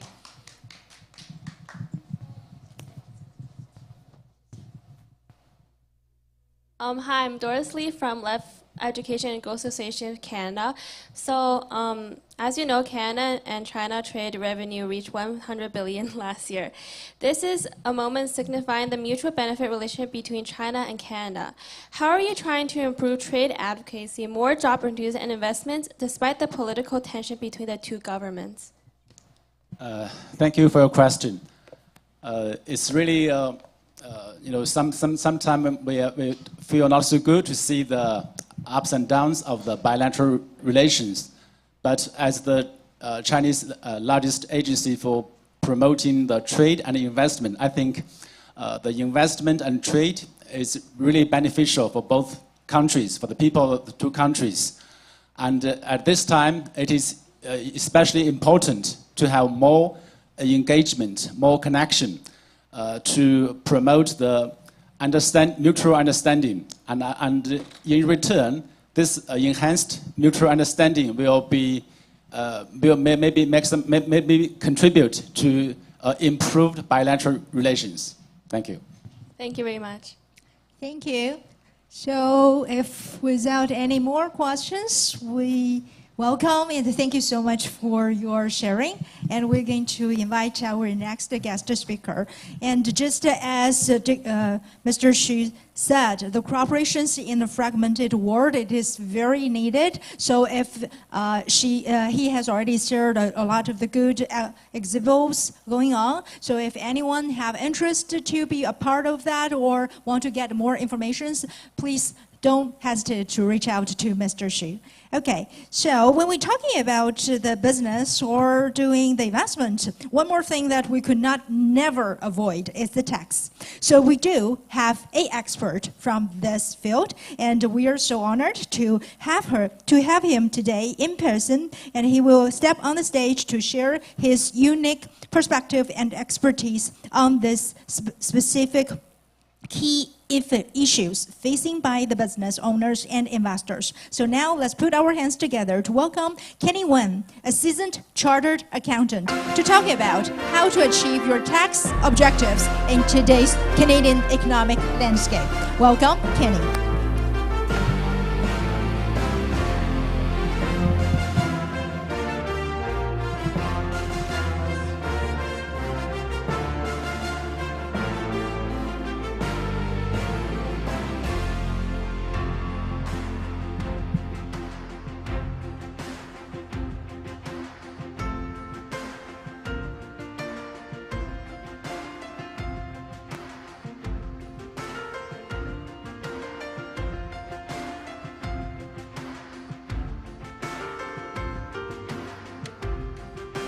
Thank you, Becky, for the introductions, and thank you for the invitation to this economic and trade forum. Welcome, everybody. Today, I will just talk about very briefly about business and tax. So I hope that will help you to start your own business. Without further ado, let me talk about today's agendas. We will just talk about some what is the form of business, and introduce to you some basic income tax, and what is the so-called integration in Canadian tax, and how about holding structure. And I know some of you here may go for any public finance. Like this morning, we have James from Canadian Security Exchange to come here to talk about investing. So maybe I talk about also some issue of international tax, and then I open the floor for question and answer. Talking about Canadian Security Exchange, I remember my experience more than 10 years ago, I think about 2007 and 2008, when I being one of the company public. It's called a Capital Pool Company on the Toronto Stock Exchange Venture Exchange. Actually, the Venture Exchange TSXV does not represent Vancouver, but just because it's we. We stand for Toronto Stock Exchange Venture. But I think Canadian Security Exchange this morning is also a very good alternative for people to try to raise money from the public. Well, just talking about foreign presence, I think you should be familiar about yourself. So you yourself can actually carry on business. Okay, so yourself is a sole proprietor. And then if you want to join with your friend or other people to do the business, you are having a partnership. And the partnership can be very formal or can be informal. So it's up to you whether that you want to have a formal partnership agreement with your partner. And then we have two derivatives of partnership. One is called joint venture, and another one is called limited partnership. I have seen some of real estate friends over here. So in real estate, sometimes you may see a joint venture. So some people may join together to say, purchase a land together and then build house of it, develop the land into a housing project. So usually, sometimes this venture will be structured as a joint venture. And also sometimes will be structured as a limited partnership.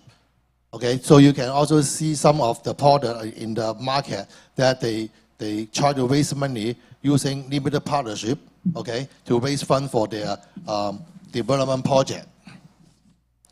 And the most common is corporation. OK， 有限公司这个是大家都清楚的知道有限公司In Canada, corporation is very common. So even a news stand could be incorporated. Okay, unlike some other country like UK and Hong Kong, because the corporation law is more strict and also require audit statement. So many of the business there they are not incorporated. But in Canada, there are many, actually, I would say most business are incorporated. So I have also a common question from people say about what is business name. Okay, so when you are carrying on a business, of course, you need to have business name. So you can actually register a business with a name called business name with the government. And then if you register the name under yourself, so this is your sole proprietor. But if you register under a partnership, so your partnership has a name, this is called business name.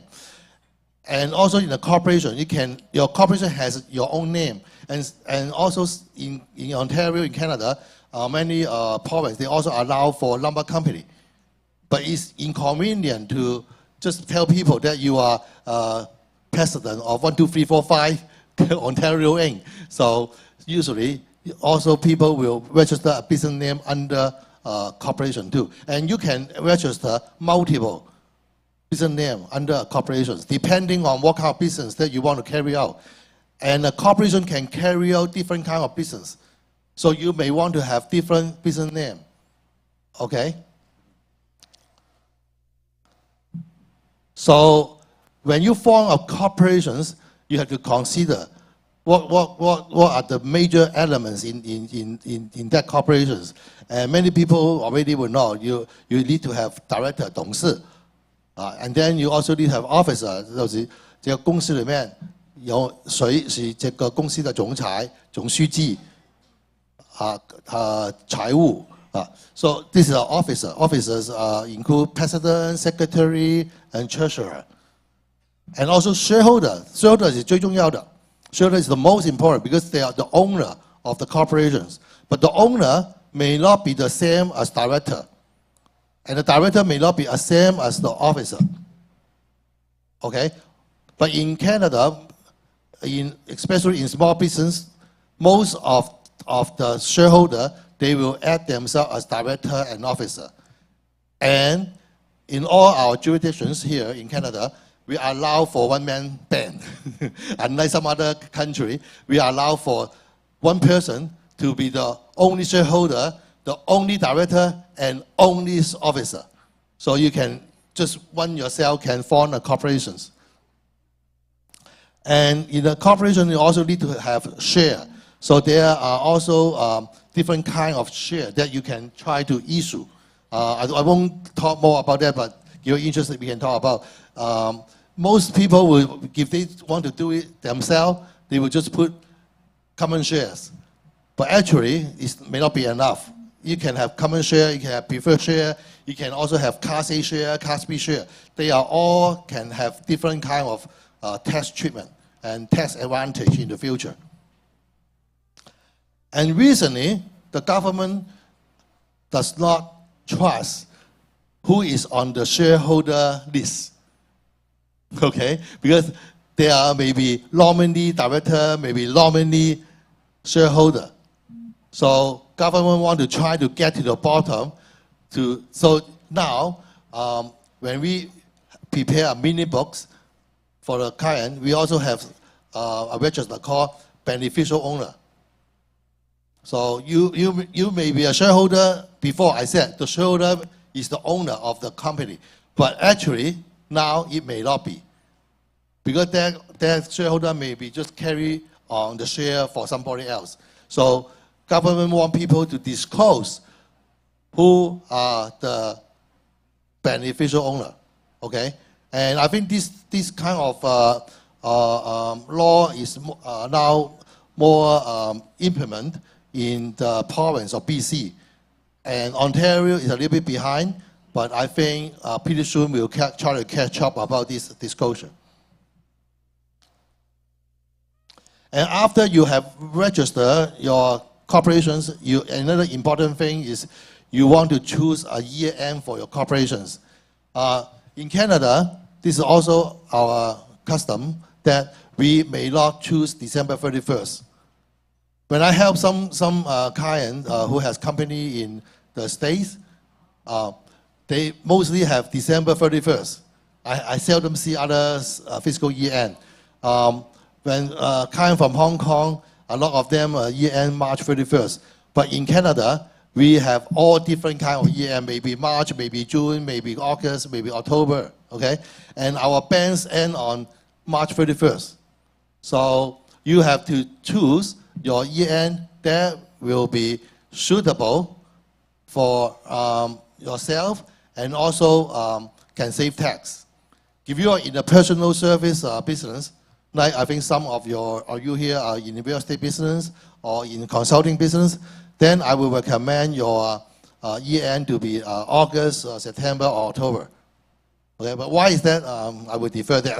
Okay, I won't go into detail about this. But choosing a year end can actually save tax too. And the company can also can split income for you.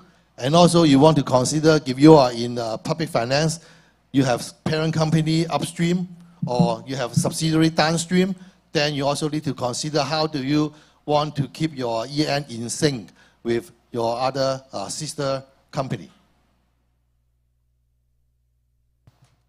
And some people may ask me first about what is the disadvantage to incorporate. So when you are first starting a business, you may have an operating loss. So that operating loss, if you incorporate, it will belong to the corporation, not belong to you. So if you have other income and you have business loss, you may be able to save your tax. Because if you have some other income, that you have profit, that you need to pay tax. But on the other side, you have loss, that is unfair for you to pay tax, right? So incorporate is an advantage because the loss belong to the corporations. It cannot belong to yourself. This is also a very big difference from USA. USA, you can have the business loss on your personal side. That's why I can see Donald Trump do not need to pay tax for over how many years? 10 years?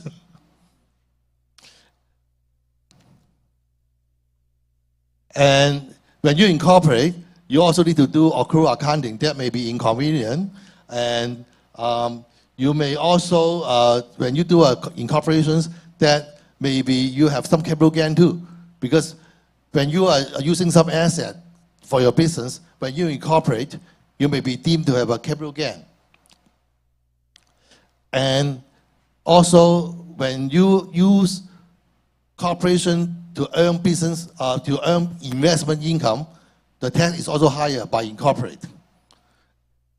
And also be careful, because I know a lot of USD people here. So you have your client owning real estate in the corporations, there may also be double tax issue, okay, on death, okay? When the owner pass away, there may be a capital gain on the share of the corporations, but then there may be another tax on the capital gain when the corporation sell the real estate. So how to solve this is also another long story, okay? I won't go into detail again. But there are a lot of advantage to incorporate. So you may want to incorporate. The first, number one, is you want to have limited liability. Okay? But having said that, you have also need to be careful, because I think we have also some bankers here. And banker usually, even you have a corporation, you need to do a personal guarantee, right? And for the most advantage, I will show you another slide down below, is income tax deferral. So under the corporations, actually the tax is lower than yourself to make corporations. Okay, again, we have quite a few real estate people here making big money.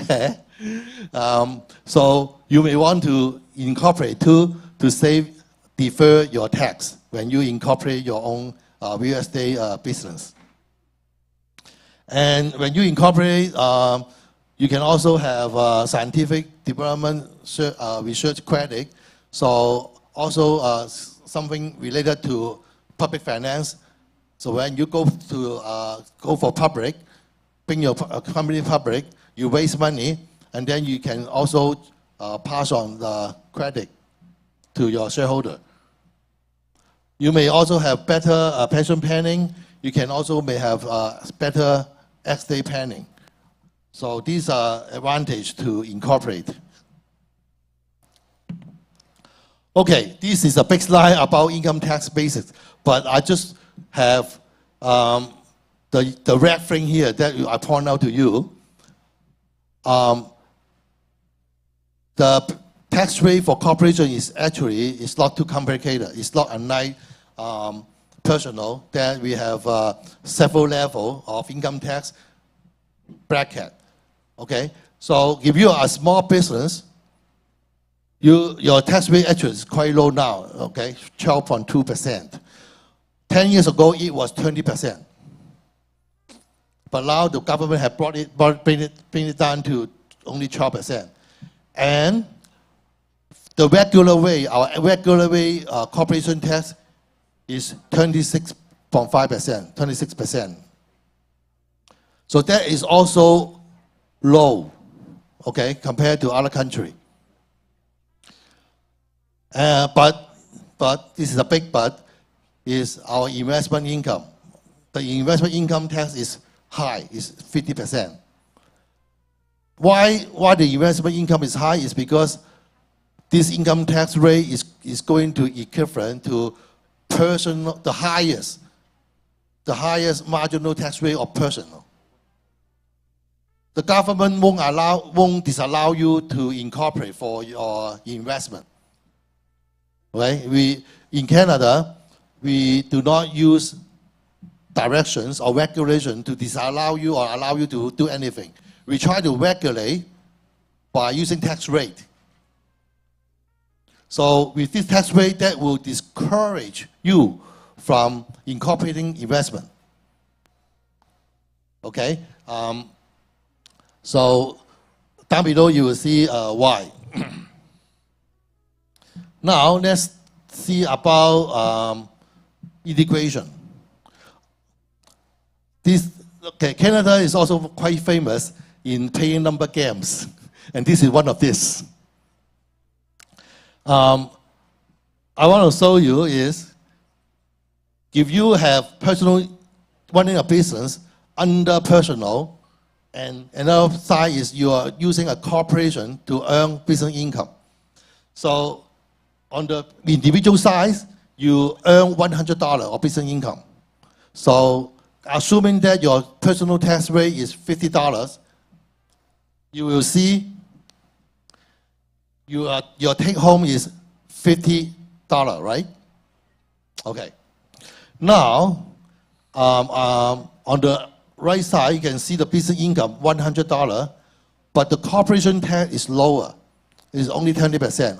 I just use 10 years ago's rate as an example because it's easier for illustration.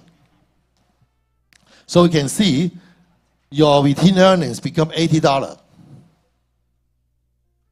Now, when you want to take your money out, you cannot just take it, right? You have to declare a dividend.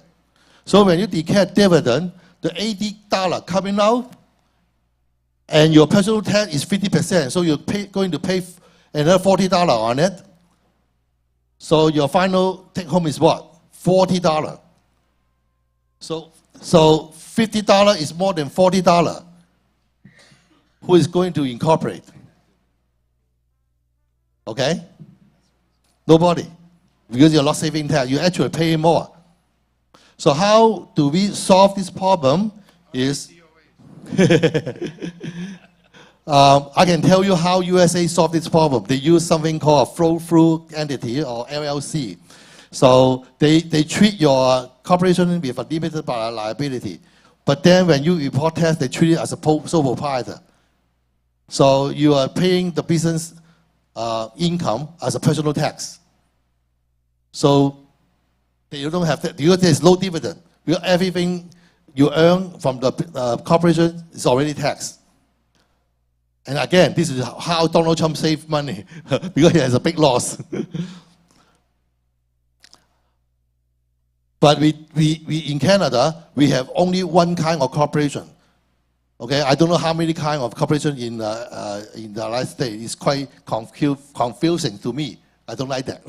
Okay, it's something called LLC or S corporation or C corporation. How many of you here go into the business in USA? No, go into business in Canada, right? So, how do we solve this problem? What we do is we use some number games. So, when the $80 paying out, we are going to have a gross up. So we close it up by 20%. Okay, so the $80 becomes $100 to report on your income tax. So anybody receive T5? Nobody? Yeah, everybody receives T5, right? From your bank, from your investment company.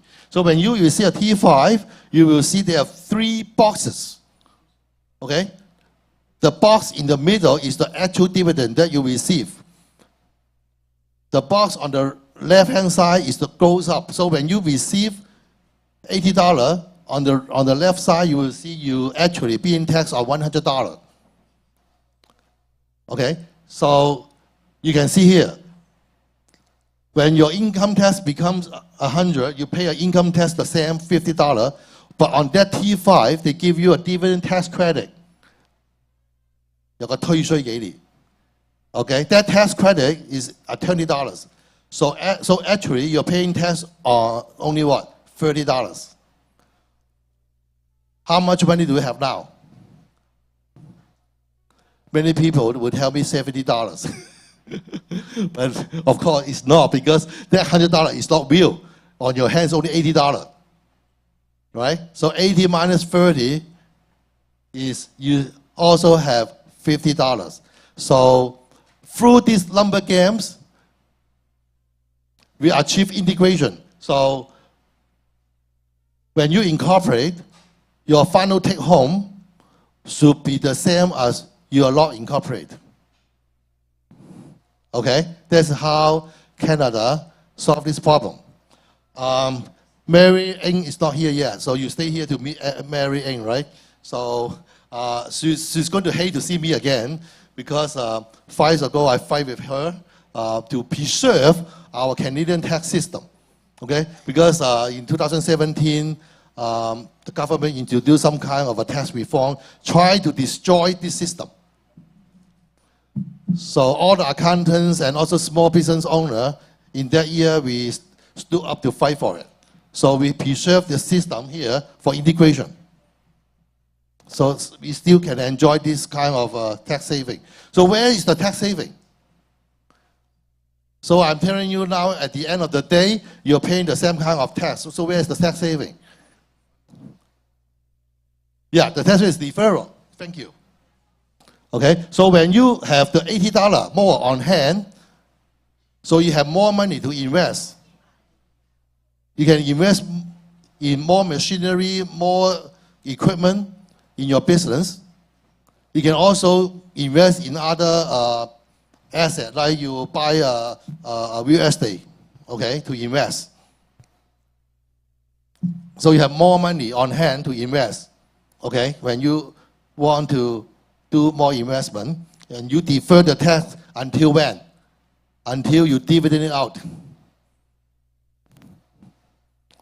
So that's the good saving about that. And also, another trick is actual saving. You know why? Because this theory assumes for the maximum marginal tax rate at $50, at 50%. But when you actually pay out your dividend, you still have the same kind of dividend tax credit, but your personal marginal rate may not be as high. So if you defer your dividend until after you retire, until your marginal tax rate is lower, you actually save. Okay? So now, have you also noticed that on your T5, you have eligible dividend and non-eligible dividend? How many of you noticed that? Okay, quite a few. Okay. Do you know what's the difference? No? Do you know why it happened? No? Okay, I'll tell you the history. Anybody remember income trust? Okay, a lot of you may be, I don't know, some of you may have invested in income trust. If you can remember, I think maybe Yellow Page, Bell Yellow Page, or some business try to deconstruct their corporation and change into income trust. It is because actually the dividend tax credit has some unfair structure before. As I told you, the corporation rate was 20, but now it's down to like 12%. So 3 years ago, it was at 15%. So the difference between the regular rate and the small rate is getting wider. Okay, so it will be unfair for the large corporations like the banks or life insurance company to pay out their dividend. Right, that people's getting the dividend tax credit is not as high. So that's why some corporations at that time try to convert into income trust. But income trust pass through the business profit for you to pay the tax on, but at the same time, that profit may pass through to some other entity who do not need to pay tax on. Maybe charity, maybe a pension plan, they don't need to pay tax on. So the government was losing money with the conversion. So when the banks try to announce that they want to convert into income trust, the Harper government is concerned. So Stephen Harper actually asked, I don't know, maybe the tax department tell him. So he said, okay, you have to do something. So they changed into 2 different kinds of dividend. So the higher one, the 26% earning, will have a higher dividend tax credit. That's why we have 2 different dividend now and 2 different tax credit, okay? Now, this is not a complicated holding structure. This just gives you a starting point. Many will get into like having a complex structure by having another corporation holding another corporations. Okay, say for example, I said is when your corporation has retained earning, you want to invest, then maybe I will try to recommend you to open another corporations to hold the investment into another corporations. Okay, so you have to may have some upstream corporation here. So if you're in corporate finance, you may also want to have quite a few holding company in between and try to protect and also try to provide some more flexibility in the future when you do any acquisition or disinvestment, that you can cut out in between some of the holding chain to do some of the restructuring. It will be easier. So I have seen a public company that has having like 3 or 4 shell company in between. Okay?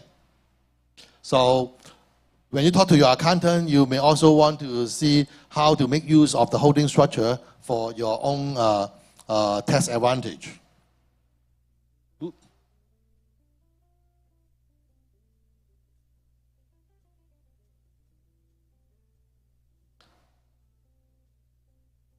How come there's a box there? I don't know. Anyway, we were talking about public finance this morning, so maybe I cover a little bit about international tax, and also a lot of you may be in international trade. There is some issue that you may want to watch out. Okay, some of you may need to deal with long residence, so you may have borrowed money from outside of Canada and you pay interest out. You may also have non-resident shareholder that you may need to pay dividend out. And also you may have, if you are in real estate, you may have your client from China or Hong Kong or USA to invest in Canada, and how to deal with about this rental income. So these are all need to be done with the withholding tax. And basically, our withholding tax is 25%. So you pay a dividend out, you pay $100, you need to deduct 25% before paying to your dividend, to your shareholder. Or when you pay interest, you need to deduct 25%. And there's something special about interest. Can anybody tell me? Interest is tax-free. Okay, so when you are paying interest to an arm's length person means that a person that you're not related to, you're not acting in concert with him. There's like basically a person who loan you the money for real. It's not for your tax purpose. Okay, so when you pay to that arm's length person, that interest is tax-free. The interest will be deducted on your tax return, so you save the tax on the interest expense, but the other side do not need to pay tax to Canada. Of course, the other side need to pay tax to their home country. That I don't care. Okay? So you may ask me why. Can anybody tell me why? Nobody? How about a student? Okay. Who is the world's 大佬啊? Who is the world's leader? Of course, USA. Okay. So what happened is 2007. What happened? 金融海啸, the global financial meltdown, right? So when that meltdown happened, USA need to attract the capital back into USA. And at that time they say, oh, okay, tax-free. So when USA announced that they're tax-free, what happened? All other countries in the world need to follow, okay? If you're not following, you're losing your capital. So Canada is not the exception. So we have to follow USA. 我们的大佬。下面有什么呢？ new interest 这个break out 之后，这个是一个 new interest deduction rule。刚才说 interest 啦，是 interest 啦是可以免税interest is tax free. However, you cannot abuse this interest deductibility. Not only Canada found out about this. Okay, all the country, we call it the OECD country, found out about this interest fee is also getting a problem. Okay, so they are trying to limit the deductibility of the interest. They are trying to limit it to 30% of your EBITDA. Okay, to deduct the interest. Okay, so that effort is also part of the, you have to know this word, BEPS, base erosion and profit sharing, shifting. A lot of international companies try to shift their profit from country to country and try to see which country profit tax is lower. So there are a lot of schemes that they can do. Interest, deducting interest is one of the scheme. Okay, so the peer 2 OECD peace effort, okay, that Canada also follow, implement already that. Another, I haven't listed here, have you heard of a global minimum tax? Global minimum tax is all the country try to negotiate, say, we are not going to compete each other. Okay, let's try to sit down and see we can settle into minimum tax. So what's the rate that is set? Do you remember? It's actually, I don't think it's any effective. It's only 15%. Okay, so Canada is already higher than that. But that would discourage some country to be lower than 15% though. Because I think there are some other country, maybe Jamaica, I don't know, Hong Kong, lower. I think Hong Kong is not lower. Hong Kong is 16% now. Okay. You also need to watch for transfer pricing. So if you have your product coming from China, if you are reporting to the custom a lower price, you may encounter anti-dumping problem. And also maybe transfer pricing problem that you try to shift profit outside of Canada, okay? So another effort of OECD is they try to fight with digital economy because digital economy is hard to discover. A lot of them, they just run without tax.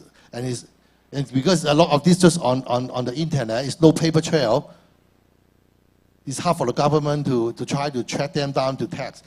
So OECD is trying to do something to get all the major digital platform to share information.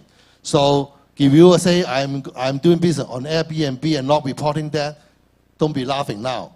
Pretty soon, your information on Airbnb may be shared. Okay? So be careful about that though. Okay, so that's it for my presentation, and I'll open the floor.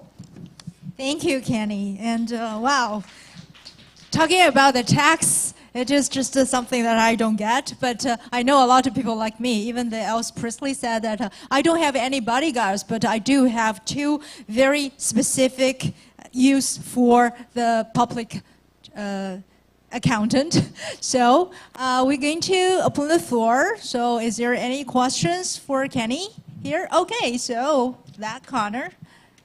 The young entrepreneur already raised his hand.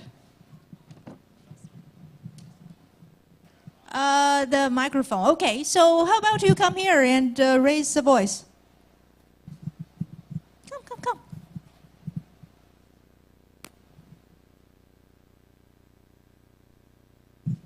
So, hi, my name is Ryan Zhang, and I'm from Life Education and Growth Association in Canada. So my first question is, as technology advances, what are some fields that are not replaceable by AIs and technology in accounting? Actually, you know what? I try, what's that called? GPD chat, right? So there was one guy asked me a test question. So I try to test GPT chat to see if this AI can help me solve that question. Everything it answers is wrong.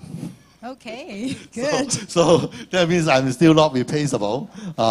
It's because in text, you have to be very smart to think about many aspects, many areas that I don't think AI is intelligent enough. AI may be able to give you some straight answer, but anything that need to be think into multi-dimensional, multi-aspect, okay, over the years, okay, I don't think AI can be programmed to do that yet. Yeah. So another question is that if I'm trying to start my own business, what's your recommendation? Should I hire an accountant right away or let it be? Would you be? Of course, you need to hire an accountant right away. Okay, I'm not trying to make money for you, but it is a recommendation that I learned from my client, other client. I have seen a client. Actually, he hired an accountant, but he didn't hire a good accountant. What happened is his former accountant did not put in the initial capital that the client invested in.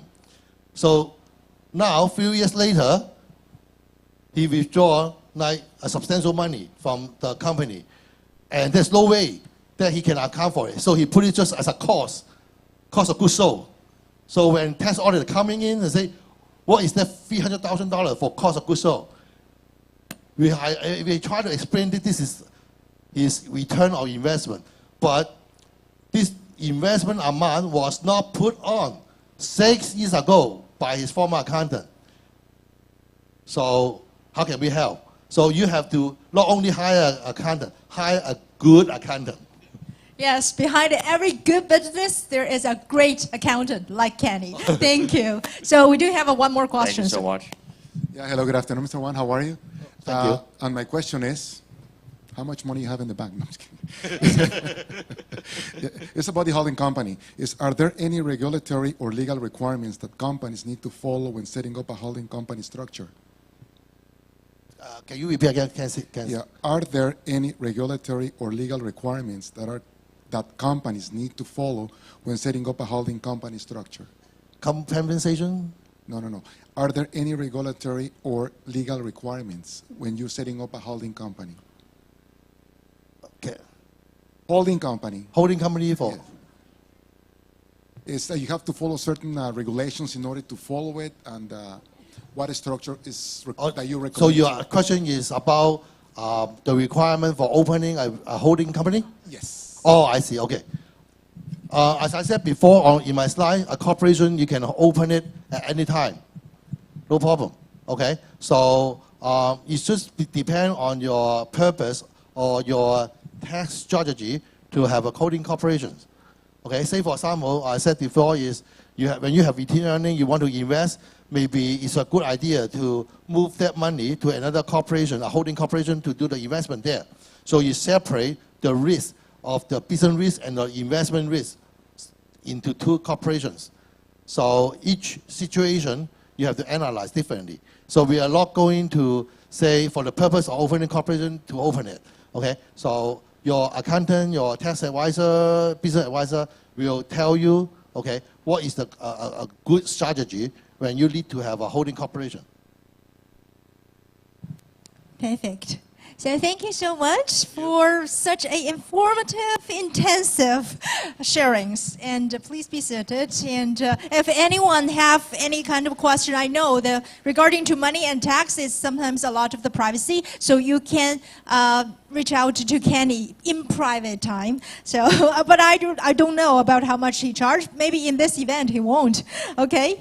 So today's in today's economy that we are experiencing critical inflations, and the sheer numbers of the ongoing crisis calls for us have a bold collective actions. So now let's welcome our Vice President of the Simplex Entrepreneurs Club, Mr. Gao Chao, on stage, and he will take over the floor to moderate the following panel discussion. Welcome.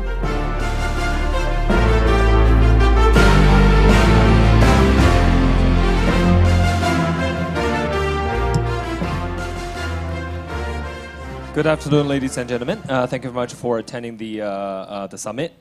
This is Victor, the Vice President of Sinflix Entrepreneur Club, and I will, of course, we definitely can speak English, but I will deliver in Chinese because one of our guests actually. He's native Canadian, and we would like to challenge his Chinese, so we like to put it into Chinese. But 女士们、先生们，非常感谢啊，这个参加今天的这样的一个活动。那我们这个环节呢，其实是跟创业相关的。我是高超，是新动力企业家俱乐部的副会长、副主席。那么今天这个环节呢，我们邀请了2位我的朋友，非常好的朋友来参加我们的这个环节，来跟大家进行分享。而且呢，非常感谢他们是从加西温哥华来到这个我们的多伦多。那第一位的话呢，是我们王润堂 Charlie Wang，say hi please。Charlie 呢是凯尔特亚洲运营合伙人 ，Operating Partner of Celtic House Asia Partners。那他非常资深的投资人了哈。那他在2019年加入了凯尔特以后呢，也前后呢也主导了非常多的创业项目的这样的一个投资。待会儿由润堂来给大家介绍一下凯尔特亚洲的一个具体的情况以及投后企业的这样的一个情况。我相信这个 Charlie 也能够给大家很多关于在当下。一个 VC 和投资和创业方面的一些洞察。那么待会儿呢 ，Charlie 之后呢，是邀请我们的另外一位这个嘉宾，Chris， 彭家荣先生来给大家去分享一下，他是Founder and CEO of North American Ecosystem Institute， 北美亚洲商业生态北美商业生态咨询的创始人和 CEO。那么他呢，主要是原来也是华为的海外公关的负责人，来给大家分享一下现在目前很多中国企业出海，目前面临的机会和挑战。那2位分享以后呢，是我陪着2位呢一起做一个短暂的一个 panel 啊，做一个 panel discussion。那同时的话呢，也开放问题给我们这个在场的各位嘉宾来进行沟通和讨论。那么首先呢，就有请润堂 Charlie 来为我们做一个分享，谢谢。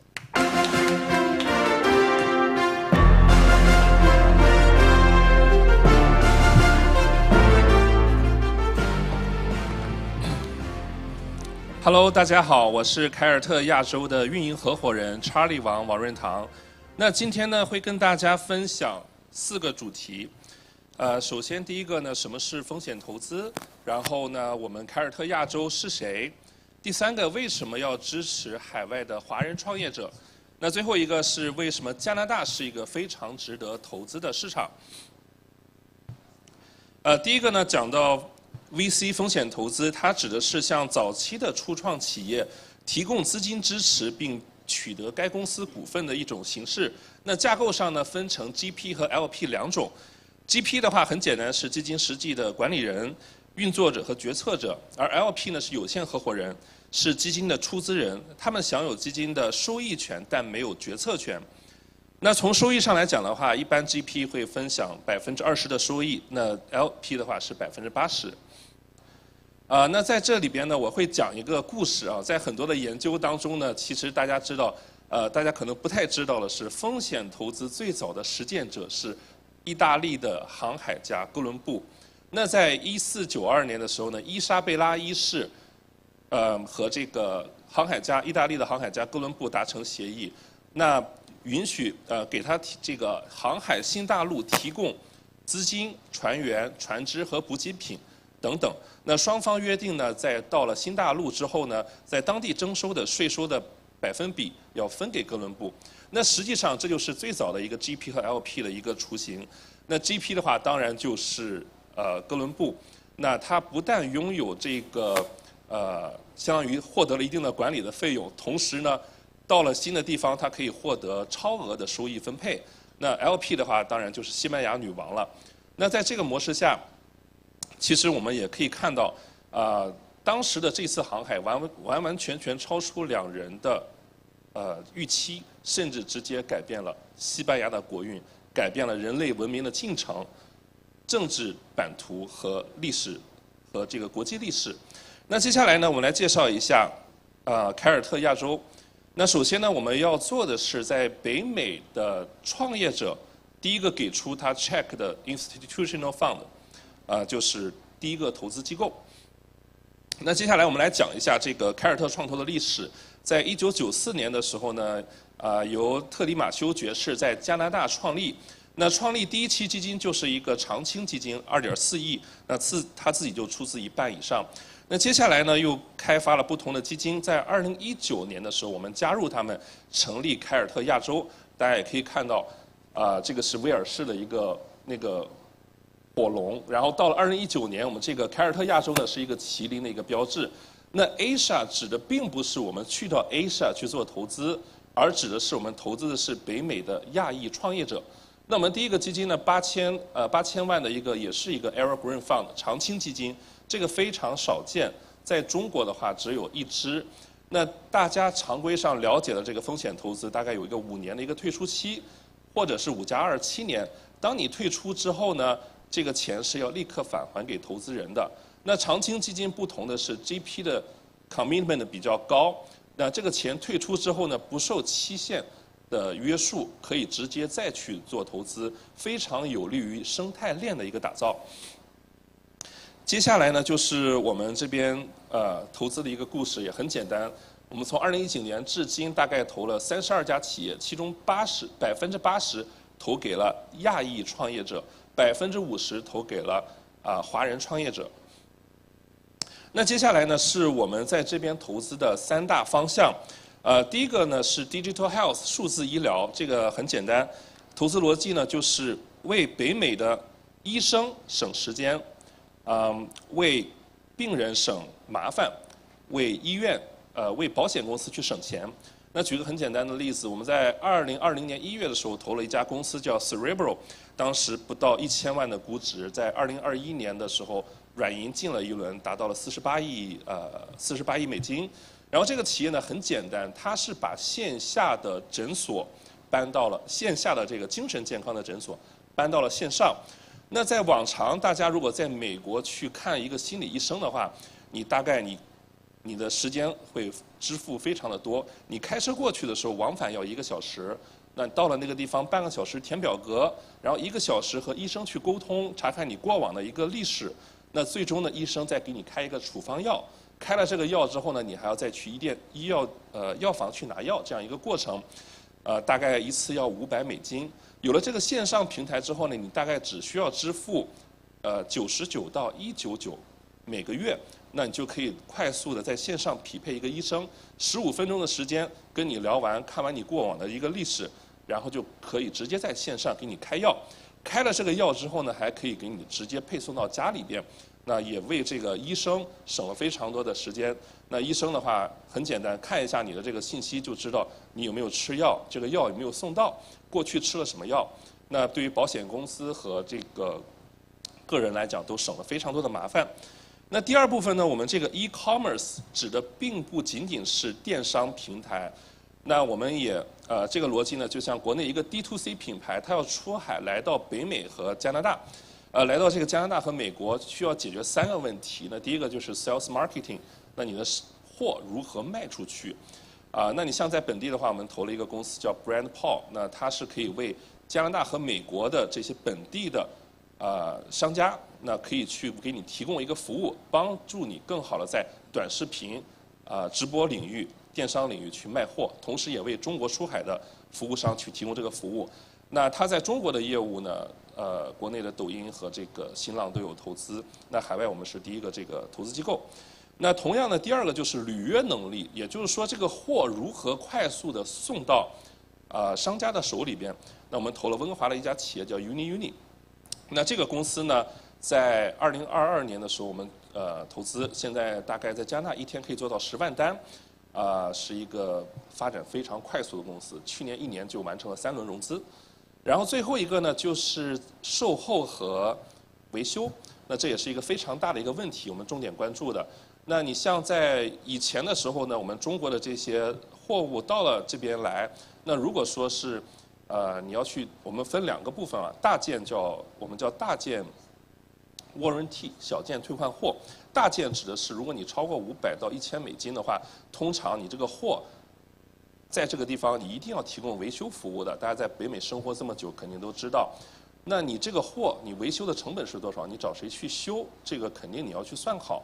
那小件的话，就像 Shein 和 Temu 这些小商品，那你肯定要快速的去做这个退换货，这也是我们在这边重点关注的2个领域。那中间这个 B2B SaaS 呢 ，Enterprise SaaS 呢是为企业这边去提供 SaaS 服务，可以帮助企业精细化运营，同时帮助企业降本增效。那这一块的话，我们西人 partner 做的非常的成熟，这一块我们主要以跟投为主。接下来呢，就是我们大概投资的一个 summary 啊，我们过去的4年投了32家企业，那这32家企业有25家企业已经拿到了后续融资，同时呢，我们已经有5个退出，那5个退出呢，2家已经上市，然后有2家呢是被收购，那还有1家呢就是 Cerebral 在去年的时候卖给软银，1年的时候大概有240倍的一个回报。那接下来呢，我们是一个喜欢做领头、做最早的这个给这个创业公司提供帮助的机构。那我们拥有12家的董事会席位。那同时呢，我们基本上在股权方面会有一个5%到10%的一个占比。当然这是一个下限了，上限的话我们最高占到33%。接下来是我们过去投资的一些公司，我相信可能在座的各位有很多的是创业者啊，会认识其中一些。第一个 ApplyBoard 是在北美最大的全球最大的北美留学申请服务平台，那现在已经是40亿加币，32亿美金的一个估值，是从 Waterloo 走出来的项目。那底下几个我也挑着讲吧，这个也不能都讲。像 Growth Market 是美国发展最快的一个食品供应链企业。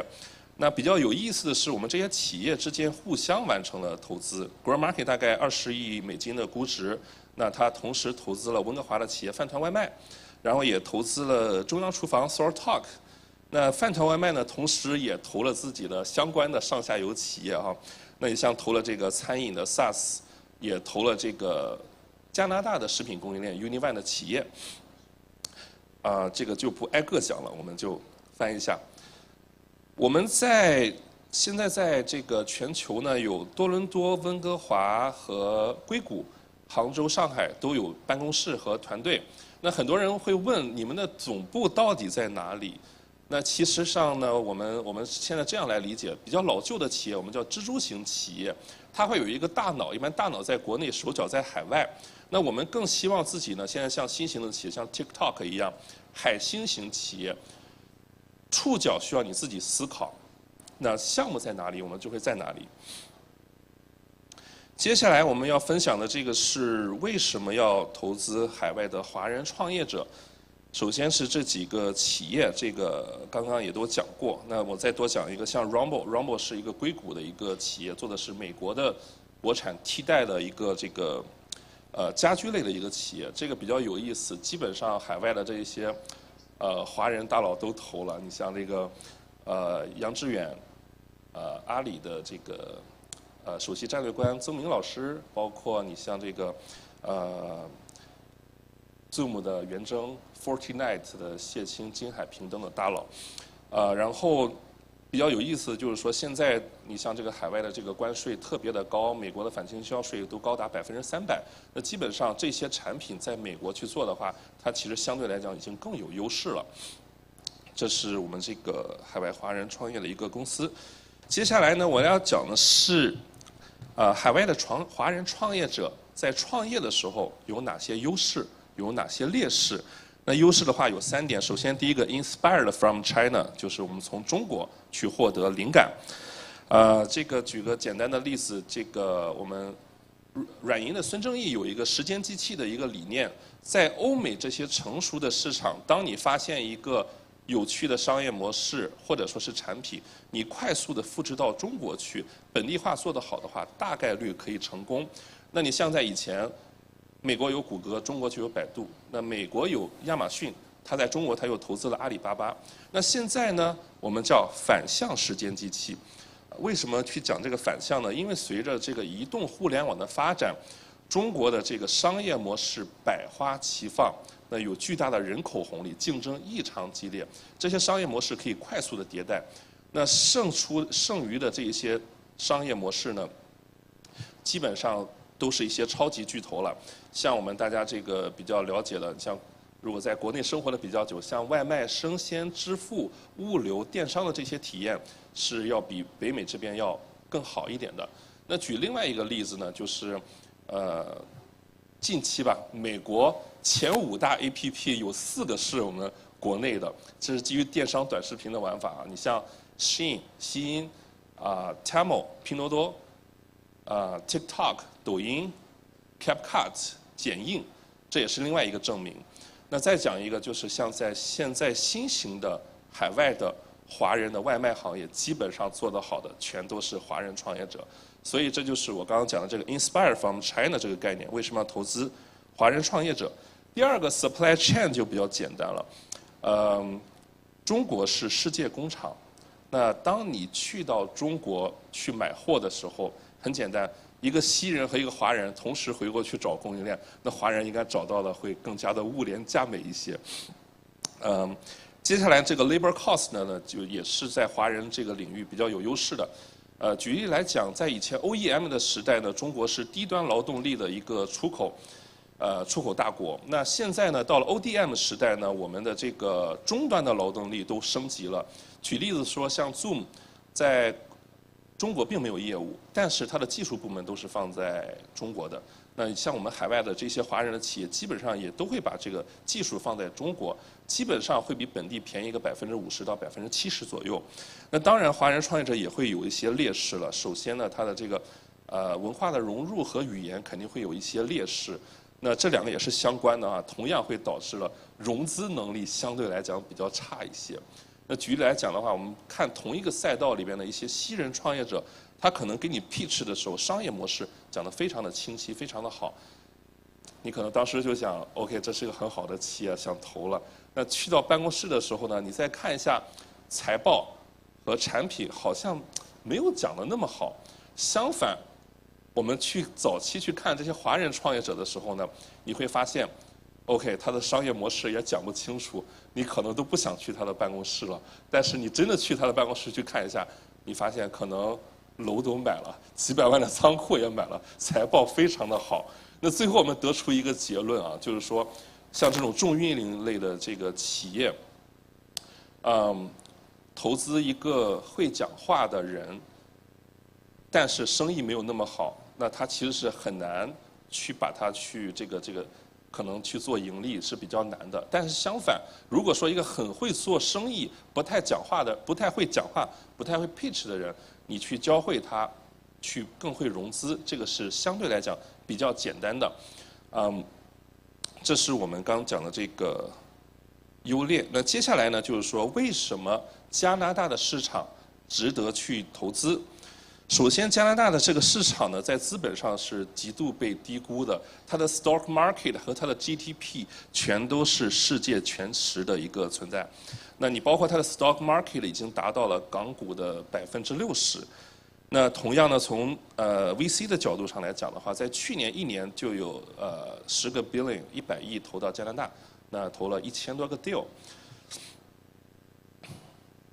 那同时呢，加拿大其实是有非常多的一个优势的，它在地理上和美国是天然相邻，同时呢，它的人口密度大部分是在这个几个城市，对吧？温哥华、Montreal、多伦多。那所以说它的竞争是非常少的，我们就会有这样的一个概念啊，把加拿大作为这边的一个盈利大本营。那什么叫盈利大本营呢？就是你在这边去做一个生意，基本上2年的时间，你快速的覆盖温哥华、多伦多、加拿大那个 Montreal 这3个地方，大概率是可以去赚钱的。那在这里边，基本上我们也打造了一个比较完整的一个生态链。当然，海外华人用到的首先是会比较多的。你下了飞机，你来到这边，你可能会点外卖。就算你不点外卖，那你可能会去到餐馆去吃东西。那你去餐馆吃东西，食品供应链是我们投的。那你包括去到这个扫码点餐支付的公司，不管说是东部还是西部，也都是我们投的。那同样，如果你不点外卖，也不吃这个餐馆，那你在家里边，你可能会点一些电商。电商不在我们这个平台去下单的话，其实可能你点了亚马逊，物流最后也是我们这边去投资的。那在加拿大有这样的一个好处，大家在这边去做这个生意是可以赚到钱，赚到钱的同时，我们再去打向美国，打向其他的国家。那接下来呢，我们就是把这两个逻辑合到一起，我们来看一下我们投资这些企业。首先我来讲的这个叫 ApplyBoard， 是一个目前全球最大的北美留学申请平台。那当时这个其实写错了，当时投的时候估值是不到1000万估值，然后现在是比较高啊，40亿加币。那它呢，当时是在这个领域里边，在加拿大的时候，其实融资是比较少的，在美国的这些企业融资比它更多。但是呢，在美国竞争更加激烈，有6、7家公司在互相消耗对方。那你像 ApplyBoard 呢，它就利用这个时间，快速的把多伦多地区拿下 Montreal， 拿下温哥华，基本上覆盖了加拿大50%的这人口主流城市之后，马上打向美国。打完了美国之后，再去到澳洲和这个欧洲。那同样，饭团外卖也是采用了一样的一个路径。然后从温哥华出发，快速的统一了加拿大之后呢，再打向美国。现在美国那些融资高的平台现在都已经不太行了。然后同时在去年打向了打向了澳大利亚，然后在今年的时候进驻了英国。那这2家企业呢也比较有意思，在去年呢被4大律师会计事务所德勤评选为加拿大增长最快的50家企业。那饭团是第28名 ，ApplyBoard 是第30名。那还有一个比较有意思的企业呢，也是温哥华的企业，叫做 Uni， 它创立只有4年的时间。那它是在这个19年的时候切入到这个尾程配送的赛道。我们现在可能在这边用了很多的一些平台，你像 Shein、Temu， 包括亚马逊。那我们大家在电商上面下了单之后呢，它送货的这个货，我们大家可以拿起来看一看，有一家公司叫 Uni。那它是做这个电商尾程配送的。我们在去年的时候6月份，是第一个风险投资机构投进来。那到现在5月份，不到1年的时间，已经完成了3轮的融资。那大家也可以看一下这个图哈，可能这个是比较小，对吧？从最左边可以开始看，2019年8月份的时候，一天是有1000单的。那到最后这边，2023年4月份，现在一天是有10万单，这只是在加拿大。覆盖了加拿大60%的人口，在美国的话，现在有一天1万多单，今年也是刚刚进去到美国，覆盖美国这个20%的人口。那以上讲的这3个企业呢，就是可以帮助大家更好的理解为什么加拿大可以作为一个盈利大本营，它有更少的竞争，人口高度密集，同时没有受到资本关注。那所以这是一个这3个企业是一个比较好的一个分享。那接下来呢，我相信这个也有非常多的创业者。OK， 那接下来交给超哥吧。最后呢，感谢大家的感谢各位来听这个演讲，谢谢。非常感谢查理哈，那查理先就座。大家可以看到这个干货满满哈。待会儿呢，我们会跟查理有一个交流啊。待会儿我们可以大家，如果我相信现在脑子里面大家已经蹦出了很多问题了哈，攒着啊，然后待会儿大家一起讨论。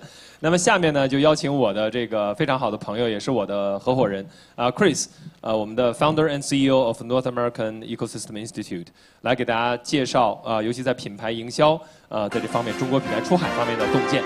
有请 Chris。谢谢大家 Thank you very much. My name is Chris. I see we have a great setup here for translation, so I'm going to probably use some Chinese also for the chat today, but it's great to be here. Thank you so much for the organization from 新动力 Sinflix. And 大家好，我是彭家荣。我刚才听到这个润堂先生Charlie 讲的这些中国企业在加拿大创业的一些挑战，我觉得很有感触，因为我其实有相反的经验，我在中国有待过20年的时间。我最初是在郑州大学读了我的本科，所以在这里我想问一下大家，谁是留学生曾经在加拿大？有很多是吧？对，然后谁现在是在加拿大有两年以上、3年以上、5年、10年？谁在这儿出生？好，其实多伦多是我老家，我在 Newmarket 长大，对，所以我在 Newmarket Denison High School， 对，在那儿。但是高中以后我就到中国去，对，所以这个长话短说，我在中国有在郑州，然后在苏州有待了6年。苏州的时候我也有创业的经验，做咨询。再后来呢，我加入华为在深圳，公共关系部门，对，所以我大概是这么个15、20年在中国。那回到今天的话题，刚才 Charlie 的第3个部分好像第3个部分就是讲中国企业，应该说华人企业的优势。就是我为什么要创建美讯，我这家公司的一个初衷之一。你的能力，包括你做留学生也好，在这儿工作的人也好，我相信有一个共同的一个感受是，能力强不够，你的产品好也不够。你去面试一个工作，你不穿西服，你不梳头发，你不会讲话，他们不会找你，对吧？不管你能力多好，所以做企业创业是一样的。刚才 Charlie 讲到这些中国企业、华人企业能力非常强，一个能讲能道的西人能战胜他们，为什么？因为他们能讲话，能表达自己，对吧？但是你要是能赋能一个华人企业能讲话，你的 PPT 好看，你能讲好你的未来的故事，你不藏到心里，你能讲出来，然后有信服力，那你就是一个非常强的一个值得被凯尔特投的一个企业，对，所以这个是我们美讯做的。那我们为什么要做这个事情？其实华人移民到加拿大已经有很多年了。我记得97年的时候，我不透露我的年龄啊，我很小那时候。97年我开始看到很多从香港过来的移民。那这97年已经有非常多华人到这里，所以这个不是一个新的事情，在这里有移民的这个趋势是非常长的一个历史。最近几年不断的有不同的人群到这里，但现在有一个不一样的一个趋势。20、30年前中国的产品是什么样的？当时是低端便宜。我当时看到的 Made in China 的标志最多的地方是 Dollar Store 1块店，对吧？你想买什么非常便宜的东西，可能第2天会坏的那种，对。但现在就不一样了。我最近在国内有待了快4个月，在深圳、杭州、上海、北京。在深圳尤其是我的感触非常深。当然我们刚从疫情走出来，所以有很多挑战，国内也有各种的挑战，大家都知道。但是有一个非常确定的事情是，中国企业的产品、服务、执行能力、先进性是世界一流的。现在缺的是能讲好自己的故事，不是讲好中国故事，而是讲好我们在加拿大的故事，我们在多伦多、我们在万锦的故事。这个故事不好讲，如果没有本地化，如果没有本地的了解。所以在各位的所有的人，其实我们的优势是非常大的，就是在怎么样的了解好你邻居是谁，你本地的媒体是谁，本地的商业领袖、政界的领袖都是谁，这些是不可替代的。你要是走出去，所以呢，我们最近几年美讯看到的这个潮流和趋势是，中国企业其实产品服务是在高端的领域在进行竞争。Uni 也好，饭团这些企业，Cerebral 等等凯尔特的这些被投企业，其实都一个都是有先进的能力产品，能竞得过本地的企业和竞争对手，但是这个本地化还是有需要提升。对，所以中国企业在深圳跨境电商也好，智能的所有的产品，我最近看到了非常多智能的自动的清洗游泳池的割草机、推雪机，我特别需要一个推雪机。我觉得谁会不买这种东西在多伦多，对吧？你能按一个按钮就可以推你的雪在这边，哇塞，太开心了。所以这些都是从国内走出去到这边，所以这个潮流是非常重要的。那我今天只是想分享2、3个点，就是大家听完以后可能有一点收获。本地化到底是什么？美宣的团队经常就是被问到我到底怎么样的融入这个本地社会？然后我第一个回答是说你也是主流社会，就是说这个意思是说你不要把他和我分得太开。我们隔壁的大楼可能有一堆本地老外西人在开会，他们也是主流，我们也是主流，所以这个你有权利，你有能力接触这个主流市场，这个是第一个。但第二个更重要的，我觉得是我们要交朋友。我在华为的时候，任正非经常说的一句，我觉得是非常有道理的，是一杯咖啡吸收宇宙的能量。那就是说，你要喝一杯咖啡，你就可以有更多的灵感。你可以，也许一个人给你说了一句话，就会给你一个启发。哎，我可以做1、2、3。所以呢，我们在做任何的其实新动力做的事情是什么？就是把大家聚在一起交流。这种的交流其实很难量化今天的产出，但是时间长的话，可能是下周，可能是后边好像有很多年轻人也在听，包括我儿子在后边 ，Marston 在那儿，对，他们听完我们的这些话以后，也许5年、10年以后会给家中关系一个很大的贡献，所以呢，交朋友是一个比较土，但是比较有用的一个概念。但第二个建议我们支持我们的客户的时候，经常说的是要本地化。那本地化的一个最核心的点，其实这个词有点被用烂了 ，localization， 对吧 ？localization 到底是什么？其实就是说我们要用好本地团队。本地团队可以是一个 CBC， 可以是在多伦多长大的一个团队，可以是在纽约，我们美训 base 在纽约，我们纽约的团队做纽约的事情。招人是容易的。第二个更重要的，我们给我们的华人的客户说的是，你要授权你的本地团队，授权和信任是很重要。所以就是说，我经常看到的一个情况是，华人的总部可能是，我举一个例子，在深圳有一个总部，然后他们招一个多伦多或者是纽约、旧金山的团队做 marketing， 对吧？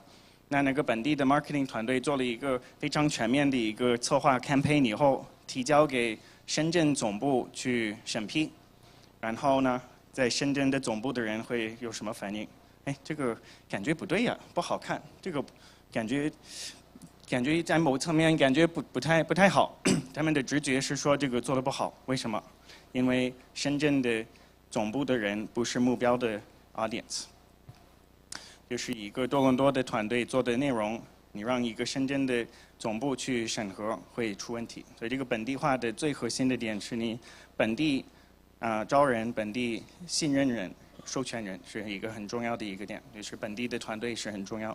刚好这个是加拿大最擅长的点，因为我们这儿的多元文化的这个密集度是最强的。对，我就插一句，就是说那个 New Market， 我小的时候是田园生活为主，就是土地有那么2、3个人，然后很多路，很多小草廊什么的。现在好像50%以上是华人在那儿。我看那个我的高中的那个墙，我最近去那儿，好像是从70年代开始，白人的。在这儿应该是90年代2000年左右的华人开始多了，对，所以这个就是说我们的多元文化的这个意识和能力是很强的。所以其实加拿大在这个国际化和宣传方面，其实加拿大有一个很强的一个优势，我们的人才是非常优秀的。所以这个本地化是一个加拿大应该是最擅长的点之一。所以凯尔特的这些被投企业在加拿大开始。我的观察也是大部分的也发展到美国，甚至其他地方，澳洲、英国这些地方。为什么他们可以这么做？是因为加拿大的这个基础市场也不小，刚才 Charlie 也说，但是没有美国大，对吧？但这个能力是有走全球的一个能力。你到哪儿都会碰到加拿大人，对吧？我19岁好不容易逃离加拿大，然后我到处都有加拿大人的，新加坡、深圳。这边到处都有。好，这就是第二个本地化。然后最后一个也是我的最后一个总结今天。刚才 Charlie 也提到我们的经济情况挑战也很大。下半年是一个好的市场还是不好的是一个问号。但对于我们做事情的人、做生意的人，我建议我们有一个态度是说，我们就大胆的往前去冲。好的和坏的，没有一个适合的时候创业。其实创业是一个很傻的一个决定。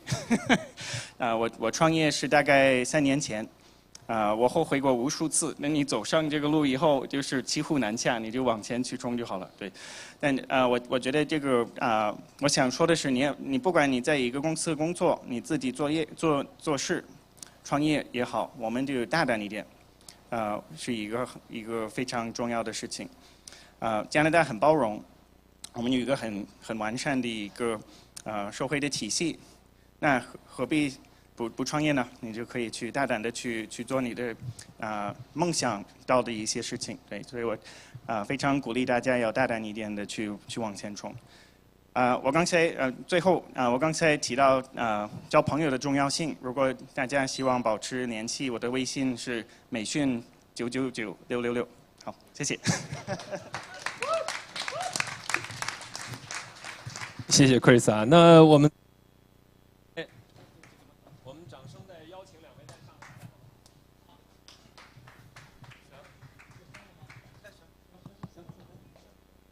会搬一下凳子。对，这个 Chris 中文我觉得比我讲的还要好一点啊，引用成语都用的是对的，非常非常不容易。我们要拿3个麦克，对吧？对，来 ，Chris 坐润堂来这边，Chris 坐那边吧。好，这个环节大概有个20来分钟啊。我知道今天大家其实已经有1天的这个聆听这个分享了。那么，但是非常不容易，有2位加西的朋友来到。这个其实已经不是加西了哈，这个对 Chris 应该算是加东加西，横跨加东加西哈。对对对。是，还是他是深圳人，其实啊，他现在算深圳人。看看那麦克是不是都有声音？喂啊，可以，对对对，好，那我们直接进入主题。其实刚才沿着 Chris 最后一个问题，就是说，美联储应该最后一次，据说是最后一次加息。那么大家都觉得说，我们目前马上要进入一个经济大衰退和经济萧条的那个状态。一般情况下呢，其实经济不好的时候，包括国内，最近我跟 Chris， 包括润堂也都在国内，走了一遍。我们发现，其实很多人其实是唱衰创业环境的。那么在这个环境下呢，大的经济情况不好的情况下，按照中国的现在年轻人说的，就是叫那个年轻人的语言叫做最好苟着啊。大家明白什么叫苟着吗？就最好忍着啊，就是最好什么都不做。那么这种情况下，其实好像听起来创业就不是一个特别现实和特别优质的选择。但是其实不管润堂在北美刚才看到的创业企业，包括 Chris 接触我们服务的一些创业企业，大家还都斗志昂扬在往前冲。能不能给我相信在座的各位自己创业的有没有啊？就自己在做创业，哇，很多了，对吧？对，有很多人啊。就大家你们给各位创业者一个建议，你们觉得这个时代还是一个好的创业时代吗？那么它最大的挑战是什么？以及一般我们讲说危机，对吧？丘吉尔曾经说过一句话，说不要浪费任何一场好的危机，对吧？那么是不是这里面也对创业者来讲存在一些机会呢？那么我们先让润堂来分享一下。首先我是从 VC 的角度来去考虑，那在这些赛道都没有那么热的时候，其实价格会更趋近于理性，价格就没有那么高。那我们甚至可以在这个时候去看自己擅长赛道的企业，容易淘到宝或者捡到漏，对吧？就大家相对来讲客观和公正一点，对价格方面，不是头脑发热随便喊一个价格，是吧？对的，大家也都会比较理性一点，包括创业者也没有那么大的一个预期。另外一个就是，其实我们投资的这些行业呢，大家也可以看到，围绕着食品供应链的企业，我们投的特别的多。那其实这个经济不好的时候，大家可能出去吃饭少了，但是去超市多了，然后去买的东西多了。那同样呢，大家也会发现 ，OK， 以前加拿大的电商渗透率是非常的这个低的，现在伴随着这个疫情，它强制改变大家的消费习惯，都去网上走。那到了网上之后，大家会发现可能东西更加的便宜。在网上淘到更多的东西。那我们像我们投的电商的平台，包括做这个配送的平台，会发展的会更快一些。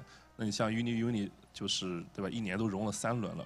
那不管说是国内的过来的，像 Shein 也好 ，Tmall 也好，有这个各种各样的风险也好，那无论如何你落地，你还是需要这样的一个配送商，都需要这个服务商，所以他们相对来讲的话就没有受到那么大的冲击，对，反而发展的更快。谢谢。特别好，其实这个润堂也间接的回答了我第2个想问的问题，就是说在这种环境下怎么去选合适的赛道和看相关的这种趋势和这个方向，对吧？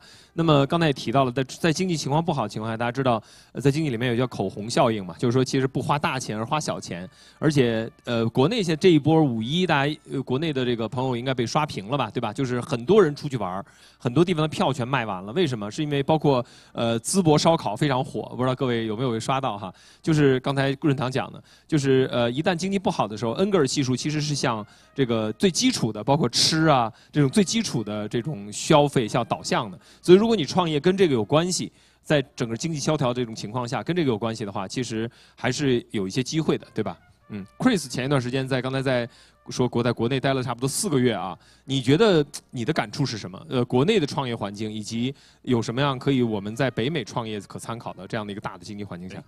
首先我说这个市场这个事情，哪怕市场不好，哪怕减少可能是有负增长，甚至说，比如说1%、2%，那个市场还是在那儿。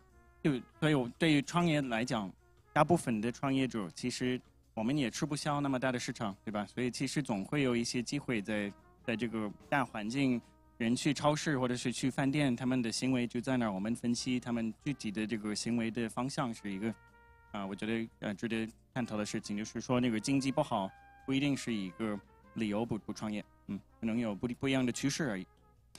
但我在深圳就3个多月，一个三个事情吧，一个大家每一个人我喝的每一个咖啡，每一个人都说国内太卷，所以这个词当然是非常火最近。那这个背后是什么意思呢？我个人觉得不只是环境不好在国内，我觉得也是说，其实有一个渴望要走出去，有机会在海外。所以中国这个情况现在我觉得是复苏为主，不是说像18年之前那么活跃，但是复苏已经代表中国的这个大引擎或者这个大的这个发动机是在运转起来了，那这个是一个好事情。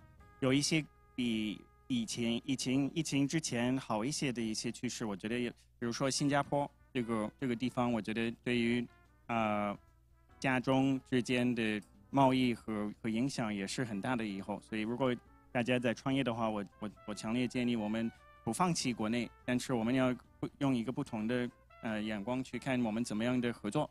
对，可能是一个要注意的点。但是总体我的心也是在深圳，所以我觉得在深圳有一个说法嘛，就是在深圳就是深圳人，那就是我觉得那个精神还在。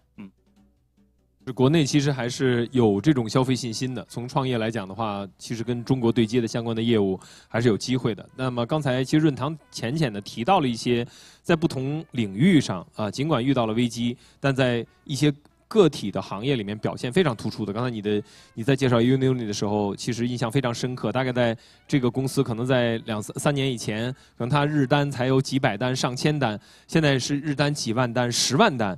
那其实也仅短发生在了3年之内的时间，这个其实在加拿大其实是一个奇迹，因为我们知道，其实加拿大的大部分的业务的这种曲线相对比较平缓，而出现这种企业增长其实非常罕见的，也包括刚才润堂提到了，在美国投的这个心理咨询平台 Cerebral， 那么它的整个的这个业务量，包括它的估值1年之内翻了400多倍，是吧？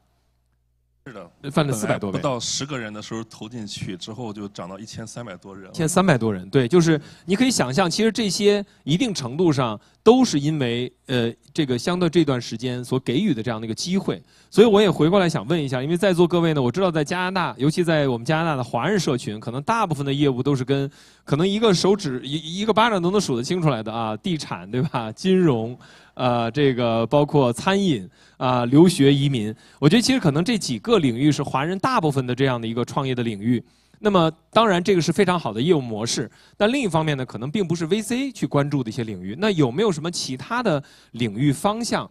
对于我们的这个在座的华人企业、创业企业来讲，你觉得说可以给大家一个启示的，也包括像 Chris 在国内哈，现在国内越来越多的企业在跟北美对接，什么领域？包括刚才润堂提到了你这个包括健康医疗方面的，包括这个 SaaS 平台的，有再给我们刚才那个内容我没听够哈，觉得能不能再给大家介绍介绍哪些赛道你觉得还蛮值得关注的？当然，现在大火的赛道就是，你像这个 AIGC 啊、ChatGPT 啊这一些，但是这些很火的这些项目其实已经估值很高了，对，然后你可能投进去的话，就是更像是一滴水。那像我们是早期做创业的，我们投资的是早期的这些创业公司，所以这种的话相对来讲就是说就比较难了，对吧？你像这个。其实像做的比较大的几个，像 Shein 啊，包括像 TikTok 啊这些，发展的都非常的快，对吧？这个像 VC 的话投进去其实就比较难了。我们还是只在这个自己擅长的一个领域去出手，但是当很多人都来挖金矿的时候，卖铲子的一定是赚钱的。所以我们就说了，我们就投了这个像 Uni， 无论如何你都是做物流的。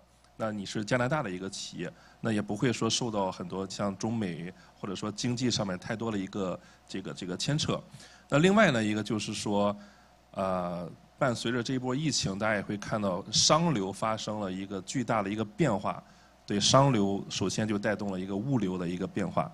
那你像这个本地的这些做物流最后1公里配送的企业。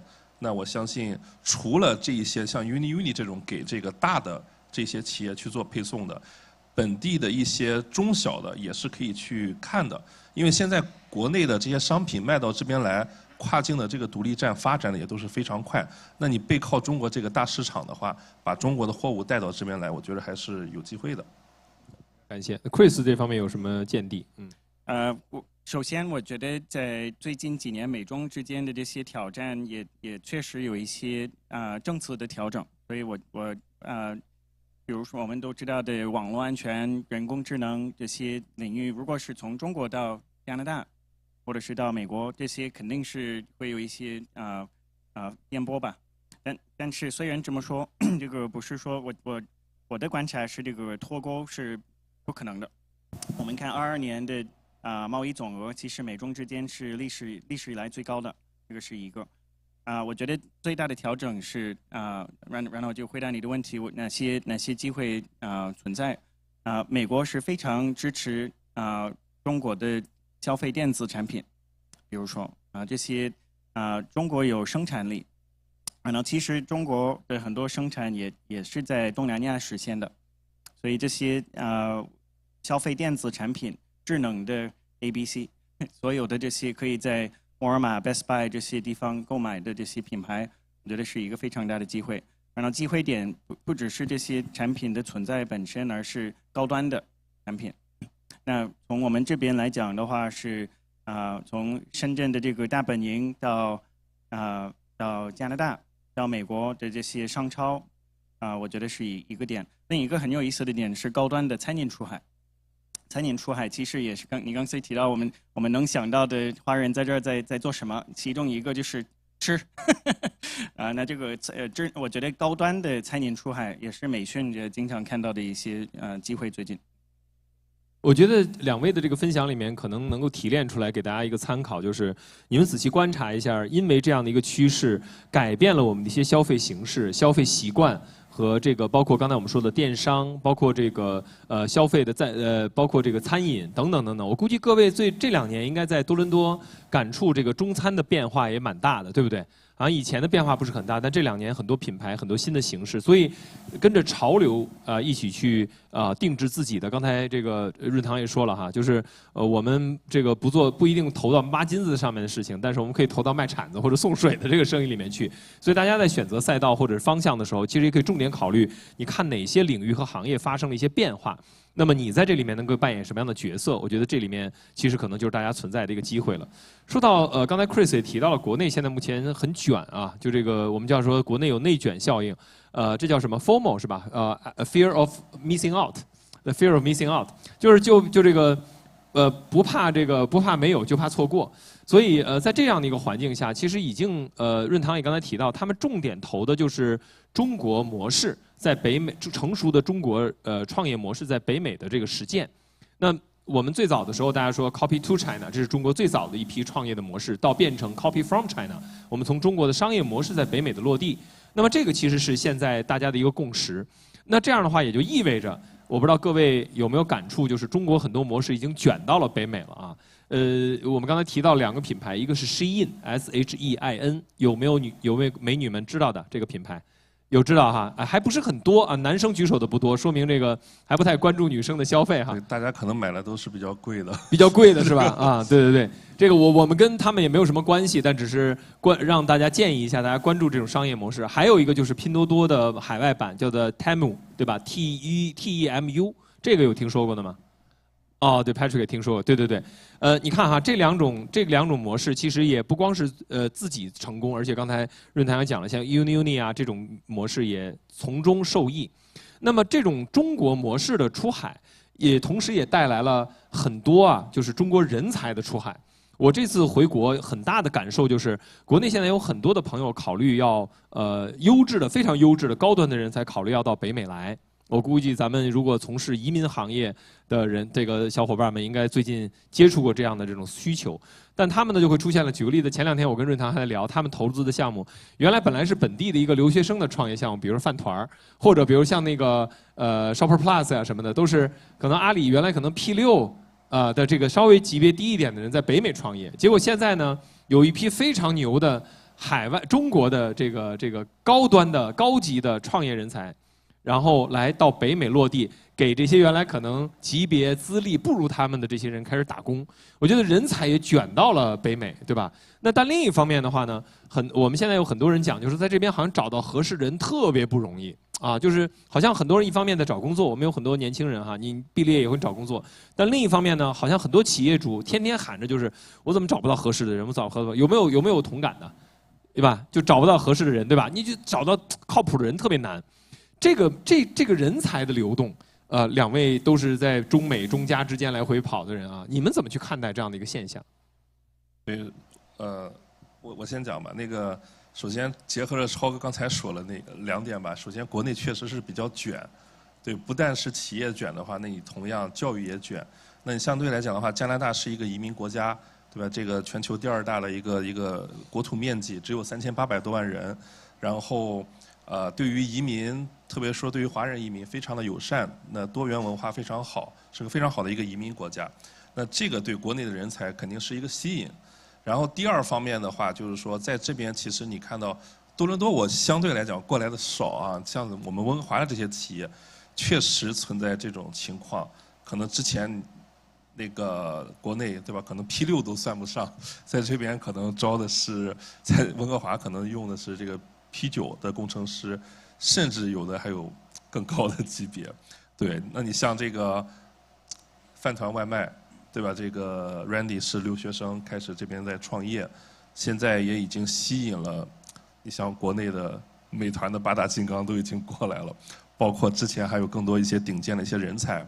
那食品供应链的公司，本来可能 copy 的是国内的。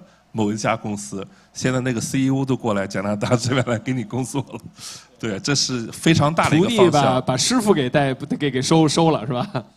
对，这是一个方向。另外一个呢，就是说，我觉得这边的华人的创业者不太善于展示自己，或者你可能更多的做生意的时候呢，是一个生意的思维，没有往商业上面转换。那还有一个方向就是没有做 PR， 没有找你们做 PR， 没有更好的去展示自己，那你怎么去吸引人才呢？所以我觉得也感谢润堂，还顺道搭了一个桥给 Chris 讲讲，就是作为一个创业者啊，就刚才讲了，一方面呢，你要闷声的去做事情，对吧？更看重运营能力，但另一方面该发声发声，不管是吸引投资人也好，不管是吸引这个人才也好，都要去展示自己的形象。那 Chris， 你觉得怎么一个企业主怎么能够展示好自己，能够吸引更优秀的人才呢？哎，我也呼应一下，我们招人也很难。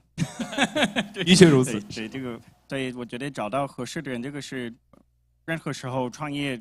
任何公司都面临的一个问题，这个还有几个原因，那个Charlie 也提到了，在我们也得擅长宣传出去我们在做什么。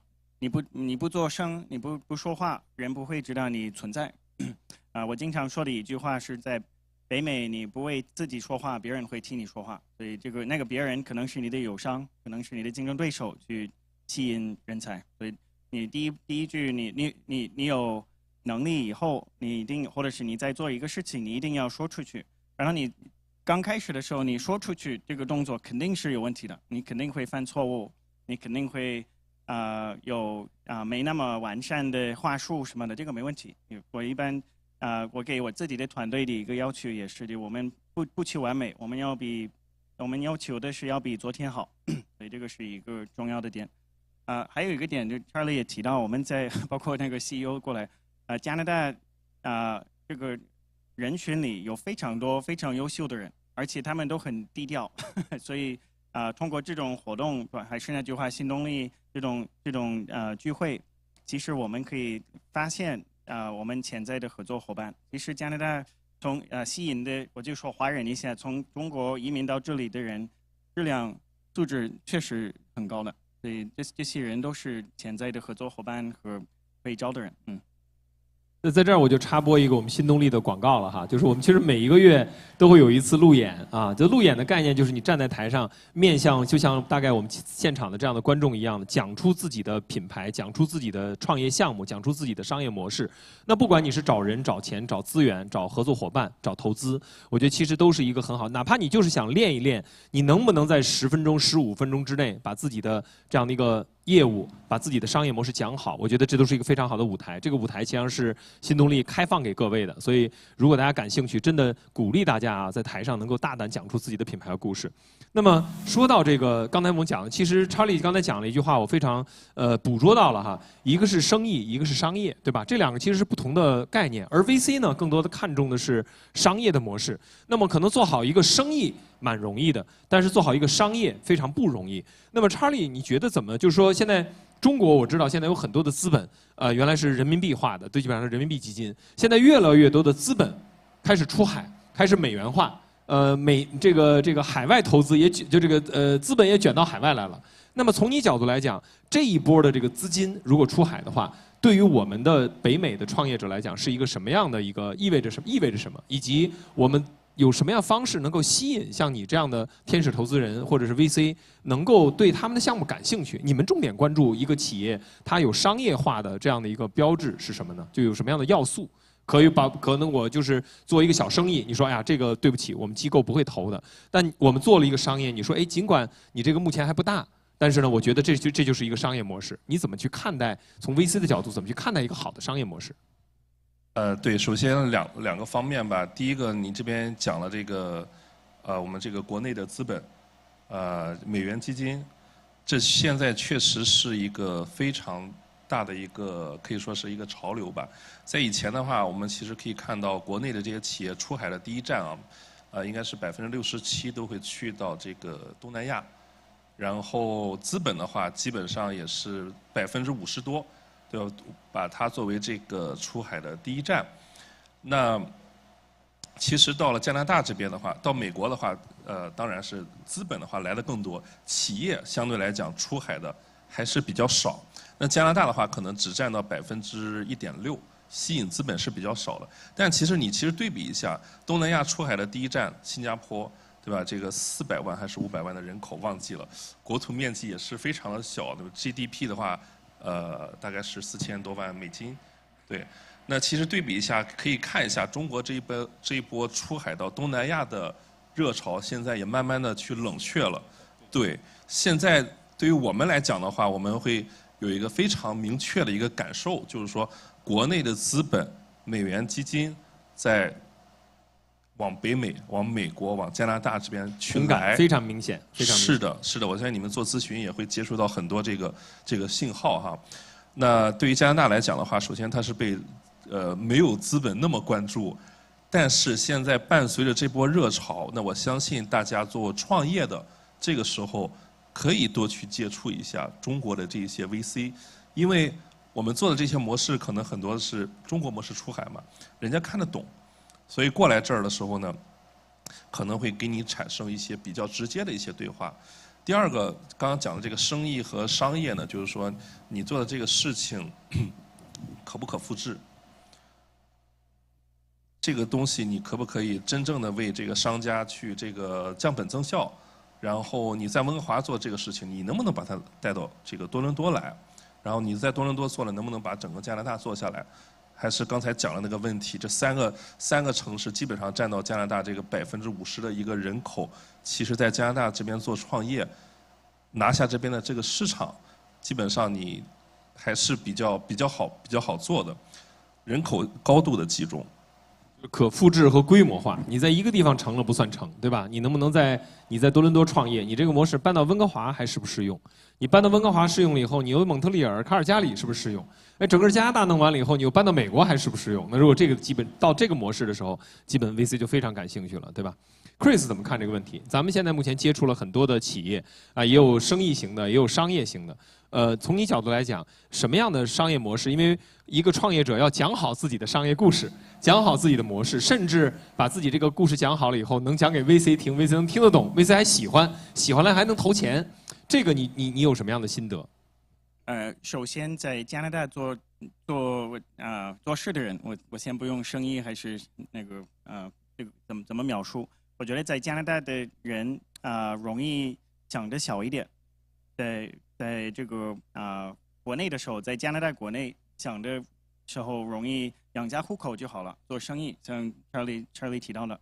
但是虽然有这个 trend 的话，我觉得加拿大的 potential 还是很大。我一直觉得加拿大应该多层面应该应该承担一个更大的一个角色，不管是在那个世界舞台上，还是我们的人才。你看我们的人才都去哪儿？都跑去美国，对吧？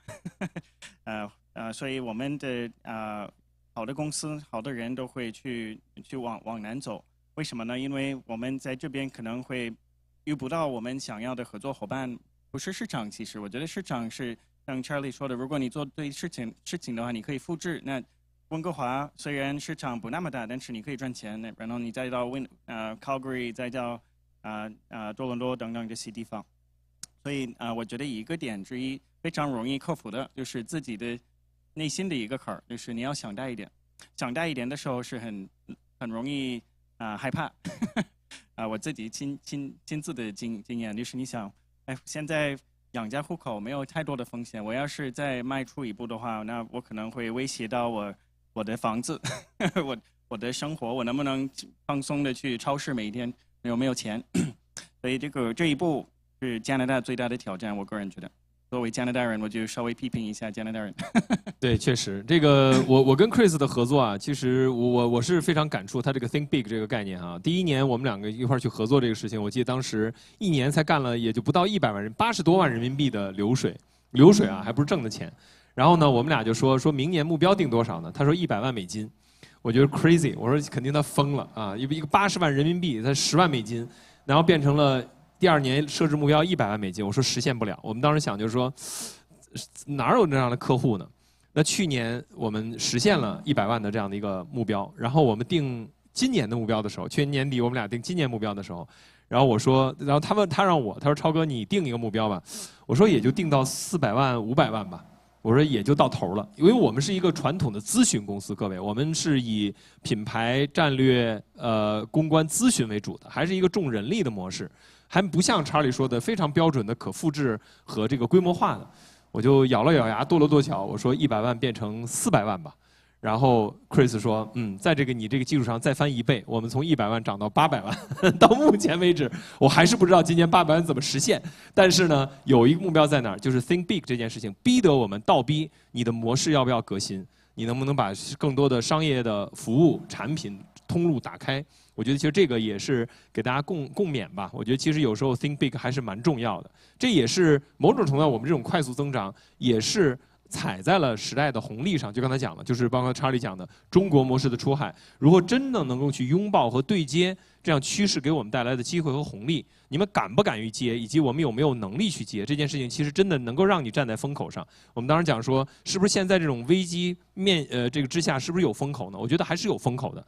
那么你如果站在风口上，这个雷军不是说嘛，站在风口上，一只猪都能飞得起来，对吧？当然前提你可能得成为那只找得着风口的猪，对吧？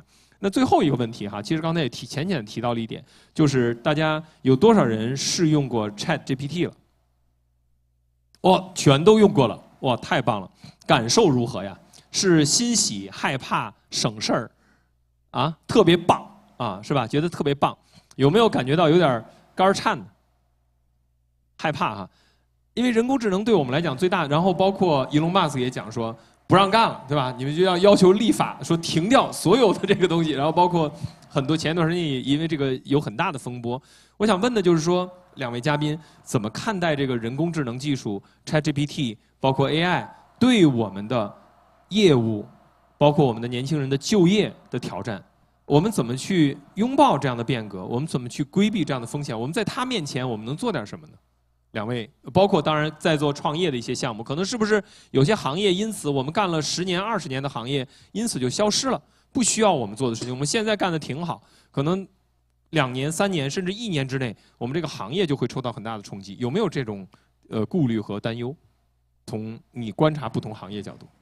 对，首先肯定是有的。我们也在看一些早期的项目，然后是给这种电商去这个提供服务，那砍掉的是他的助理，然后老板就会把这个助理叫过来说：“你来试试这个东西怎么样？”试完了好用，就把助理砍掉了。好惨！这个确实这也是现在的一个快速发展的一个东西。对。但我们关注的话，就是说你还是实打实的，你能为这个企业降本增效，那让这个企业更好的活下去。那这个是我们比较关注的一个。就这个技术如何应用在具体的场景里面，那这些模式其实是你们很关注的一些变化，对吧？是的，对的，然后但另一方面的话呢，这确实也帮助很多企业大大的降低了他们的成本，是吧？是的，特别刚才好像也有这个会计师来讲，对吧？你像这个做 auditing， 其实就能看得到，有了这些技术可以省掉非常多的人力。包括像律师的行业也是一样，所以其实结合你刚才讲的，就是说面对这样的一个人工智能的趋势，我们想的就是可能大家都在用这个东西去做，那我们它可能是淘金的，那反而借着这个查理给我们的这个智慧哈，我们就可以想想，那怎么能够在这里面变成一个送水的人，对吧？就是相当于用 ChatGPT 去帮助某一个行业的变革，然后产生一种商业模式，产生一种 SaaS， 产生一种服务平台，可能反而就是你们会比较感兴趣和关注的领域了，对吧？投完了再告诉你。哇，那这已经有目标了，你知道吧？太棒了，那就等待你的这个好消息。然后 Chris 提到这一点，好像 ChatGPT 好像马上冲击到的就是类似像我们写文章的呀、配图的啊、制视频的呀，好像这个行业就会受到很大冲击，跟我们的这个公关品牌咨询就有相关了。你害怕不害怕？一点都不害怕。我个人觉得这个自动化，我第一份工作我应该先说一下，我第一份工作是在一个生产线上搬箱子，真正的搬砖。那这种机械性的身体上的工作是不断的被机器替代，我觉得是一个非常好的事情，不应该有任何人做那种东西。你干活10个小时回家，你脑子不好使，你做不了任何其他事情。那我觉得以后在我们白领的这个阶层里面，在全球，码农，翻译家，这个译员、传译员这些，其实这些是一样的，就是机械性的这种。其实做这个事情的人可能比较习惯、比较舒服，但其实我们有了这些变革以后，我觉得我们这个世界里不缺活干，所以我觉得我们不需要担心，只要我们的国家的这个体系够灵活，允许这些变革发生，我认为我们在可见的未来5年、10年以后，其实世界我们的生活水平可以更好，包括正在面临这个甚至淘汰的这些工作职位。我觉得以后只要我们拥抱这些变化会更好。有点像我们在200年前，就说100年前吧，拖拉机出现的时候，那我们正在用手去摘去收庄稼的时候，我们看到那个先进的拖拉机过来的时候，我们心里哇塞，这个那我怎么办呢？那谁想在田地里收这些庄稼？现在没有一个人，谢天谢地不需要那么做。那某一天我们会想到，哎，你曾经是打字那么长时间吗？哇塞，我们的子孙可能会这么想我们现在的时代。对，就是其实对人工智能的定义本身是不可替代的。大家知道，如果你们用过的话，其实它是有一个学习过程的。随着你对它的定义这种创造力可能是我们人类智慧可能不可被替代和磨灭的点了哈。我觉得这个话题今天聊的还就是范围挺广的。我不知道从刚才2位自己做的介绍以及今天我们的讨论，有没有激发在座各位的一些问题啊？有没有想问问题的？我们开放3个问题，因为我不想耽误这个活动已经很长时间了。有没有愿意有什么问题吗？这投资人在这儿哈，你哪怕问我说，哎，我们这个模式要不要投，对吧？有没有问题？哦，好，谢谢。那个麻烦给一个麦克。好，可以稍微介绍一下您自己姓名然后看看您的提问是什么。这位女士Sorry， 嗓子不太好今天。我自己是一个移民顾问，我现在用 GPT 差的比较多，因为它可以帮我写一下 cover letter 的这个 draft。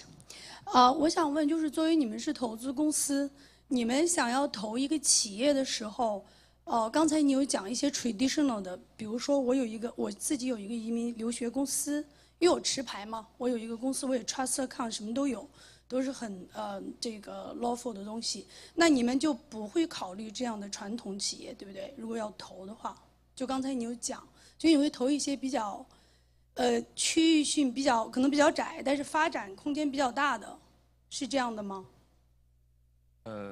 首先移民的这一类的公司可能不太那个。首先这个市场相对来讲的话小一些，但你像 Apply Board 对，你可以介绍一下 Apply Board， 就是这样的一个留学申请类的，它的模式和传统的留学申请类的机构会有什么不同？哪方面吸引了你？拿这个 case 可以介绍一下。对，首先就是说，大家来到北美这个地方去留学，他做的是全球的一个生意，然后它的市场就足够的大。第二个的话就是说，他已经和这些学校建立了比较深的一些联系，壁垒也比较高。然后再就是最后就是说人才方面，这个是伊朗3兄弟做的这个事儿。其实本来我们和这个西人的基金一块儿去看，对，但是他们可能在他们的这个文化背景的了解下，可能觉得 OK。3兄弟可能还是可能会有将来的一些风险，对。那我们这亚洲文化去了解，你像伊朗的文化，基本上家里面老大做 CEO， 老大说了算，其他人辅助。所以我们就通常从这3个方向来看，对吧？市场壁垒和人才。市场规模就大家各位在路演的时候讲到投资人，这个我就补充一下润堂的部分。这个在路演的时候，我曾经给大家分享过一个投资人怎么去看一个项目。第一个就是看到你的这个天花板有多高，对吧？多大一个市场，你玩的是个多大的市场，对吧？第二个就是壁垒，对吧？就是你跟别人干的那个是什么东西？是我们讲说无外乎2点，一个叫做人无我有，一个叫做人有我优，对吧？这2点是可以帮助你去区隔的。那你做的事情跟别人一样，对吧？那就没什么可说的了，分分钟可能被别人秒掉，是吧？那第3个就是最后的核心人才，是吧？对。你觉得 Apply Board 最核心的，当然除了这3点以外，它的模式跟别人有什么样的比较区别的这个点，比较吸引人？首先，它早期的时候模式并没有什么不一样，但是这就是我刚刚讲的，把这个加拿大作为盈利的大本营，然后它快速的把这几个城市给铺下来了，然后在铺下来的同时，它还去赚到了钱，但是它融资其实是非常少的。在早期的时候，在加拿大融不到资，是我们这个管理合伙人 Larry 在杭州这边帮他去募到的资，然后有了这样一个开始。那所以这就是讲回刚才那个加拿大盈利大本营的这个方向。对，你在这边的话，你赚到了钱，拿你赚到的钱再去打其他的市场。明白。所以就是说，刚才我不知道回答您问题啊，就是说生意可以做，但是呢，还是考验您的。其实比如说像我们提到饭团啊，或者咱们加拿大一些创业企业，模式看起来都是看起来很清晰。但考的是你的这个运营能力，特殊性，你的特殊性，包括你的强运营能力，对吧？你能不能快速复制，能够快速扩张，这个才是 VC 重点去看的一些领域。那我就再多问一个，就是说我是双排，我也是地产经济，所以你刚才说的5个传统企业，我已经占2个。那么我们地产的话，如果我是这么想，和 AI 联系在一起，这一类 business 你们会有兴趣，对不对？有，我们投过一家叫 Rumble 的企业，是几个月前刚刚领投过的。然后他做的事情其实也没有那么 sexy， 他是做的一个是这个智能化的橱柜，然后他有自己这个线下的工厂。那他利用这个 AI 的技术，基本上一个工厂的话就需要2到3个人就可以去这个大批量的去生产这个橱柜，大概定制化的话2到3周就可以做到。毛利非常高，80%多，然后这是一个传统的行业，是跟地产相关的。那另外一个我们还投了一个这个在疫情前投了一个公司叫 innovation， 然后它也是跟地产相关，它是呢把这个像在硅谷这边有非常大的一个住宿的一个需求，那把这一些房子当中的，比方说车库、后巷屋，然后或者其中的一间。拿出来去做这种标准化的一个改良，升级成 Airbnb， 那它可以做一个全流程的一个服务。你给他2万美金，然后从申请 permit 到1个月之后，把这个整个的产品 deliver 给你。那把这个标准化做得好之后，它从湾区开始不断的去复制。那基本上美国的像 Builders VC 这种大的 VC 都有投进来。所以你听到他的讲的一个核心啊，就叫做用这种规模化、标准化的方式，大批量的降本增效。就刚才查理这4个字，其实我觉得是大家应该今天能够记住的哈，因为他反复的讲过很多次。所以其实一个生意和一个商业模式最大的区别就是规模化的降本增效啊，不管是 AI 的方式，不管是你运营的方式，你在改变整个的一个商业模式的结构啊。对，顺便我讲一下，其实在美国、加拿大。温哥华、多伦多的公司我们都看过，所以我发现一个问题，就是说美国的创业者呢非常 focus 在自己的这个领域，我别的事儿我不做。多伦多当时看到了一家也是一个就不说名字了，一个公司，对，我发现这边的华人创业者他喜欢东南西北都干，我也做这个标准化的事儿，我也去给人修水管，我也去干这个很多这些。赚不了很多钱，也很难去复制的一些事情，没有说集中在一个简单的一个商业模式上面，就是也是之前讲了，在做生意，对，没有说是去做一个可复制的商业。那这个其实，我觉得大部分人都面临这样的问题。一方面，大家都知道创业是诗和远方；另一方面，还要活在当下的苟且，对吧？所以我觉得这个2个都要结合。一方面做很多未来的事情，但另一方面也要解决当下的问题。所以这个确实很多创业者是耐得住寂寞的。我觉得这一点可能也是 VC 要看的问题。来，我们再来一个问题。好，这边。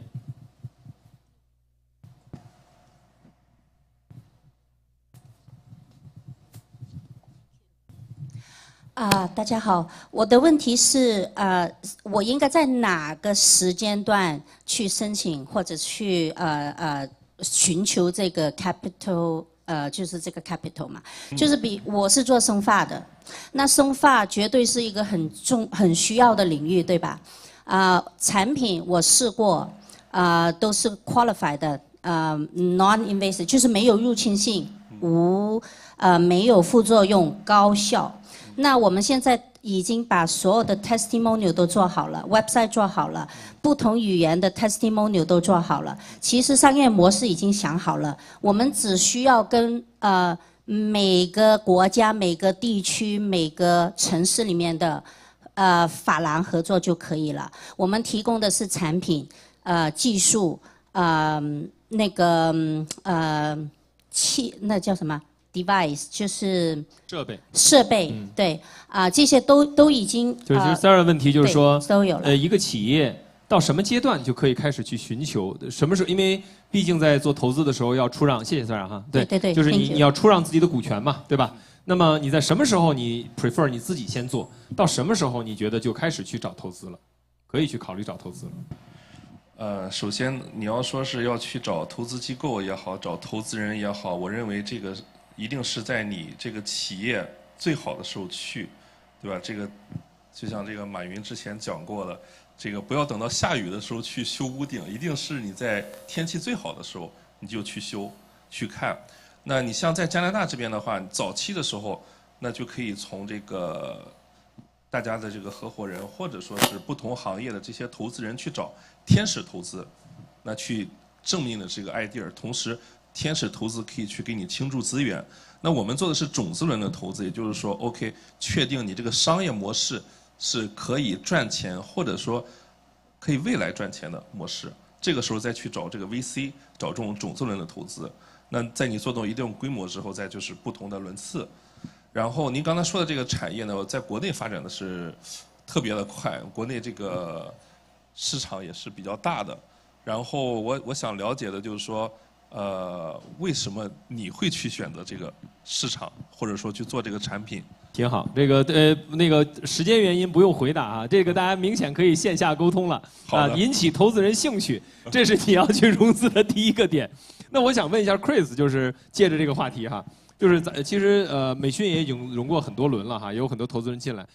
你的感受是融资能帮到你解决了什么核心的问题，以及你有没有什么你踩过的坑啊，给大家分享一下？就是融资有没有弊端？你可能比如如果你回过去说，哎呦，那当时我就不要这个钱了，或者我钱不这么要了，有没有这方面的？有没有利弊之间的？给大家分享一下。对，这个话题很大，我就分享几个点吧。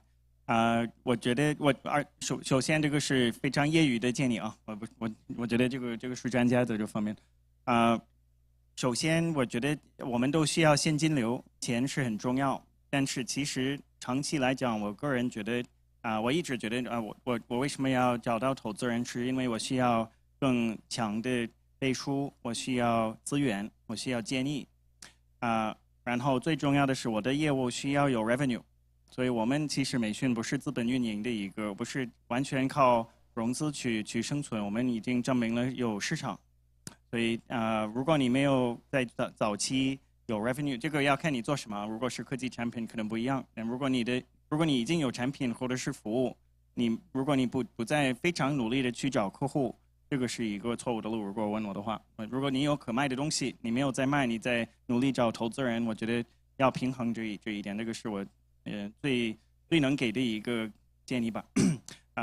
第二个我觉得就是在我就停留在这儿吧。我觉得其他的建议可能非常业余，我就给这个建议吧。对，时间原因，我们的这个环节差不多，但我其实最后想问润堂一个问题，其实也是很多在座各位可能会感兴趣的，因为润堂他们的这个包括凯尔特这个基金是非常专业的 VC 机构，一般的我们在华人社群或者跨社群的投资人呢，很难接触到一些优质的项目，也很难接触到一些专业的这种对创投项目进行评判的这些投资经理或者投资负责人。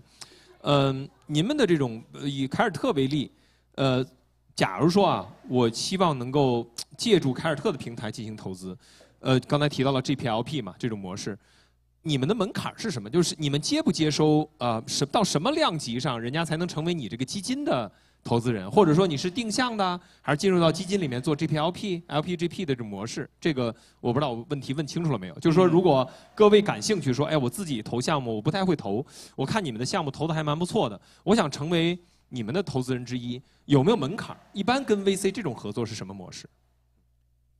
对，首先呢，就是我们的其实这个基金 GP 的 commitment 比较大，所以说其实进来的一些投资人都是可能跟产业相关的，你可以为这些被投企业去创造价值。然后另外一方面的话，其实就是你像我们之前也有一个小的这种 opportunity fund， 然后基本上我们自己出一半，剩下的就都是这个产业相关的一些创业者，也有少部分的这种投资人。对，那基本上，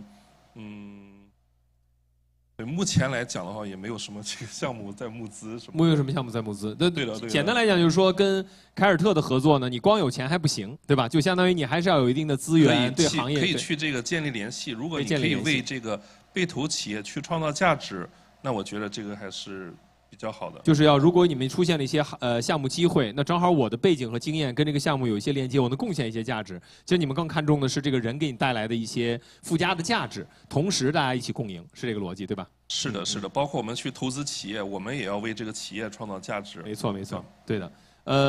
非常感谢大家的聆听哈，我不知道今天的这个分享是不是对大家有帮助啊，然后也非常掌声感谢一下2位来自于嘉西的我们的嘉宾，给大家分享很多洞见。一样，如果这个很难得的机会，如果大家想进一步的交流和探讨，到时候线下可以跟2位加微信也好，加联系方式也好进一步的沟通联系，好吧？那我们这个环节就到这儿，谢谢大家，谢谢，谢谢。谢谢超哥，谢谢 Chris， 也谢谢 Charlie， 特别感谢2位从嘉西这么远的地方来，那么心合意同，谋无不成。今天我们看到我们现场做了很多非常渴望的这个我们的创业者，我们在从生意到商业当中实践的前行者。那到这个部分，我们今天的论坛，我觉得大家真正看到了 juicy 和 sexy 的 part， 所以有看到很多人非常非常的专注。那也再次感谢3位给我们带来这么精彩的这个分享。So we know that our summit convened leaders from the government, from the business, and the civil society. We would like to address the state of the current key economic and trade issues. And today we have 2 more very distinguished guests joining us. Right now, I would like to call them on stage. The first one is the director of the Hispanic Chamber of the Commerce, Ms. Luz Derry, and she is coming here. Would you please come on stage and share a few words with us?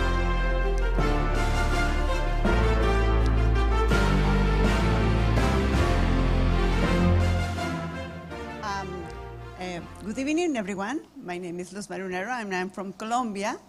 And actually, I work with an organization named Canada Speak Spanish.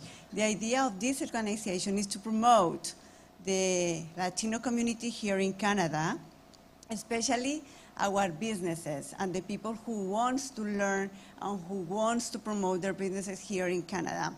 I used to work with the Consulate of Colombia for many, many years, and when I was there, my experience with the Latino community, because we worked with whole Latino community together, is that the challenges that they face when they come to Canada and when they try to do businesses. So the idea is to help them to get in that stage, to be ready to do business with the Canadians, with another communities. And this is why we create the Canada Speak Spanish, because we would like that the Latino community get immersed in the Canadian community and all of those communities that are here right now. In the last 20 years, I was checking the numbers, and it's very interesting because I know that Asiatic community probably is the bigger one right now in Canada, but I noticed in the last 20 years that the growing rate of the Latin Americans coming to Canada has grown faster than the rate of the other communities. Right now, the Latino community increased 120% just in the 20 years. The Asiatics grow 63%. So it shows us that there is a huge opportunity for all the communities to do businesses with the Latino community, and of course, to our community to get immersed in the community. And especially as well, because I was checking the numbers as well, and in the last 5 years, the international students that are coming from Latin America, the rate grow, it was like 3 times more than 6 years ago. So we notice right now the Canadians and the communities, the companies are interested on our community. So this is why we are working to promote our community. And in the past, a year ago, we organized with Patrick and with Simflix, we organized the Latin American conference here in Canada with the city of Toronto and 10 consulates from Latin America. we had more than 200 businesses over there. So the idea is to keep working with Simplex, with the Asian community and another community. So Patrick, thank you so much for giving me the opportunity to talk a little bit about Canada, speak Spanish. Thank you.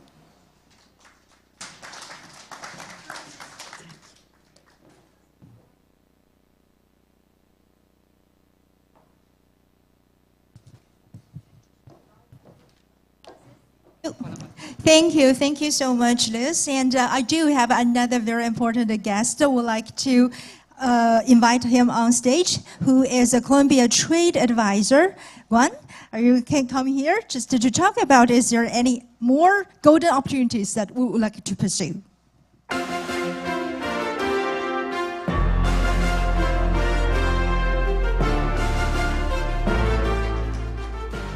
Hello everyone, good evening. It's a pleasure for us to be here again with you. I always say that I need to speak Chinese as soon as possible. I always have been here and well, it's not one of my best things now. But for sure I will, I promise you. Well, my name is Juan Barrios. I'm the trading advisor from the Colombia's consulate here in Canada. So we work as a cluster and we develop business with different communities here in Canada, not just the Latin American communities. As my friend said before, we support mainly Latin American, doing business with Canada, but also with the whole world. So we export from Latin America different type of commodities to Asia, to our Chinese customers, from the, well, different type of commodities, sugar, corn, wheat, meat, well, different type of products. And we also import, we are building stronger partnerships with Chinese companies. We also import to Latin America, to different countries as Brazil, Colombia, Peru, and Argentina, different products from medical devices up to technologies, and well, even developing more business related with tourism and other IT jobs. So we are here to build more business with you, to make a stronger communities working together, and we are more than happy to help you to know more about Colombia, about who we are, about our Latin American countries. Now it's one of the best times in the life, or in my life, or even before, to invest in Latin America. We are developing a lot of infrastructure and technologies to connect better our capacities with the world. So we are more than happy to be here with you. We hope to hear from you later. And well, thank you very much again, Patrick, for your invitation. And thanks for everyone. Thank you, Juan. Gracias. This is the only Spanish word that I could see, but I think it works a lot, right? Yes, so thank you so much, Liz and Guan, to coming such a long time for attending this summit, and we really hope that we could together provide a platform to engage more constructive and forward-looking opportunities to working together and to making money together. Okay, so we know, just like this kind of the summit, it is not an easy job from the very early morning until now, and I really would like to extend my great gratitude to all of you who stayed here right now. But it is not a one-man job to make these things happen, and we have so many men, so many women to stand behind of this. But there is a particular one man I would like to invite on stage, and his name has been mentioned so many times, but I still want him to come forward just to receive our gratitude altogether, and also to deliver the closing remarks for our 2023 Economic, Trade and Foreign Summit Conference at this session. Patrick, the CEO of the Simplex Media and the president of the Simplex Entrepreneur Clubs, Patrick Paul. Wow, I earned a smoking machine too, huh? That's great. Well, I gotta say thank you everyone again. I gotta say that thank you for Maggie. Since 7 o'clock in the morning, make up and then ready until today. This is our first time to do something like this. We learned from our hard way, which is we should take a break. And we didn't. So we had done like since in the 10 o'clock in the morning, well actually 9 o'clock, until now we haven't stopped, yeah. But it was great. I think everyone got what they need. I mean our TD band fan is been sitting there all day as well. I'm sure that you enjoy it actually, right? Otherwise you would left long ago, isn't it?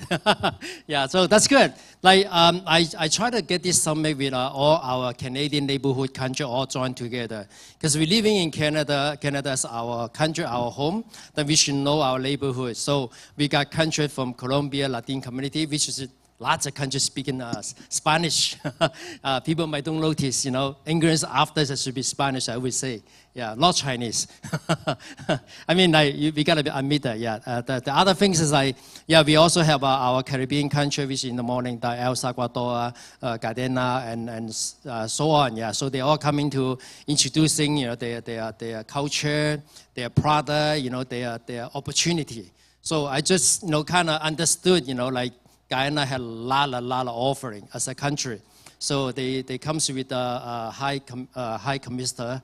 I should say ambassador from Ottawa, but because of the colonial country, right, they don't call themselves an ambassador. I just learned as well. But anyway, that was good, yeah. So I'm hoping we will have a next time, and I'm sure we will do way better by the time.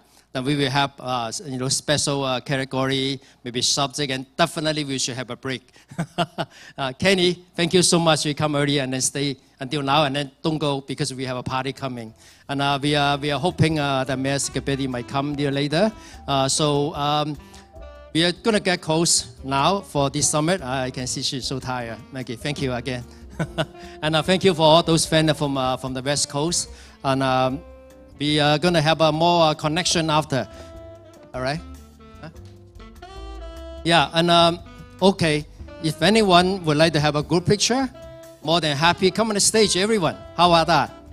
So let's do it. Come in. We invite all the guest speakers. And so everyone come on the stage and we could have a picture together. Join us to just let our cameraman to memorize. Whether you are the guest speaker or you're the guest, yeah, please come. Yeah, please come. It's a very memorable. Yeah. Sorry, coming. Come on.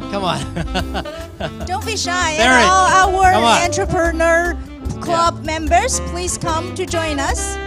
Come on, David. All the Simplex Entrepreneur Club members, please join us. Charlie, please on stage. Thank you so much for coming such a long time for us. And it has been a very fruit day. It is a long day, but it is a fruitful day. Please stand. Yeah, Victor, bring your group of friends coming. And Victor, please invite all your members on stage. Hey, Han Zong. This is our this year's superstar. Maybe it should be a few more. Since you are the entrepreneur club, vice president as well, right? Come on. Ella, would you like to come on stage as well? So everyone. 大家快来上拍照吧！我说是这个，对，艾拉姐来吧，我来招呼一下吧，这个。Yeah, James, the founder of the Simplex Entrepreneur Clubs, please join us for a Xintong, the nice lady in keeping house.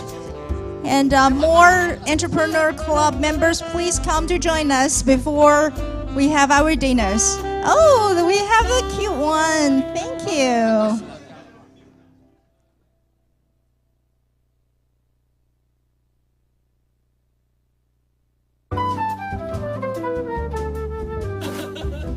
Okay, so can we come a little bit forward and squeeze in the center? So, 我们年轻一点的青年企业家，我们可不可以往前面一点点，然后往前面一点，好不好？往中间站，往下来几个，就下上去。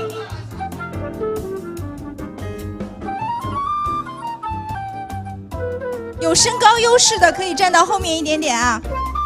好的，好，还有谁？还有没有想要拍照的朋友？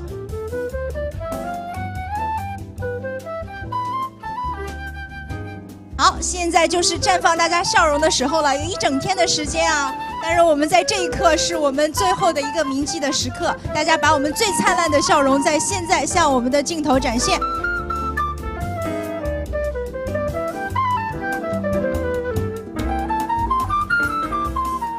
好，多照几个哦，大家应邀。还有谁没有来加入我们的 group picture？ 想要来的朋友可以一起来。韩总在哪里？不要隐藏，不要隐藏。还有看不到的，我们的摄影师靠一下，靠一下，好吧？对。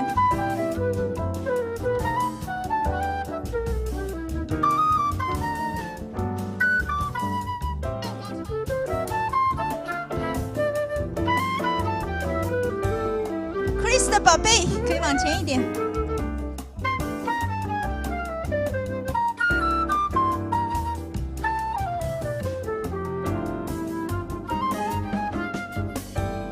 好，持续保持大家的笑容 ，Smile 1 2 3。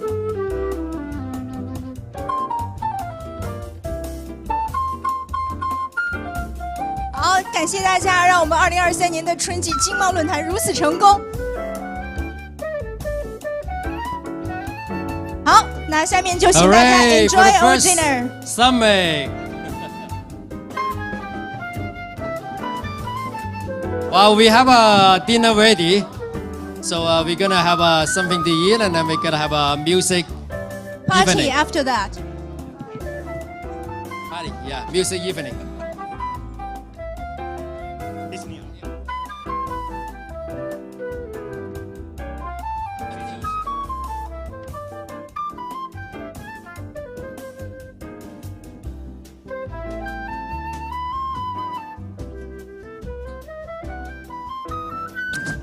So our dinner is ready in the other room. So please, everyone, come in the queue and to get the food. Help yourself.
Okay, so everybody, we have picked up a set of key cards.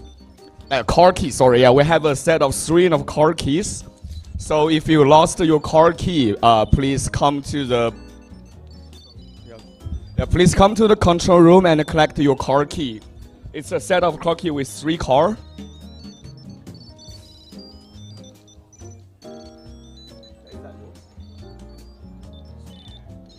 All right, sorry everybody. So we have picked up a set of car key with 3 different cars. One of them is Hyundai, one of them is Toyota, and another one is Porsche. So if you lost your car key, please come to the control room to collect it. Thank you.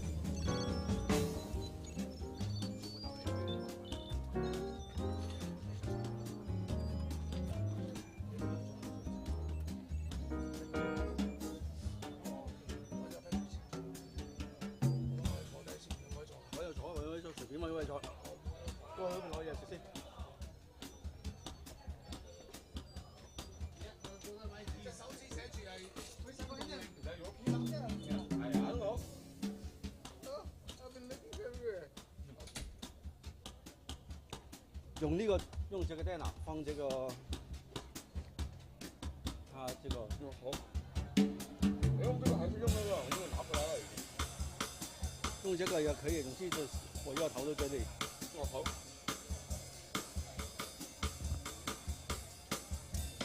这个没有问题吧？我应该没问题。因为这就可以在这里 play 嘛，对不对？嗯。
我觉得这个就算了吧，就用这个，不用把它再放大了。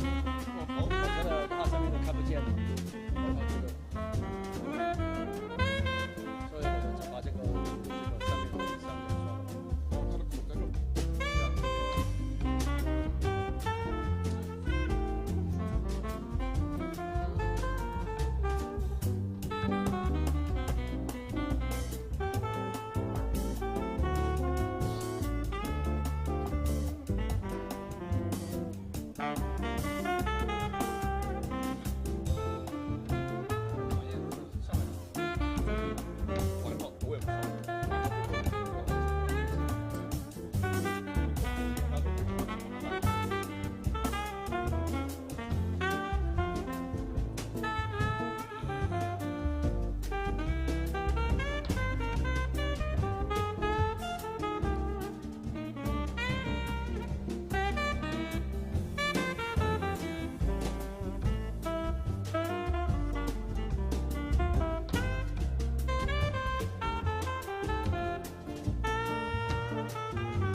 歌手叫啥来着？第一，Andrew 吧 ，Andrew 杨 ，OK， 这个有吗 ？OK， 新宜城，对，有了，对，有了。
麦是有放到。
他的没关啊，开着了。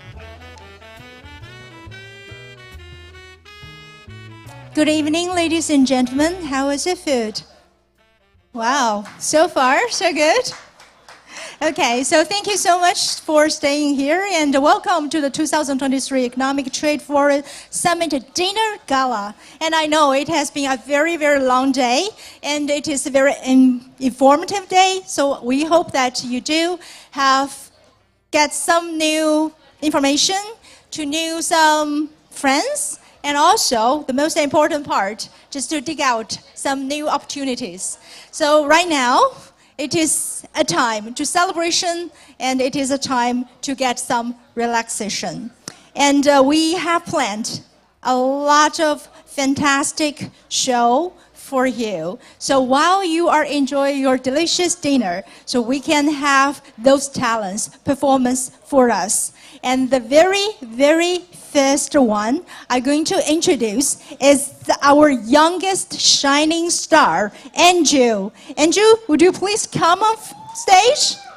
And he is the most brave one to open the night for you. So Andrew, what kind of the performance you bring to us? It's a French song, and it's called L'Étoile du Matin. Okay, the floor is yours. Thank you. Thank you. So another applause for Andrew.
Thank you, Andrew. And when I mean the gifted talent, I mean it. So, and now let's just give another round of applause for the elegant lady, Xinyi. So, Xinyi, can you introduce yourself? Hello everyone, my name is Xinyi, and today I will bring an English song to everyone, and the name is Lang San Dove. Okay, so now the floor is yours. Let's enjoy Xinyi's wonderful performance.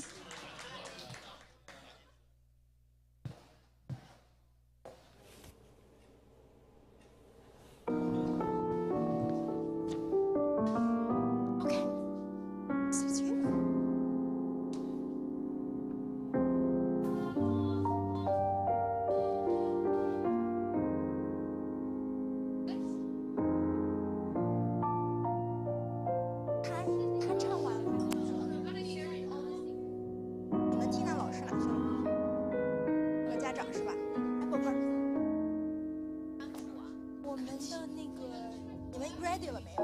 还没有 ready。啥的这个？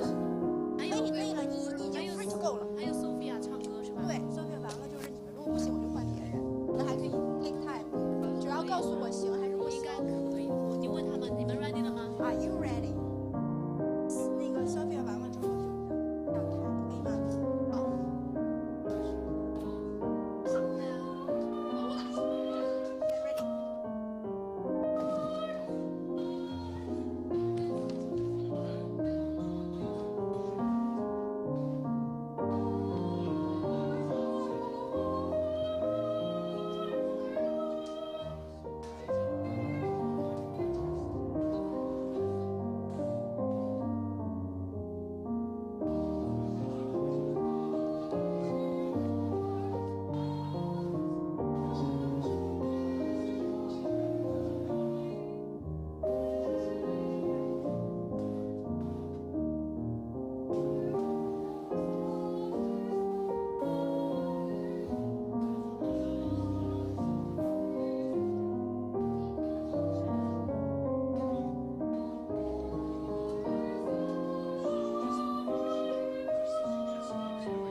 Thank you, Xinyi. Such a soulful music, and she had a wonderful, beautiful show as well. She has helped us in our Help Turkish Earthquake fundraising concert, and now she come back for us. So thank you. Another round of applause for Xinyi, and let's welcome another superstar, Sophia. Sophia, would you please come on stage? And this is another singer from LEGAC. Okay, Sophia, would you please introduce yourself to the audience?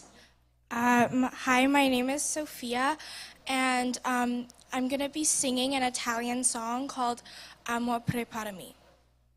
So it's just like our summit, we have a multicultural celebration. So now the floor is yours, okay? Yes. Let's enjoy.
Thank you, Sophia, to very emotional and elegant song.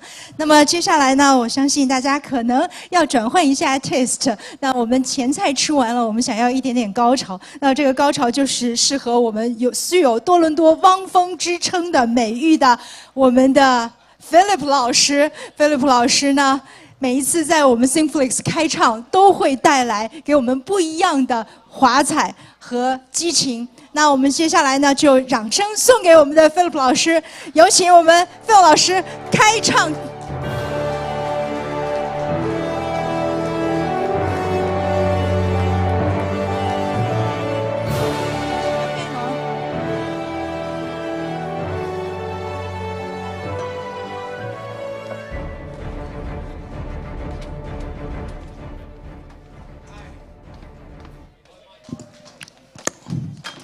嗨，大家好。等他们拿出其他的东西，我们再开始唱。Okay, tonight I'm very happy to be here with the invitation by Patrick. It's my honor to be here to sing a few songs for some of you guys. What I'm going to do is I'm going to sing one 汪峰的歌，然后我唱一首广东歌，因为我们知道in May Mother Day is coming. Right?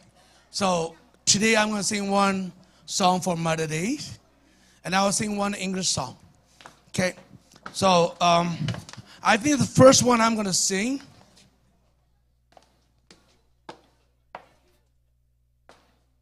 what about English song first? Okay, Ken. So I'm going to sing a song, very classic one. It's called Song of Silence. I think all of you heard it. It's regard you're Chinese or you're from mainland China. This is a classic by Simon and Garfunkel. Ready? Hello, darkness, my old friend. No. Start from the very beginning.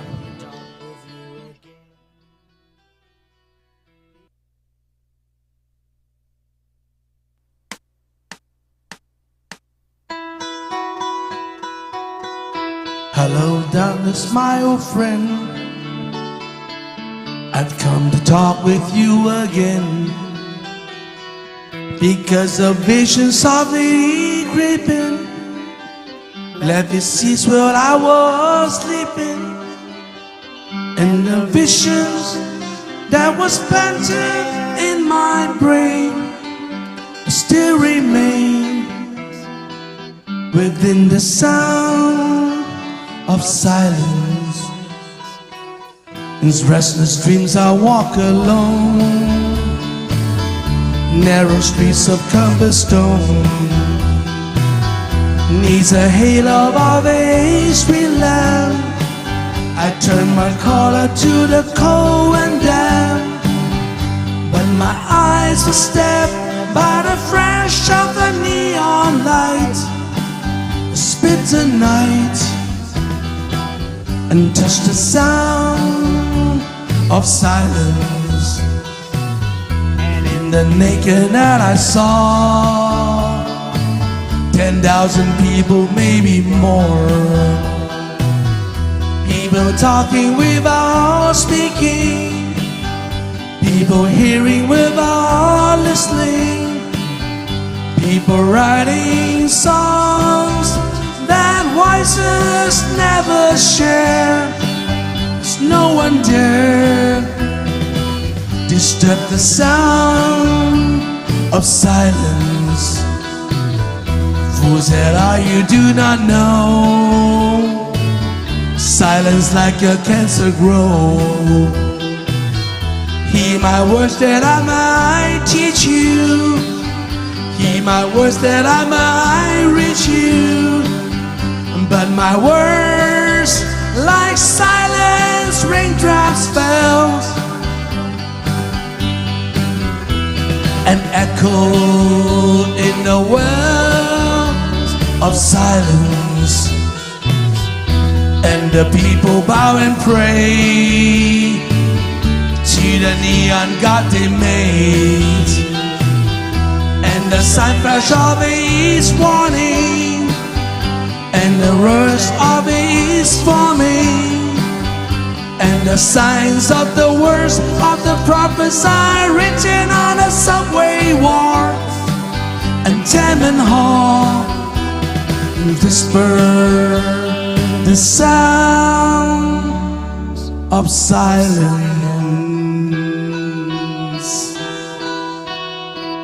Thank you. It's a very classic song, especially when you sing a Simon Garfunkel song with a husky voice, rough voice. Then you may have a different feel. You may think Rod Stewart singing. That's why I never cover any Rod Stewart song, because people always say, well, you sound like Rod. So I say I sound like Rod, but I don't want to be like Rod Stewart. So I will usually sing some different kinds of song. So the next one's going to be, let me see, 汪峰好吧？汪峰好吗？好了，那汪峰我就唱一首《北京北京》好吧？好，one thing before I start the music, for those who speak Mandarin, please bear with me of my Mandarin, because I'm from Hong Kong. I learned very hard to speak Mandarin, to sing Mandarin song for 7 years. I learned each Mandarin word one by one by pronunciations. So just bear with my Mandarin. Okay, let's go.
展。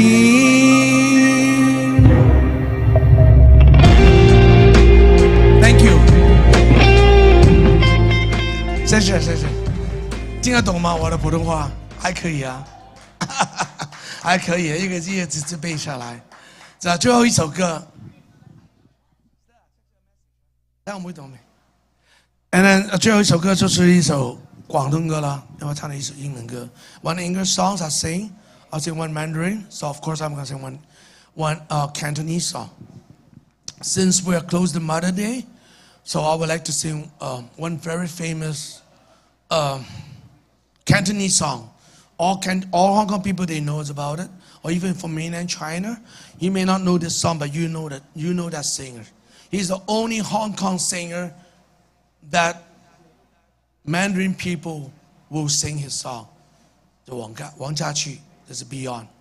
Okay, there's the only Hong Kong people that inspire so many often China people. They would sing that song and they're proud to be. So the song's called 真的愛你. If you know the song, sing with me.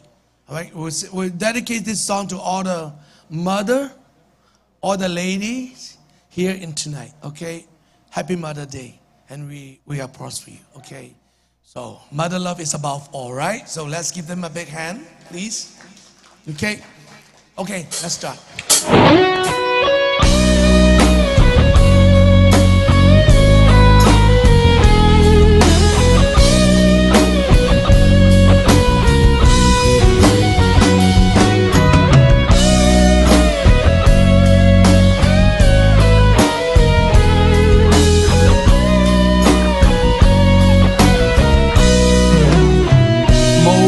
可修飾的一對手，帶出溫暖永遠在背後。縱使囉嗦，始終關注，得寵珍惜太內疚。沉醉於音階，他不讚賞，母親的愛卻永未退讓。決心中愛，心中掙扎，親恩終可報答。春風化淚暖透我的心，一生斷告無言地送贈。是你多麼溫馨的目光，教我堅毅望着前路，叮囑我跌倒不應放棄。沒法解釋怎可報盡親恩，愛與歡大是無限，請准我說聲真的愛你。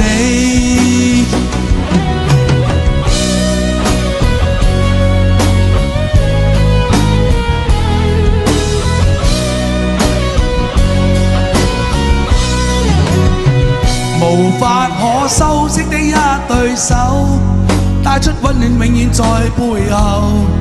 縱使囉嗦，始終關注，不懂珍惜太內疚。仍記起溫馨的一對手，始終給我照顧未變樣。理想今天終於等到，君許光輝嘆做到。春風化淚暖透我的心，一生斷告無言地送贈。是你多麼溫馨的目光，教我堅毅望着前路，叮囑我跌倒不應放棄。沒法解釋怎可報盡親恩，愛與歡大是無限，請准我說聲真的愛你。哇！我都燈啊！ Yeah! Let's clap the hand for all the mother. And if you know how to sing, sing along with me, okay?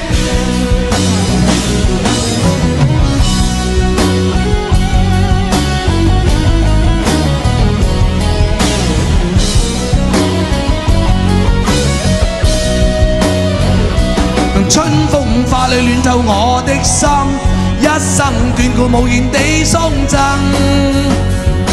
是你多麼溫馨的目光，教我堅毅望着前路，叮囑我跌倒不應放棄。沒法解釋怎可報盡親恩，愛與歡大是無限，請准我說聲真的愛你。是你多麼偉力的目光，教我堅毅望着前路，叮囑我跌倒不應放棄。沒法解釋怎可報盡真因，愛與寬大是無限，請准我說聲真的愛你。Thank you. Happy Mother's Day. Enjoy. Thank you so much, Phil. I know you always have a powerful sound, but even for this kind of a loving sound, it is so enchanting and definitely made today more memorable. So thank you again for Phil. And 我不知道我们今天的这场盛会原来是一场语言的竞争。我们今天上午的时候已经有 multiple language， 然后当我们唱歌的时候，我们也有意大利语、有英文、有广东话、有国语。那么 if language cannot beat anymore, let's make the music one. Okay, now let's welcome the next performer from the OYMCO, the Outstanding Young Musician Chamber Orchestra. Please come on stage to prepare while I'm going to introduce this wonderful, wonderful orchestra. So since starting in the 2019, the Outstanding Young Musician Chamber Orchestra has offered the high-level quality of orchestra trainings to the talented string student under 20 years old. So they are really, really young, but really, really gifted. The OYMCO offers outstanding students to work with the renowned guest artists all over the world through their master classes and the guest conducting sessions. The OYMCO is affiliated to the OYMI Music Festival, where the OYMCO student will go to perform with exceptional OYMI Music Festival winners. And right in this March, they just traveled to the Malaysia to work with the Malaysia Youth Orchestra and the Malaysia Symphony Orchestra. So now, let's just enjoy the wonderful piece they're going to bring to us. But before that, let's just know a little bit about them. So, would you like to share your name with our audience? Okay, I'm Lucas. Hi. Are you nervous? Yes. Okay, is there any way that we can relieve the nervous from Lucas? Yes, thank you. Hello, my name is Catherine. Catherine? Catherine. So she is the most senior person in this group and obviously very calm. So how about you, young lady? My name is Mia. And are you thrilled, nervous, or happy, or? A little bit of everything. A little bit of everything. So is there anything that we can cheer up for this one? Yes, thank you so much for the generous applause. So the last but not least, who are you? My name is Lucas. Another Lucas. We have two Lucas in this group. So now the floor is yours, and please open your ears. Thank you.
Thank you so much for the OMY.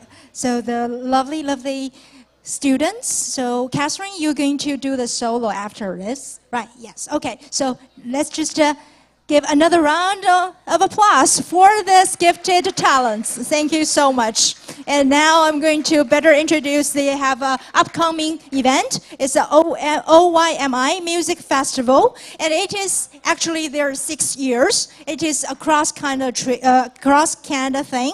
The Outstanding Young Musician International Music Festival. And in Toronto, they have their registration going to close very soon in the 7th May. So if you do have other talents you know, sign them in. It is a very good opportunity to meet with the other music fellows and also to have a wonderful stage to shine up. And their competition date is the May 20th to 29th. And they have a wonderful judge team. So the one in the middle here, he is the dean of the Glengood School of the Music, the James Anderson. And they also have the Johnson Crow. He is the concertmaster of the Toronto Symphony Orchestra. And they have the piano faculty of the Glengood School, Lang Ning Liu. And also they have Ellen Anna. She is a director of the Music Arts Academy. But they have many more other artistic professionals that they work with. So if you are interested, so here they have their contact leaders. It's Ivy. Yeah, Ivy is here. So if you are interested to sign your kids in, or if you want to sponsor, they welcome the sponsor and donation. So try to reach out to Ivy. Okay, so now let's welcome Catherine back on stage. She is a very talented young lady. Not only she can play the violin, she also plays pianos. And come here, let us know more a little about you. And I know you are at the RCM from. So how high of the class that you already had? I completed my level 10. Level 10. Is that the highest? There's one more ARCT and LCRM as well. Okay, so you have a little bit more to go, right? It means. Okay, so keep on practice. And now it is your show time.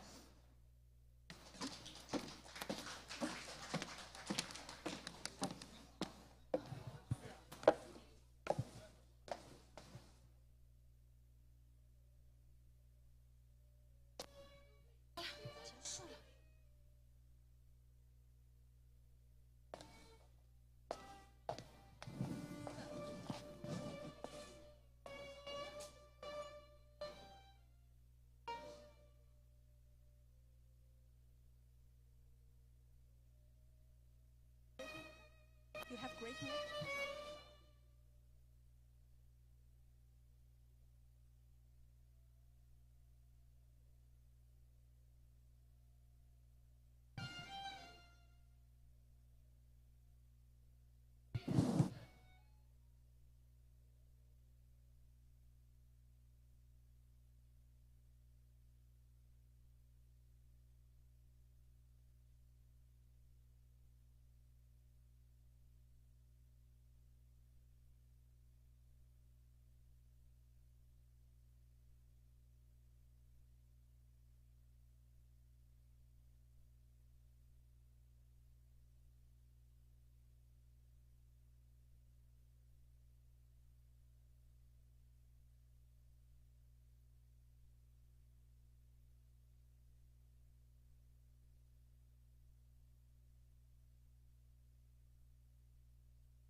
Thank you so much, Catherine. I don't want to talk. I just only want the music talk.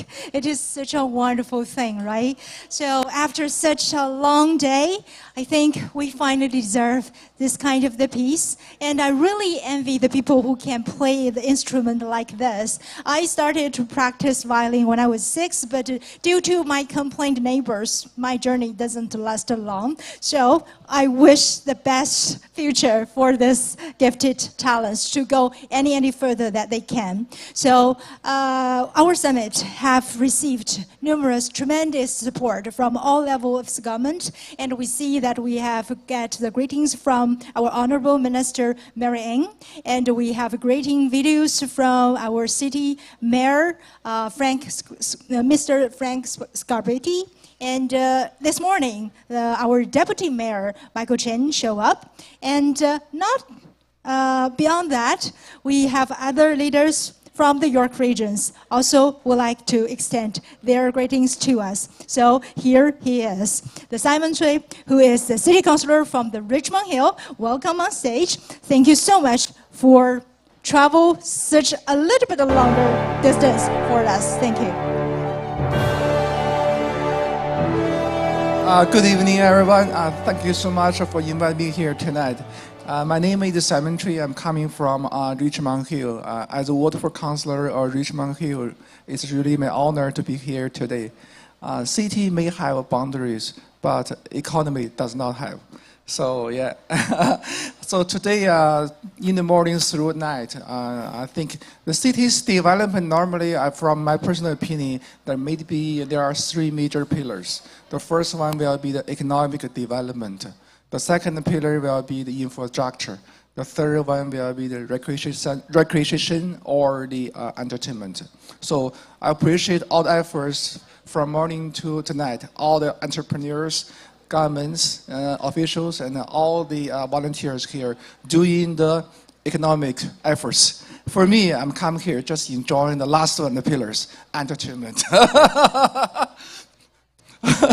Yeah. So first one, thank you so much for Seeing Finflex Entrepreneur Club, also the Justin Roy Agency to organize this event. So I got my greeting letters to here, and I want to invite to the mail our president of this forum and also the Finflex Entrepreneur Club founder and president Patrick James, please on stage to get the greeting letters, please. Yes. Together. We have a 4-man in again. Thank you so much, Simon, for coming for us to show your support. And we hope the next time you come earlier.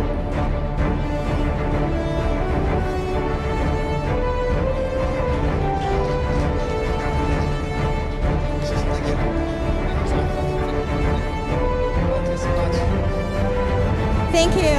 Please be seated, and now let's enjoy another wonderful song performed by Phil. 我们知道我们的这个经贸论坛希望拥有的就是一个旺盛的、怒放的生意和机会。那么下面呢，就有请我们的多伦多汪峰，有请我们的 Phil 老师给我们带来汪峰的《怒放的生命》。我希望这个论坛，你们每一人有一个怒放的生命 ，brought some life through this conference. So that's one of the reasons that this is the last song. In Chinese, it's called Brought Some Life. You have a brilliant lifetime with this conference. Okay, you change the world, you make your business, improve your business, whatever you meet new partner. Okay, 路方生命 is a rock. 音樂大聲啲聽。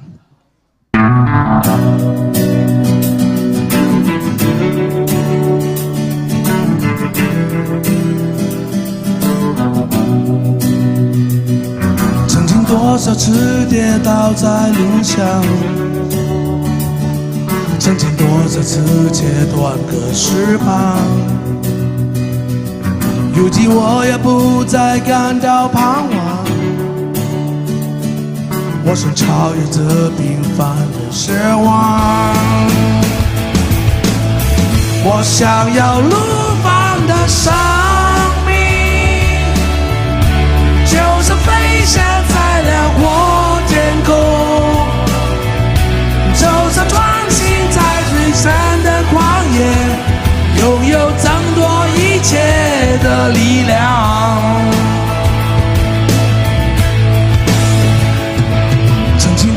次失去了方向，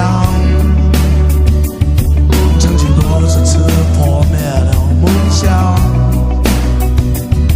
如今我也不再感到迷茫，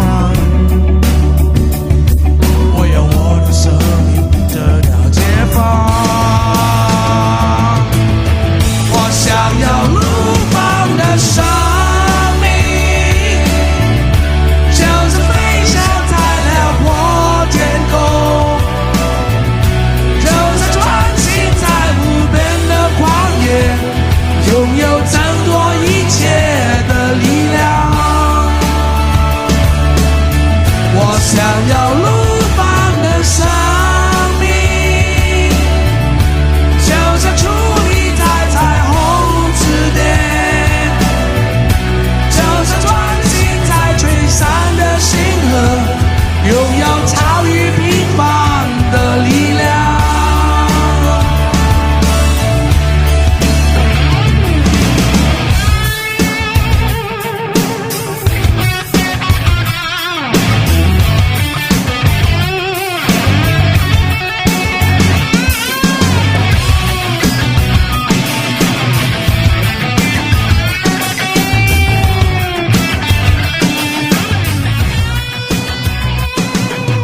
多少次失去了方向，曾经多少次破灭了梦想。如今我也不再感到迷茫，我要我的生命得到解放。我想要怒放的生命，就是飞翔在辽阔天空，就像穿行在无边的旷野，拥有争夺一切的力量。我想要怒放的生命，就像矗立在彩虹之巅，就像穿行在璀璨的星河，拥有超越平凡的力量。我想要怒放的生命，就是飞翔在辽阔天空，就是穿行在无边的旷野，拥有争夺一切的力量。我想要怒放的生命，就是矗立在彩虹之巅，就是穿行在璀璨的星河，拥有超越平凡的力量。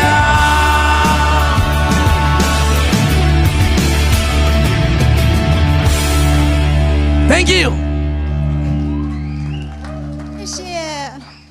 Thank you, Phil. 谢谢我们的汪峰老师，再一次把我们的这个气氛又炒了起来。那还有没有可以超越多伦多汪峰的歌手？我们只能拭目以待了。So our next performer is Mason. Okay, so Mason, you are probably under a little bit of pressure, so we do have a comparison. But please take it easy. We think that you probably have much more potential and a longer road. So now, let's give another big round of applause for Mason. Hard to hear the fans, Mason. Wow, look at the posture.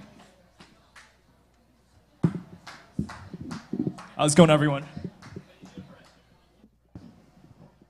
Yeah, thank you for having me tonight. My name is Mason. I'm going to be singing a couple of songs, but my first song that I'll start off with will be an English song. It's called I See Fire by Ed Sheeran.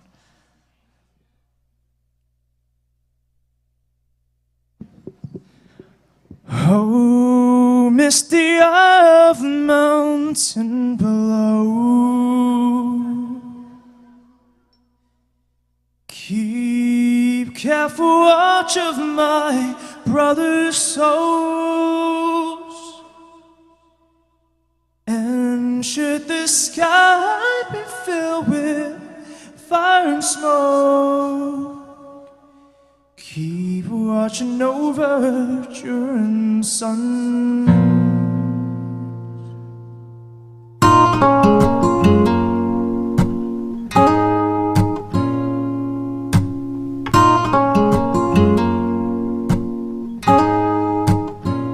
If this is to end in fire, then we should all burn together. Watch the flames climb high into the sky.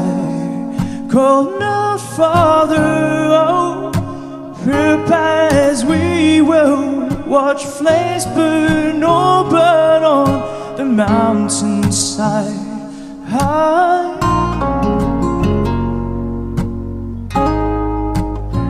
And if we should die tonight, then we should all die together. Raise a glass of wine for the last time. Call out, Father, oh, prepare as we will. Watch flames burn, oh, burn on the mountainside. Desolation comes upon the sky. Now I see fire inside the mountains. I see fire burning the trees, and I see fire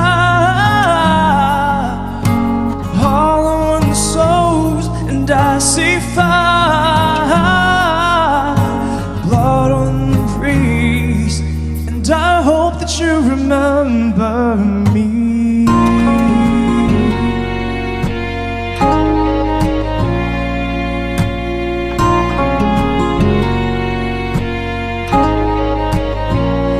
Should my people fall, then surely I'll do the same. Confined in mountain halls, we got too close to the flame. Calling out, Father, oh, hold fast and we will watch the flames burn, oh, burn on the mountainside.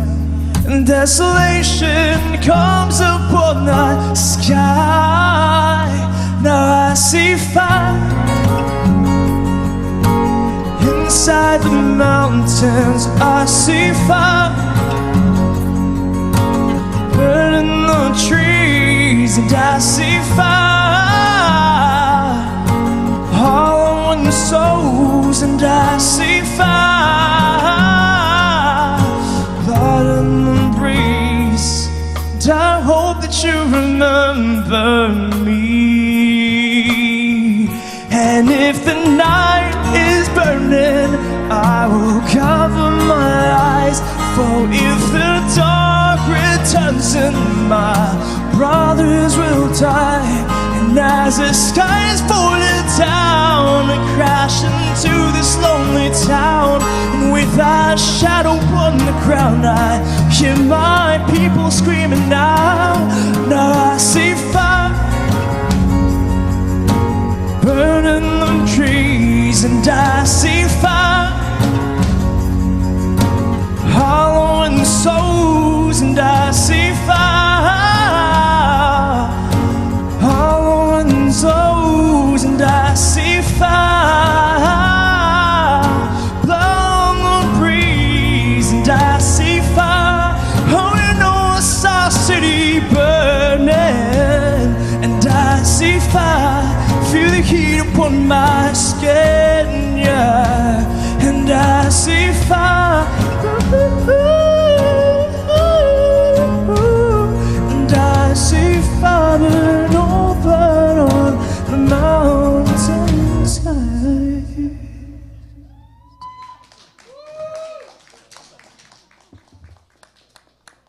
Thank you.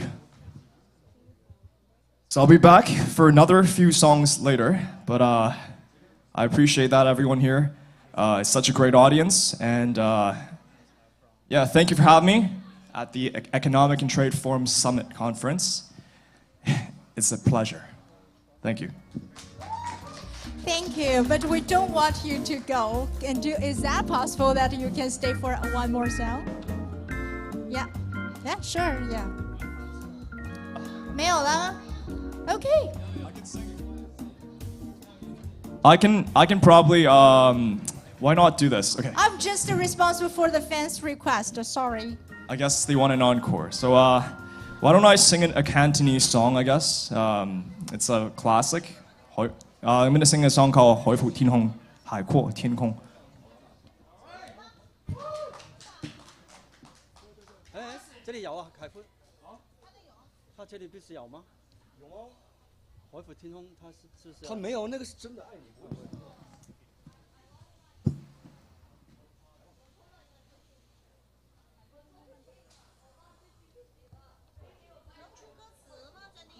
不需要，他不需要的。他能唱的，他全都不需要歌词。Right, all right. There's a bit of a just apologize. There's a little bit of difficulties. We're trying to find the audio in the back right now. We're just trying to put more pressure on you, I guess. Sorry about that. Okay. I would. Yeah. Thank you. Let's go. 如果識唱嘅，大家一齊唱。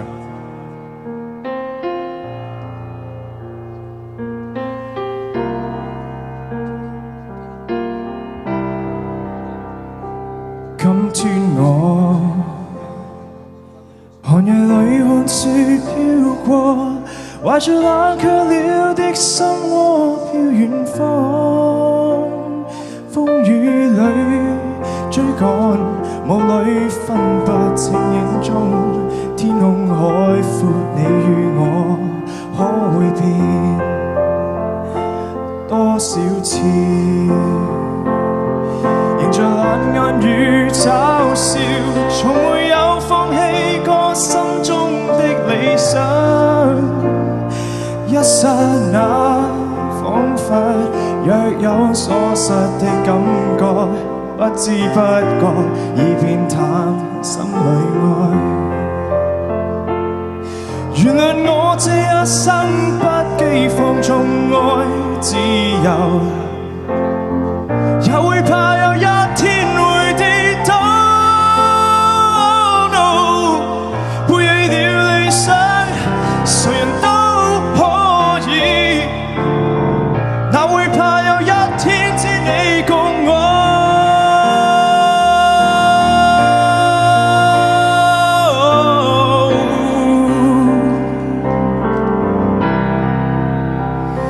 今天我。夜裏看雪飄過，懷着冷卻了的心窩飄遠方，風雨裏追趕，霧裏分不清影蹤，天空海闊，你與我可會變？原諒我這一生不羈放縱愛自由，也會怕有一天會跌倒 ，no， 背了理想，誰人都可以，哪會怕有一天只你共我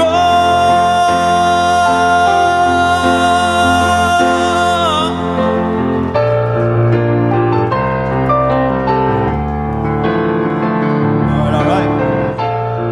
How's everyone feeling tonight? Having a good time?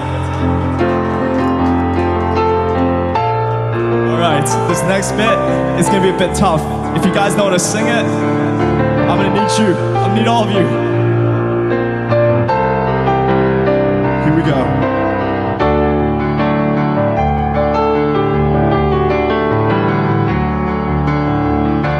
仍然自由自我，永遠高唱我歌。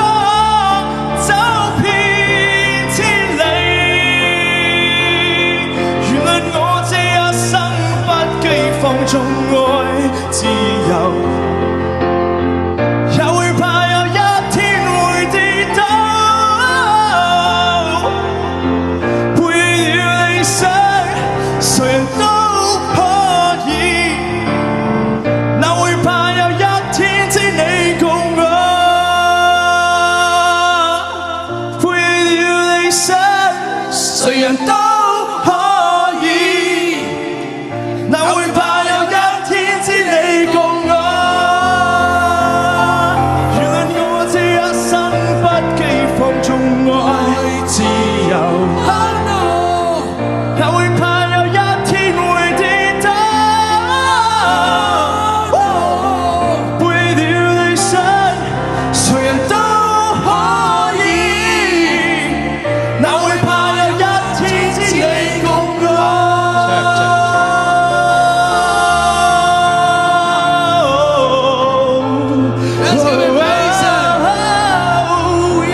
Another one. Come on. Always a pleasure. I love performing on stage.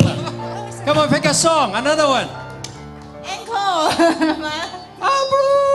I would, but I probably need a little break. I need a little water break. Thank you guys. Thank you guys. Thank you, Mason, and thank you, Phil, for right, all such a wonderful performance. Thank you, and Maggie. Thank you, and thank you again for joining Support me. us tonight. Thank you, everybody. Thanks, And Mason. Thanks, Mason. Really wonderful. And your support means a world to us too. And it is such a wonderful day. And I think that for me, no one here should be much more happier than me to make this announcement that we have called a day to our 2023 Spring Economic and Trade Forum. And we really hope that you have had a fruit day. You learn new things, know new people, and you dig out more new opportunities. And we do looking forward to see our next Economic and Trade Summit Forum in a very short time.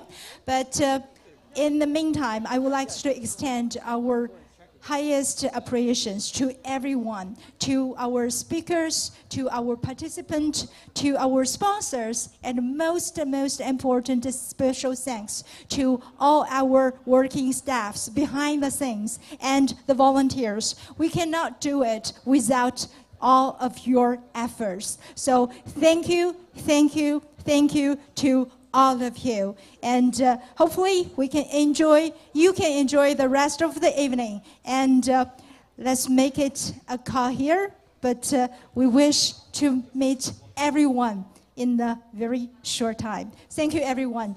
Have a safe trip home. Okay, goodbye. See you.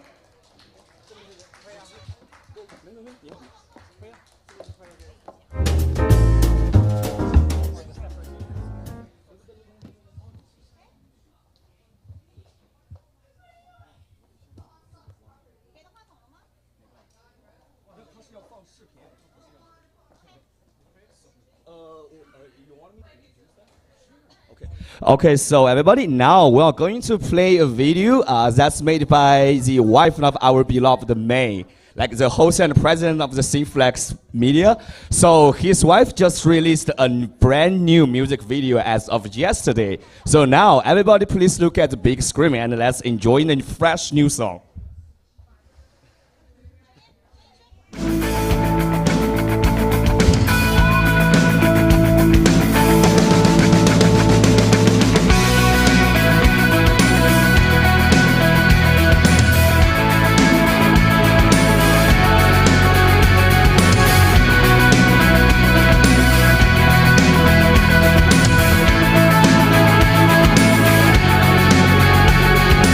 One man come in the name of love. One man come and go. One man come to justify. One man to overthrow. In the name of love. One more in the name of love. In the name of love. One more in the name of love. One man caught on a barbed wire fence. One man used you. One man washed up on an empty beach. And one man betrayed with a kiss. In the name of love. One more in the name of love. In the name of love. One more in the name of love.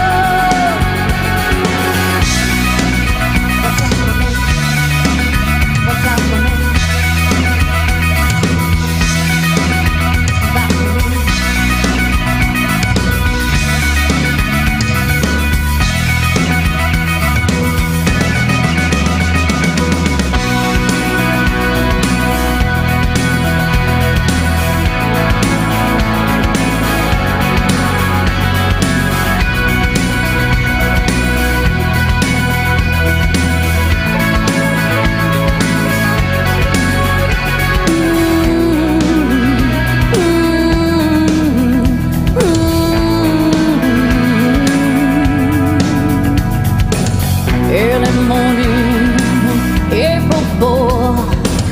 shots ring out in the Memphis sky. Fearless, they took your life, but they could not take your pride. In the name of love, one more in the name of love. In the name of love, one more in the name of love. In the name of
let's go, let's play.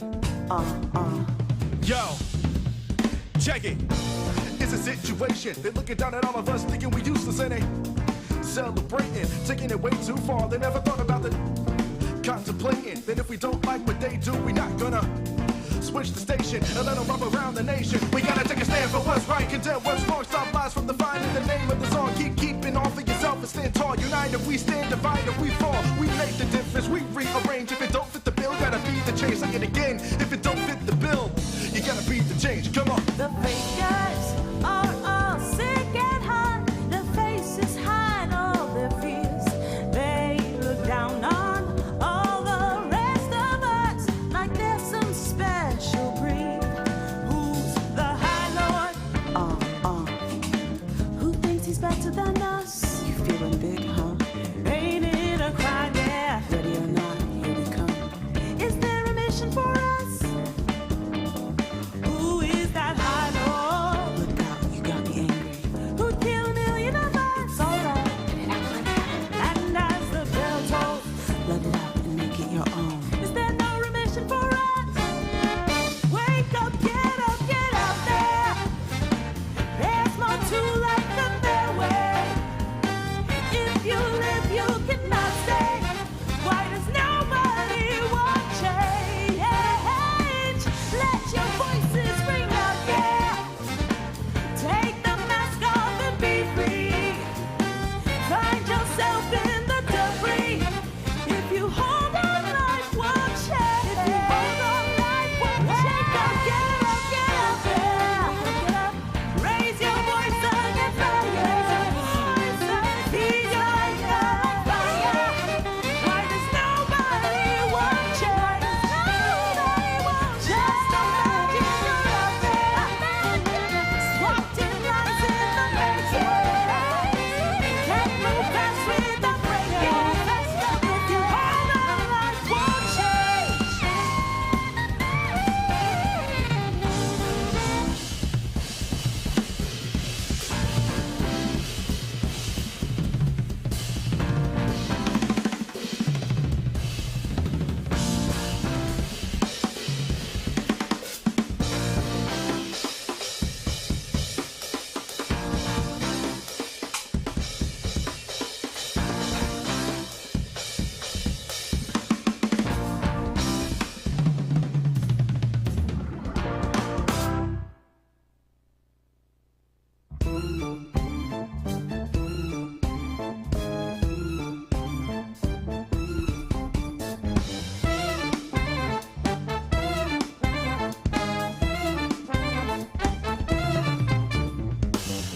Try to run me through, hold on. Think again, don't you know what you're starting? But you sure ain't got a clue how big this will go. Don't you know my art? And as you look to the horizon, not a cloud, but the stormy weather's got you cold.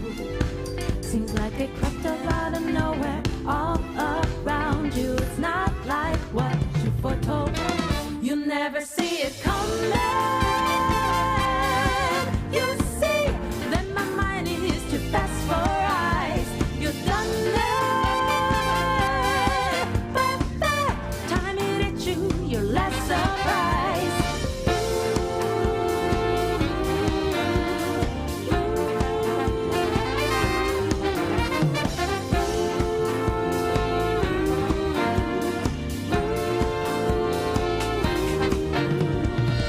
You think you got your game planned out to a T, yet I'm 2 steps ahead, yeah.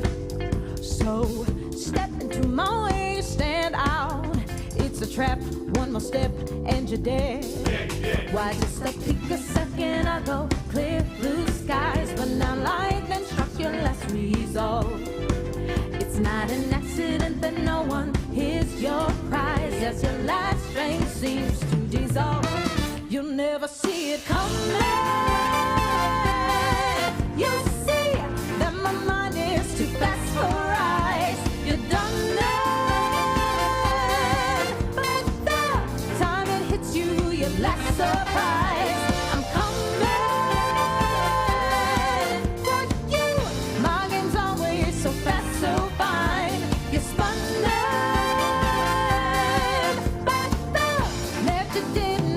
catch it in time.